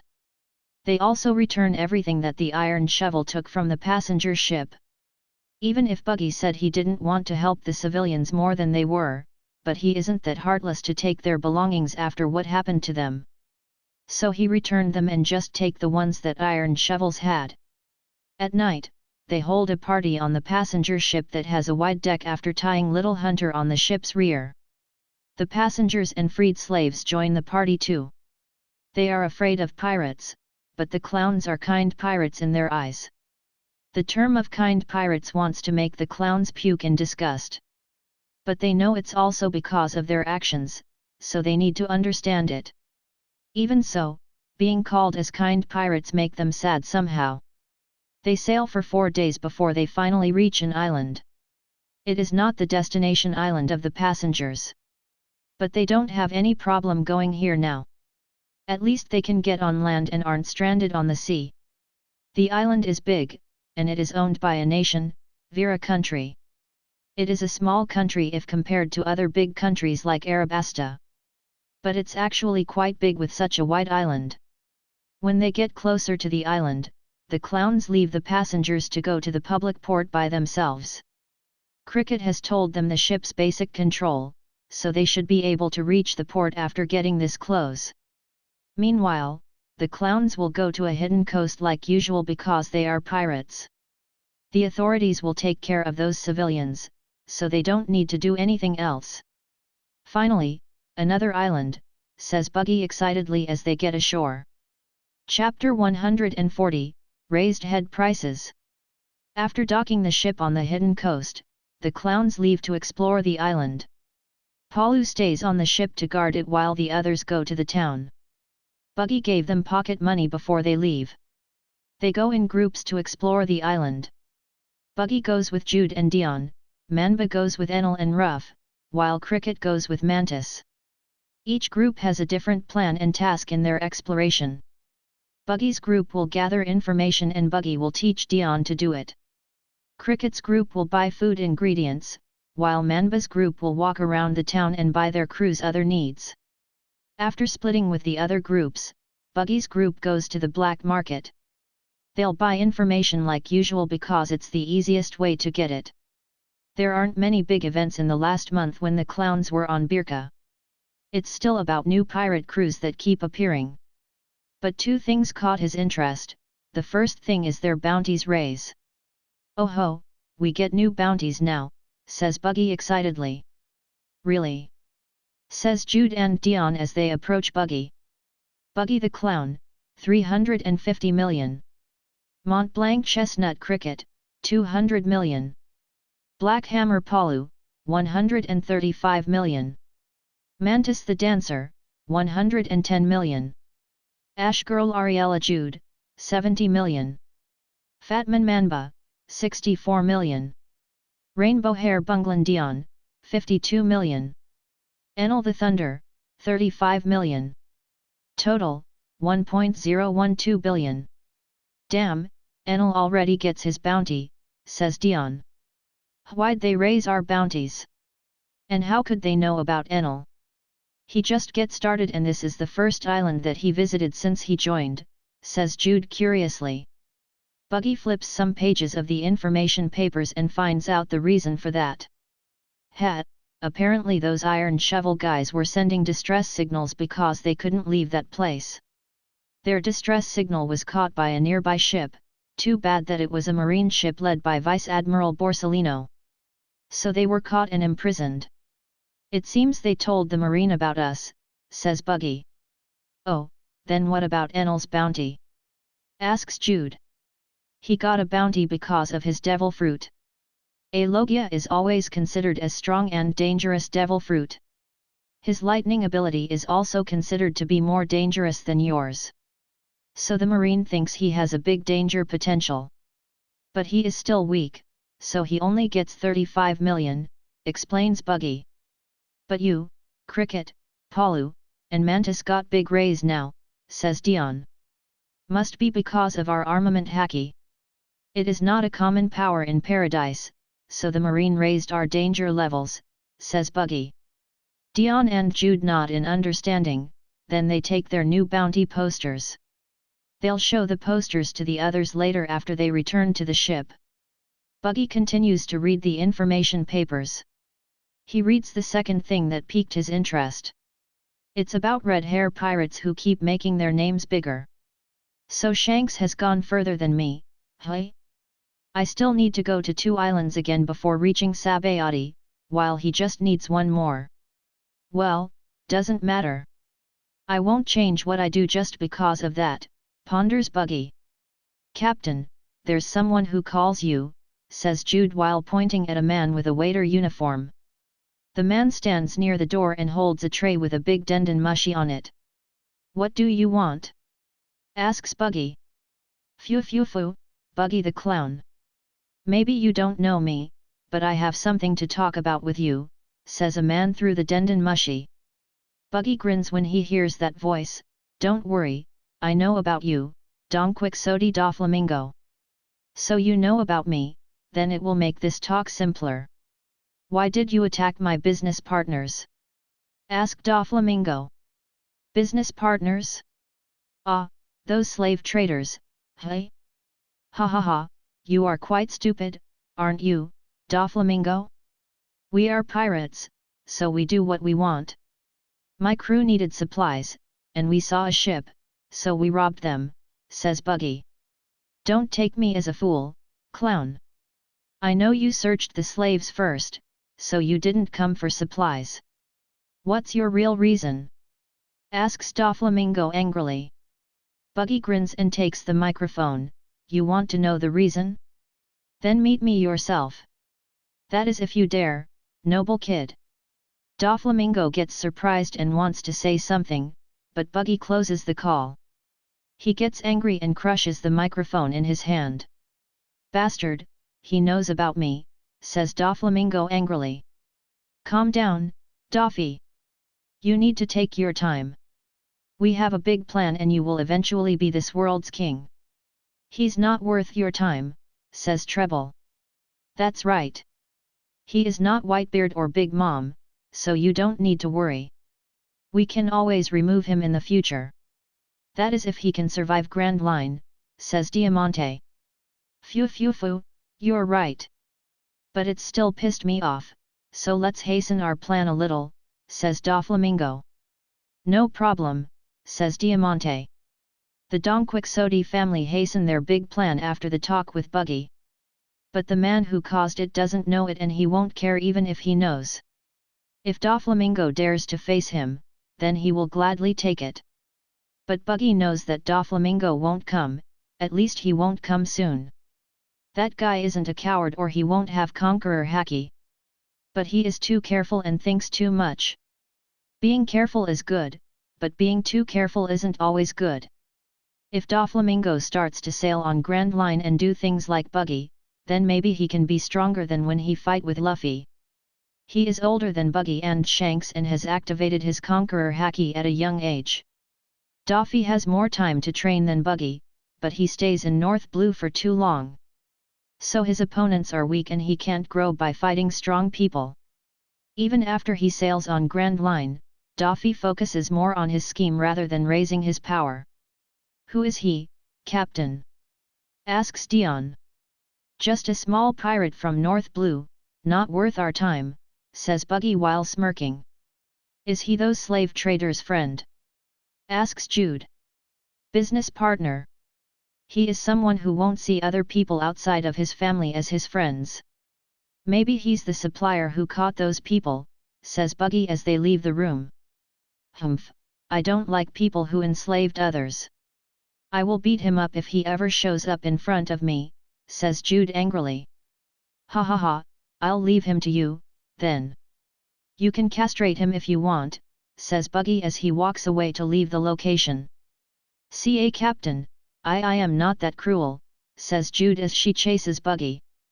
Dion laughs seeing that and follows them. Buggy's group leaves and goes to explore the town now. The three of them walk around the town while chit-chatting. Some bounty hunters look at them but don't do anything because the three of them are too strong for these bounty hunters. Such big fishes, too big actually. We shouldn't bite more than we can chew or we will be the ones who get bitten, says a man. Let's find other targets, says another man. The other bounty hunters agree and leave the location. Buggy smirks seeing them leave, but then he remembers those stupid bounty hunters and that bastard Angelo. I hope there won't be idiots like them again. It's just too troublesome, says Buggy as he continues his walk. Luckily, there's no trouble in their exploration and the bounty hunters know their place. The clowns have a big party on their ship that night. They always like parties, and their new bounties are worth a big celebration. Chapter 141, Strange Experience. The next day after they celebrate their new bounties, the clowns explore the island again. They go to the other towns of this kingdom in groups again. Now, Manhwa is the one who guards the ship and he is the one who asked it. He wants to make some medicines after spending a lot of them to treat the people on the passenger ship before. The clowns go in groups again with similar composition as yesterday, except for Manhwa who gets replaced by Palu. Ruff is glad that Palu is in their group because Palu can stop Enel from making trouble. Ruff and Manhwa have difficult times controlling Enel's behavior yesterday. The Lightning Man is very problematic and likes to make trouble. They keep threatening Enel using Buggy, Cricket, and Mantis to make him behave. Palu never disciplined Enel like Buggy, Cricket, and Mantis. But he has the ability and capability to do it like the three of them. He just doesn't need to do it because the three of them have done it, so his help isn't needed. Meanwhile, Cricket and Mantis need to buy food ingredients again because they've spent it all last night for the party. It's not a problem though because it is one of their entertainments after sailing in the sea for days. Buggy's group also explores the other towns while buying some interesting items. Their day in the Vera Kingdom is peaceful and so are for the next 5 days when they wait for the log pose to be set. They explored every town in the Vera Kingdom, even the capital. They've also got acquainted with some locals and they all are very friendly toward pirates like the clowns. There are other pirate crews too, but there aren't many problems that happened in these few days.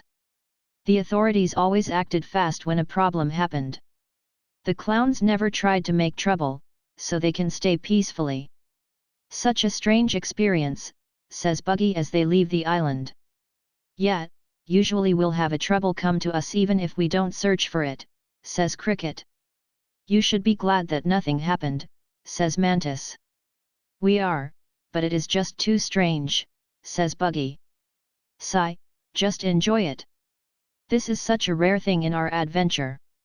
Maybe the next island will give us bigger trouble, so get ready for it, says Mantis. You're right. Let's prepare for a trouble in the next island, boys. Shouts Buggy to the boys.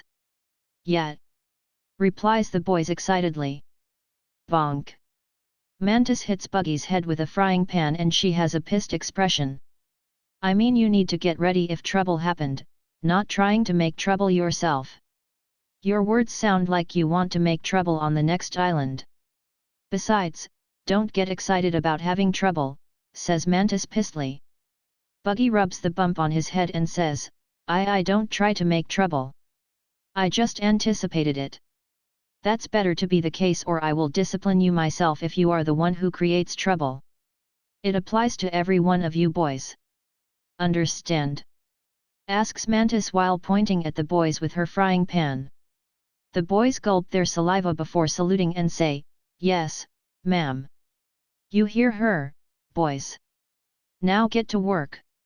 Shouts Buggy before he and the boys run off to do their works as their ship sails further from the island. The clowns sail to the next island while training on the ship. Buggy always reminds them to keep training every day even for a short time. They shouldn't slack off even though their strengths can be said to be above paradise-level pirates. However, there is also a big organization that can eradicate them anytime, Marine. With Marine HQ being located in Paradise, no pirate can sail peacefully here. Maybe only giant crews like Whitebeard and Big Mom can do that. Buggy and Cricket also start to teach armament haki to Enel. The others who can't use it are Dion, Manba, Jude, and Ruff. All of them except Ruff have been taught armament before. Ruff hasn't been taught because he isn't ready yet. He needs to increase his basic power first before training his haki. Dion also has just been able to use observation haki, so he needs to focus on it first even though Buggy has taught him armament. Buggy wants to buy training equipment like weights. But his ship can't hold too many weights even though Palu has strengthened it. There are still limits that Palu can't fix unless by building a new ship. At night, Palu and Buggy discuss their new ship plan. Palu has made a blueprint based on Buggy's description. The ship's design looks very good, but there are some parts that Buggy wants to change. What about the head figure? Asks Palu.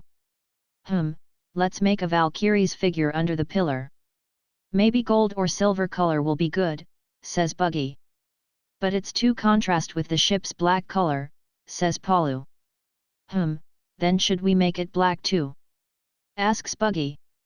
Maybe not entirely. Let's make it black with some gold accent, says Palu. Alright, sounds good. Maybe some gold color accent across the ship will be good too. Just for decorations, says Buggy. Sure, but just a little or it will make the ship looks ugly, says Palu. Buggy nods and they continue their discussion. There are just 2 more islands before they reach Sabayati. They will make the new ship after that, so they need to finalize the ship's design soon. The next day, Buggy talks with Ruff about some technology ideas. With Enel here, Buggy wants Ruff to make some electrical items. But he wants Ruff to make an electric energy generator using wind or wave power so they don't need to rely on Enel's power. I already have an intention to use Enel's power, but your idea about generator has never crossed my mind. It surely will be a great invention and help us in a long term, says Ruff. Yeah, I want you to focus on it first. The other electrical items can wait, our priority is the energy source. I have many ideas about electrical items, including weapons. I will tell you about them after you can make the generator, says Buggy. Alright, but I don't know when I'll finish it, says Ruff. No problem, just take your time. Besides, I want you to increase the dials usage. Try to explore them so we can use them in our new ship in the future, says Buggy. They discuss about the dials usage now. Buggy tells Ruff to not focus too much on weapons and improve their ship's functions more. Weapons are important, but their ship is even more important. Weapons aren't used every time like ships. Their ship is their life and death in the sea. They can make up for the lack of their weapons' power. But they can't do anything about their ship if it's bad. We will make a new ship soon, so I want you to make many inventions before we build it. Talk with Palu every time you have a good idea so he can think of the best placement for it. But you still need my permission to put it on the new ship, says Buggy. Don't worry, Captain. You will get the most advanced ship in this age using all those dials, says Ruff confidently. Buggy smirks and says, I can't wait for that. Land ahoy! Shouts Dion from the crow nest. Everyone goes out to look at the island that Dion found. It is a small island and seems uninhabited because there's no sign of civilization. But then, they realize that there is a ship on the coast, and it is a marine ship. Damn, what a stroke of bad luck. Why is he here? Asks Buggy unhappily while looking at the island with his binocular. Chapter 142, Yellow Monkey. Buggy look at the island with his binocular and curses. It makes his crew curious and they ask about it. Kizaru is there, says Buggy while giving the binocular to Cricket. What? Do you mean Vice Admiral Borsellino? Isn't he one of the strongest candidates to be the next admiral? Asks Dion surprisedly. The others are surprised to hear that because it means that Kizaru is very strong. Yeah, but that won't happen soon. Kong is still strong, so the fleet admiral position won't change soon. That means the positions under him also won't change much. Besides, only Sengoku and Garp can suppress the strongest man in the world now. So Sengoku, who is an admiral, can't be the fleet admiral now because that means he needs to be in the office every time. It will make Garp the only one who can move anytime to stop Whitebeard. Kizaru and the others aren't ready to face the prime Whitebeard. Not to mention there is Big Mom too now, says Buggy. But that doesn't mean that Kizaru is weak, right? Asks Cricket. Buggy nods and says, he climbed to the Vice Admiral rank very fast after he entered Marine. All of that is because of his strength and his devil fruit. He ate a Logia devil fruit, glint glint fruit. He is a light human and can be said to be the fastest man in the world. Logia, hey? Very interesting, says Enel while grinning. Don't even think about it.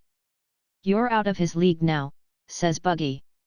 Come on, can you give me hope at least? Asks Enel.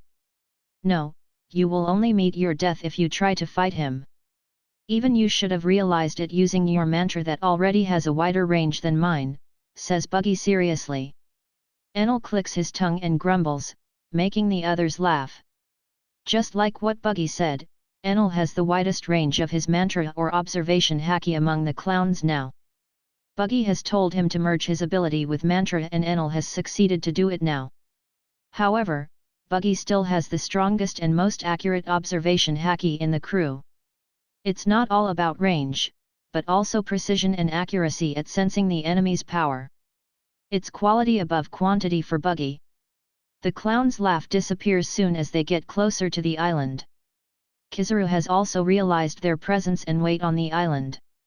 There's nowhere to go except this island, so he just needs to wait there. The clowns get closer to the island and now Kizaru's unit has entered Buggy's observation Holly's range. He senses the unit's strength to give his crew their tasks. Cricket also keeps looking at the marine unit with the binocular. "Captain," calls Cricket seriously. "I know, they're here for us.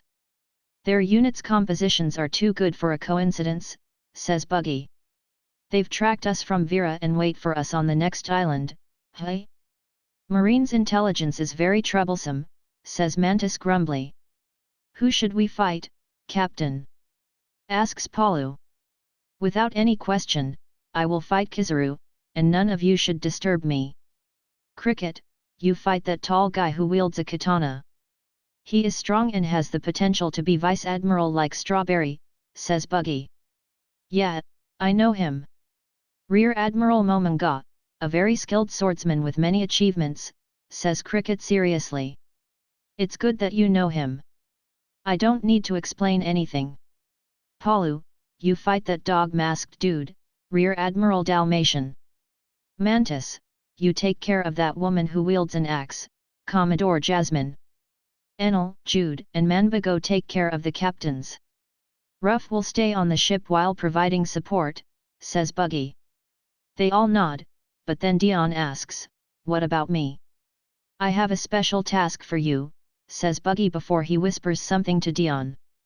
Dion nods and agrees before getting inside the ship's cabin. The others don't know what Buggy wants Dion to do. But they don't mind it because they know Buggy must have a plan and they need to believe it. "All right, this will be our hardest battle since we started." "Well, the thing with Garp isn't counted." "That's not even a battle, but a one-sided beating," says Buggy. The ones who know it have bitter smiles and make Enel and Ruff who don't know it confused. Buggy tells them to leave it and focus on their current problem. Kizaru is a very strong opponent and Buggy knows it will be a difficult battle. The Marine must have gotten very serious about stopping them after raising their bounties. After Strawberry's defeat, the Marine realized that Rear Admiral isn't enough to stop Buggy. They got even sure after Buggy defeated an ex-Rear Admiral, Brist.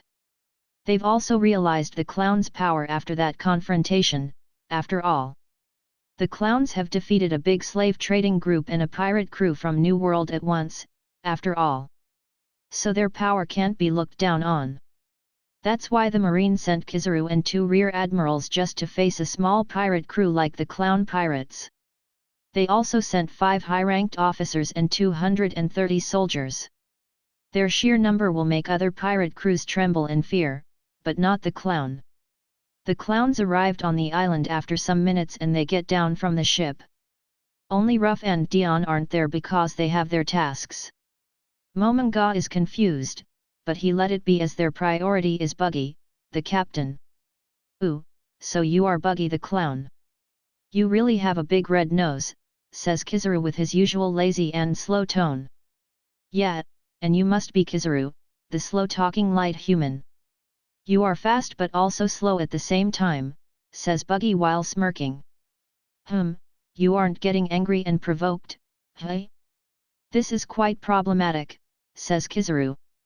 "If I still getting angry by such insult after all these years, then I would have died somewhere before reaching this place," says Buggy. "That makes sense. But it seems you will really die now," says Kizaru. "Ha, you are fast, and it is too fast for you to think you can kill me, Kizaru. But maybe it's your best chance. If you failed to kill me now, then you won't have another chance in the future," says Buggy smugly. Kizaru is confused, so Momanga explains it to him. He implies that he will grow much stronger than now and you won't be able to chase his growth. "Ooh, what high confidence. Your disappointment will be too big if you dream too high," says Kizaru. "Don't worry, I'm not the one who will get disappointed," says Buggy while grinning. "Really? Then let's prove it." "Men, attack!" orders Kizaru, still with his slow lazy tone. The Marine soldiers withdraw their weapons and rush to the clowns. The clowns also get ready to fight, but Buggy stops them. "Don't waste your energy on these dudes," says Buggy as he takes a step forward. FREWBNV. The clowns know what Buggy will do, but the Marines aren't, so they're rather confused. As the soldiers get closer to him, Buggy finally releases his Conqueror Haki. He targets all 230 soldiers and makes them all faint. The Marine officers are surprised to see it because they still don't know that Buggy has Conqueror Haki. Quite strange considering they have interrogated the slave traders. Buggy has used his Conqueror Haki on them, after all. Conqueror Haki, he has the qualification to be a king, hey? "This is getting more problematic," says Kizaru rather seriously. Chapter 143, Kizaru's Show-Off. The clowns face Kizaru's unit and Buggy has defeated 230 soldiers using his Conqueror Haki. The Marine officers who know about Haki get alerted by it. They know what it implies and the danger that it poses. Having Conqueror Haki means Buggy has the potential to be a king, to stand above others. Only some people in the world have that Haki. And all those people are big names in the world, with most of them being pirates. He can control his Conqueror Haki already to such a high degree. "It is not a good thing," says Dalmatian. "Yet, he is very dangerous. His potential is the one that makes him very dangerous," says Manga. "Then, we should remove him as soon as possible," says Kizaru as he turns into yellow light. Kizaru suddenly appears in front of Buggy with a kick ready in front of Buggy's face. The clowns are surprised to see his sudden appearance, including Enel. They can't see his movement at all and only see a flash of yellow light. The Marines anticipated Kizaru's kick to fling Buggy away, but it doesn't happen. Kizaru's kick is stopped in front of Buggy's face and it makes them frown. Buggy has caught Kizaru's leg with his right hand. "Don't be too hasty, Kizaru. Let's have some talk or drinks first," says Buggy while smirking. "Oh, such a fast move. You have a strong observation Haki, and you caught my leg too. That means you have armament Haki, very problematic indeed. A pirate in paradise can use 3 types of Haki. Roger has taught you well it seems," says Kizaru.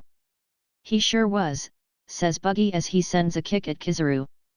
Kizaru flashes away to avoid that and then he flies above the Marines. The clowns are still shocked after seeing Kizaru's speed. They know they can't stop him, they can't even sense him coming, after all. Such high speed. "Even Enel can't move that fast," says Cricket.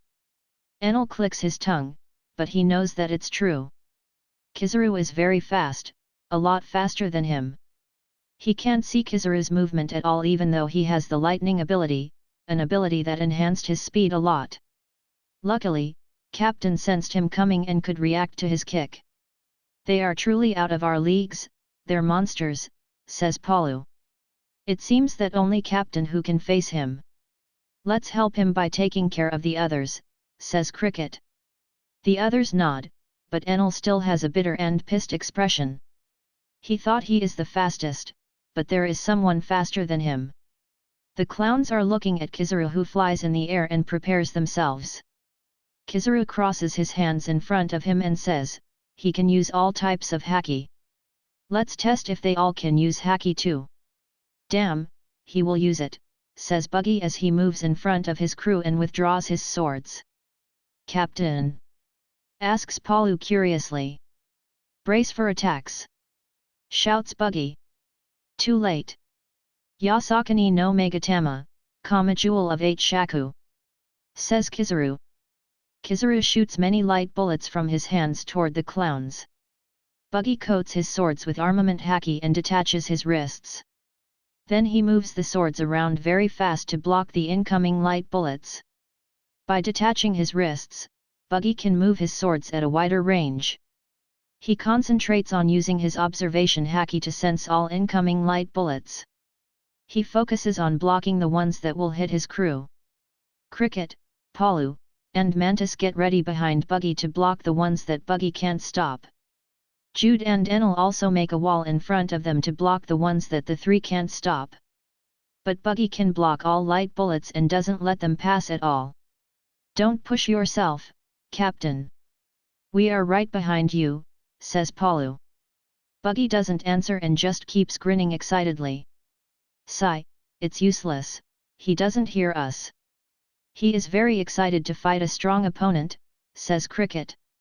It's been a long time since he needs to go all out, after all, says Mantis. Buggy blocks all the bullets and succeeds to protect his crew. Blocking all those bullets that move at high speed is very tiring.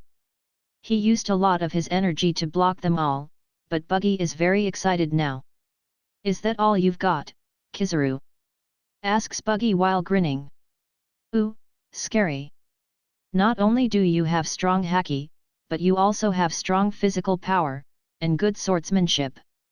This won't be easy, says Kizaru as he gets down.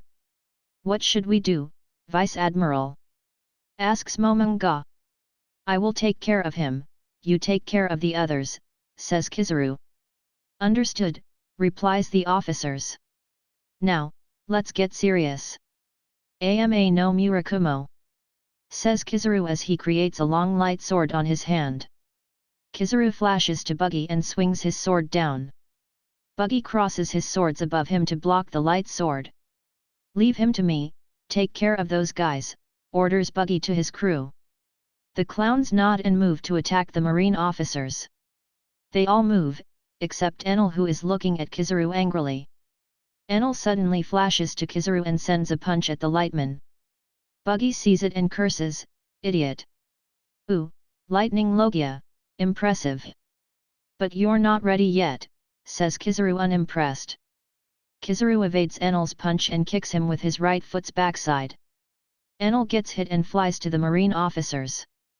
Momonga moves to attack Enel, who flies toward him, but Cricket stops his sword with haki-covered hand while Palu stops Enel from flying even further. You've tried it, so focus on your task now, says Palu. Enel has a bitter expression, but he nods because he knows he is still far from Kizaru's level. He will only get killed if he still holds his pride too high. Only Buggy can face Kizaru now, so he needs to fight the weaker one. Dalmatian looks at Enel and Jude before giving an order. Captain Greg, Tono, and Paryo, you need to face those two Logia with your sea stone-coated weapons. None of you can use haki, so only sea stone weapons can help you touch them. Be careful of them, especially that lightning Logia.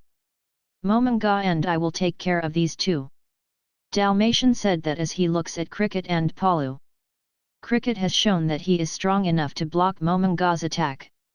While Palu can stop Enel's flight, so he knows that Palu has armament haki. The officers nod before they withdraw their weapons. Greg wields a club, Tono wields a pair of short sticks, and Paryo wields a spiked wrecking ball. All their weapons are coated with sea stone, so they can touch and nullify Devil Fruit users' ability. Enel and Jude know that they need to be careful of those weapons. They can't let themselves get touched by those weapons because their abilities will get nullified. Buggy has taught them about sea stone, so they know its power. Without any other command, the clowns move to attack the marine officers. Cricket faces Momonga, Palu faces Dalmatian, Mantis faces Commodore Jasmine, Manhwa faces Captain Slack, Jude faces Captain Tono, while Enel faces two captains, Greg and Paryo. Meanwhile, Buggy fights with Kizaru using their swordsmanship only. Kizaru is fast, but Buggy can use his observation haki to predict Kizaru's attacks. He can block all Kizaru's attacks with his two Kopis swords. You might be a light, but you are still a human, so you can't move at light speed even though you are very fast. Am I right, Kizaru? Asks Buggy while grinning. Do you think I've gotten serious already? Too bad, says Kizaru before swinging his sword horizontally at higher speed. Buggy widens his eyes and coats his front body with armament. He gets hit and flies back very fast before crashing to a cliff. Damn, he can move faster, hey? But that should be the case or it won't be a good battle, says Buggy as he wipes the blood that trickles from his mouth while grinning. Chapter 144, Sneaky Jobs. Buggy cracks his neck and walks slowly toward Kizaru. The lightman looks at him and suddenly flashes to him. Kizaru appears in front of Buggy and swings his sword down. The light sword is coming closer, but Buggy doesn't do anything. He gets cut by the sword cleanly in half from his head. Kizaru feels something is wrong as no blood comes out and Buggy's eyes are lively. "My turn," says Buggy. Buggy swings Pollux on his right hand to Kizaru's body. He has charged Pollux while Kizaru attacked him just now. Pollux releases a very strong pressure as Buggy swings it and Kizaru get pushed back by the pressure. Kizaru flies into the forest and crashes into trees, destroying them. It makes the officers surprised because they have never seen Kizaru getting hit like that. They all look at Buggy who has returned to normal. While the officers are distracted, the clowns attack them. They get hit and reminded that they have their own opponents.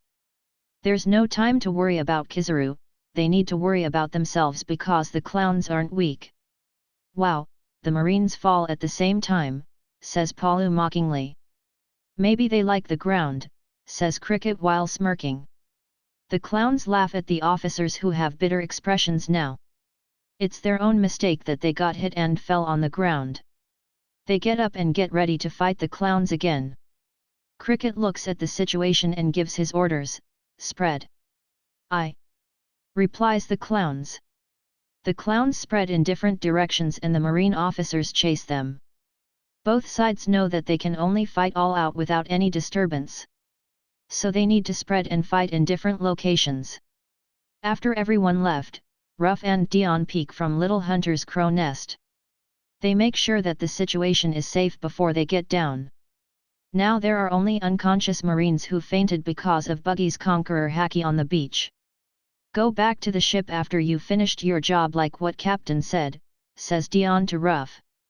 "I know. Even I don't want to stay there for too long. Who knows what that lightman can do to me? He can move very fast and even Captain won't be able to chase him if he decides to leave," says Ruff as he takes his big backpack. "It's good that you understand it." "Then, I will leave first," says Dion as he disappears using his camouflaging ability. Ruff put his backpack on his back before he leaves the ship. He goes to the beach and looks at the unconscious Marines. He, Captain is really smart and evil," says Ruff while putting his backpack down. Ruff opens his backpack and takes some black rubber balls. He plays with the balls before throwing them toward the unconscious Marines. The black balls explode upon contact, but they don't explode like bombs. The black balls' explosion release black sticky liquid that spread on the unconscious Marines' bodies. The sticky liquid coagulates fast and turns into a black rubbery thing. Ruff moves around and throws the black balls happily while singing a weird song. "Go my babies! Go my babies! Go! Go! Go! I throw my sticky babies to adults. They just swish pop pop pop febol.cm. Black a sticky gooey baby. You, disgusting. Whistle trillalai. Black a sticky gooey baby. A.N, just sing it as bad as you can." Ruff keeps singing his weird unknown song as he throws the black balls around. Luckily, no one heard him or he will get embarrassed and the ones who heard it will have their ears broken because of his horrible song and voice. As Ruff keeps throwing his black balls, Dion is moving toward the marine battleship. He moves stealthily while being invisible. There are some people in the battleship, they're the ship's crew, and Dion's job is to take them down. Buggy ordered him to take them down so they won't call for reinforcement. Kizaru's unit alone is very troublesome and they can't face another unit. That's why Dion needs to take down the crew fast and undetected. Dion walks around the battleship to find the ship's crew. They all are hiding after seeing Buggy defeat 230 soldiers with just a gaze. It made them afraid as they are just normal sailors, so they hide in the lower cabin. It is easy for Dion to find them because he has been trained by Bonnie to use mantra. He knows they are gathering in the lower cabin, but he has a hard time finding the way there. The battleship is big and has many doors, rooms, and corridors. After walking around for some minutes, Dion finally finds the hiding location. The crew is gathering in a confined room with a door that shuts tightly. Some people are holding weapons and point them at the door, ready if enemies enter through it. Dion looks at the door's round glass window and nods. He takes some pink balls from his pocket and a gas mask. He wears the gas mask before breaking the glass window and throwing the pink balls inside the confined room. The crew gets alerted by the broken glass window. They're just about to make a move when the pink balls enter through the broken glass window. The balls popped and release thick pink gas that spread everywhere. The gas spread fast and the ship's crew inhale it. Some people try to hold their breath, but they can't hold it for too long and finally inhale the gas. They all fall asleep because they inhale a sleeping gas that Manhwa made. Manhwa made the gas using his medical knowledge.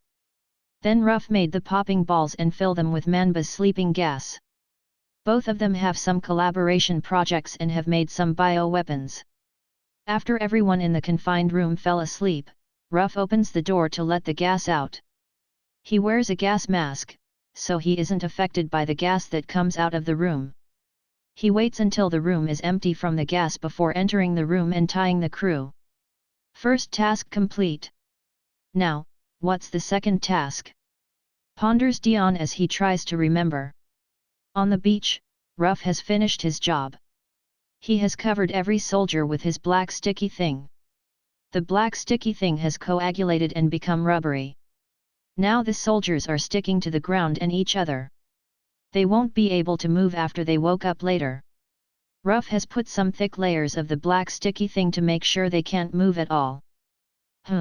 Will Captain allow me to try some of my inventions? Ponders Ruff. If Buggy is there, he will surely allow it. But now, he is occupied and can't even relax for a little bit. Kizaru kept attacking him with very fast and strong attacks. Buggy and Kizaru has clashed using their swords for minutes now. The lightman is very fast and it forced Buggy to fully concentrate on his fight. He used his haki to the max, be it observation or armament. Even after he fully concentrated on the fight, Buggy still got hit many times. But he doesn't lose his ground and doesn't let himself get flung again like before. He also hits Kizaru a few times, although they aren't fatal attacks. He has more damages than the lightman now. Buggy swings his swords at full speed and power. He fights with his wrists detached so he can move his swords faster with the help of his Devil Fruit's levitation ability. It is the only way for him to match Kizaru's ridiculous speed. He also tried to attack Kizaru with his kick or other split body parts. But the lightman can always block or evade them even at the last second. Kizaru is just too fast, speed is a great power. Why don't you give up now? Asks Kizaru while swinging his sword. Give up? We're just getting started, says Buggy as he swings his swords faster and stronger. Kizaru gets surprised as Buggy can exert more power and says, truly a dangerous man. Chapter 145, Split vs Light. Buggy's swordsmanship battle with Kizaru has entered a new round. After being pressured by Kizaru, Buggy exerts more speed and strength in his attacks. He starts to push Kizaru slowly and hits the lightman a few times.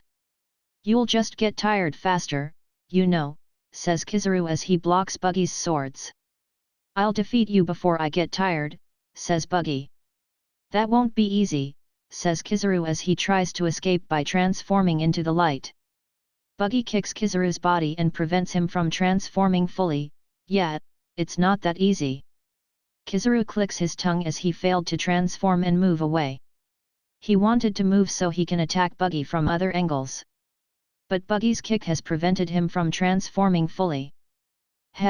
So I can stop him by disturbing his transformation. It's like what Rayleigh does in the series when he helps the Straw Hats, thinks Buggy. One of Kizaru's weaknesses is that he needs to transform onto light first to move at the speed of light. If he is disturbed, then he will fail and can't move at the speed of light. He needs a few seconds to transform into light. But a few seconds is crucial in a high-level battle. Buggy kicks Kizaru again as the lightman is distracted. Kizaru flings away but he can stabilize himself fast. He looks at Buggy and opens his palm as he points it at Buggy. "You are pissing me off now," says Kizaru pissedly with an unpissed expression. Buggy sees Kizaru's palm shines and curses, "Shit! Shoo shoo!" Kizaru shoots multiple light beams from his palm. Buggy uses his observation haki to the max to dodge and block the beams. Boom boom boom. Kizaru shots rapidly and makes Buggy overwhelmed. Buggy has done his best, but he finally misses a beam. He curses as the light beam hits him and explodes on his body. The explosion is big and scattered everything around it. Kizaru stops his shooting and looks at the explosion site. There's nothing there except for the explosion mark and sand. Strange, where is he? Ponders Kizaru confusedly. The Vice Admiral looks around to find Buggy, but he's nowhere to be found. The wind blows and scatters the sand around Kizaru. He still tries to find Buggy when suddenly he feels something right under him. A black fist suddenly appeared under Kizaru and flies toward him. It flies fast and hits Kizaru's stomach, sending the lightman flies away. Then sand-like particles gather around the fist and form a human. It's Buggy. Right before the explosion happened, Buggy split his body at the cellular level to reduce the damage as a last resort. But the explosion made his cells scattered and he needed time to gather them. His scattered body made it hard for Kizaru to sense him even with observation haki. Buggy used that to his advantage and made a surprise attack. He moved under Kizaru and sent a strong punch to the marine's stomach. Of course, he covered his fist with armament haki so he could touch Kizaru. Sigh, I shouldn't do that. I've reduced a lot of damages from the explosion. But gathering my scattered cells is more tiring than I thought. It's better to just use haki to protect myself if the same thing happened again, says Buggy. That's very surprising. Where did you come from? Asks Kizaru while holding his stomach. Everywhere, says Buggy while grinning. Of course, you won't say it, says Kizaru calmly like usual. Buggy rushes to Kizaru and attacks him with a sword, but the lightman is a bit faster at transforming into the light. He flashes to dodge Buggy's attack, then moves back to Buggy at light speed and kicks horizontally. Kizaru aims at Buggy's head with his light speed kick. Fuck! Curses Buggy as a yellow light flashes beside his head. The kick is too fast and Buggy doesn't have time to dodge or block it. His movement speed is far below Kizaru's light speed kick. So Buggy uses his special ability, he splits his head at the cellular level again right before the kick hits him. Kizaru sees it and feels like he is kicking a sandball. Now he knows how Buggy could take his beam without apparent injury. But he is distracted again now and Buggy uses this chance to slash his body from below. Too bad that Kizaru realized it at the last moment and jumps back. Even so, Buggy's slash creates a shallow cut across his body and makes him bleed. Buggy clicks his tongue seeing his attack just created a shallow cut. Such a wound won't affect Kizaru's fighting ability too much. RWVEL.O. That hurts, says Kizaru calmly. Your words and tone didn't match, says Buggy as he rushes again at Kizaru. But I said the truth, says Kizaru as he blocks Buggy's swords with his light sword. Both of them get into close combat again, but they don't just use their swords now. They use their swords, legs, and hands. Buggy even uses any part of his body that he splits and imbues with armament haki. To match Kizaru's speed, Buggy only has one way, which is to use his observation haki. He needs to predict Kizaru's next attack before it landed. But there is still a limit in his current observation haki level. Damn, I can't predict every attack with my current level of observation haki. Luckily, my armament is tough enough to protect me from his attacks, thinks Buggy after a kick landed on his chest and he flung back. Buggy crashes onto the ground and rolls a few meters before stabilizing himself. There are many injuries on his body now, but he doesn't seem to be affected. He can't let those affect him or he will lose from Kizaru instantly. You are distracted, says Kizaru. Kizaru suddenly appears in front of him and sends a vertical kick from below. Buggy splits his body in half to dodge it and kick Kizaru's leg that stepped on the ground,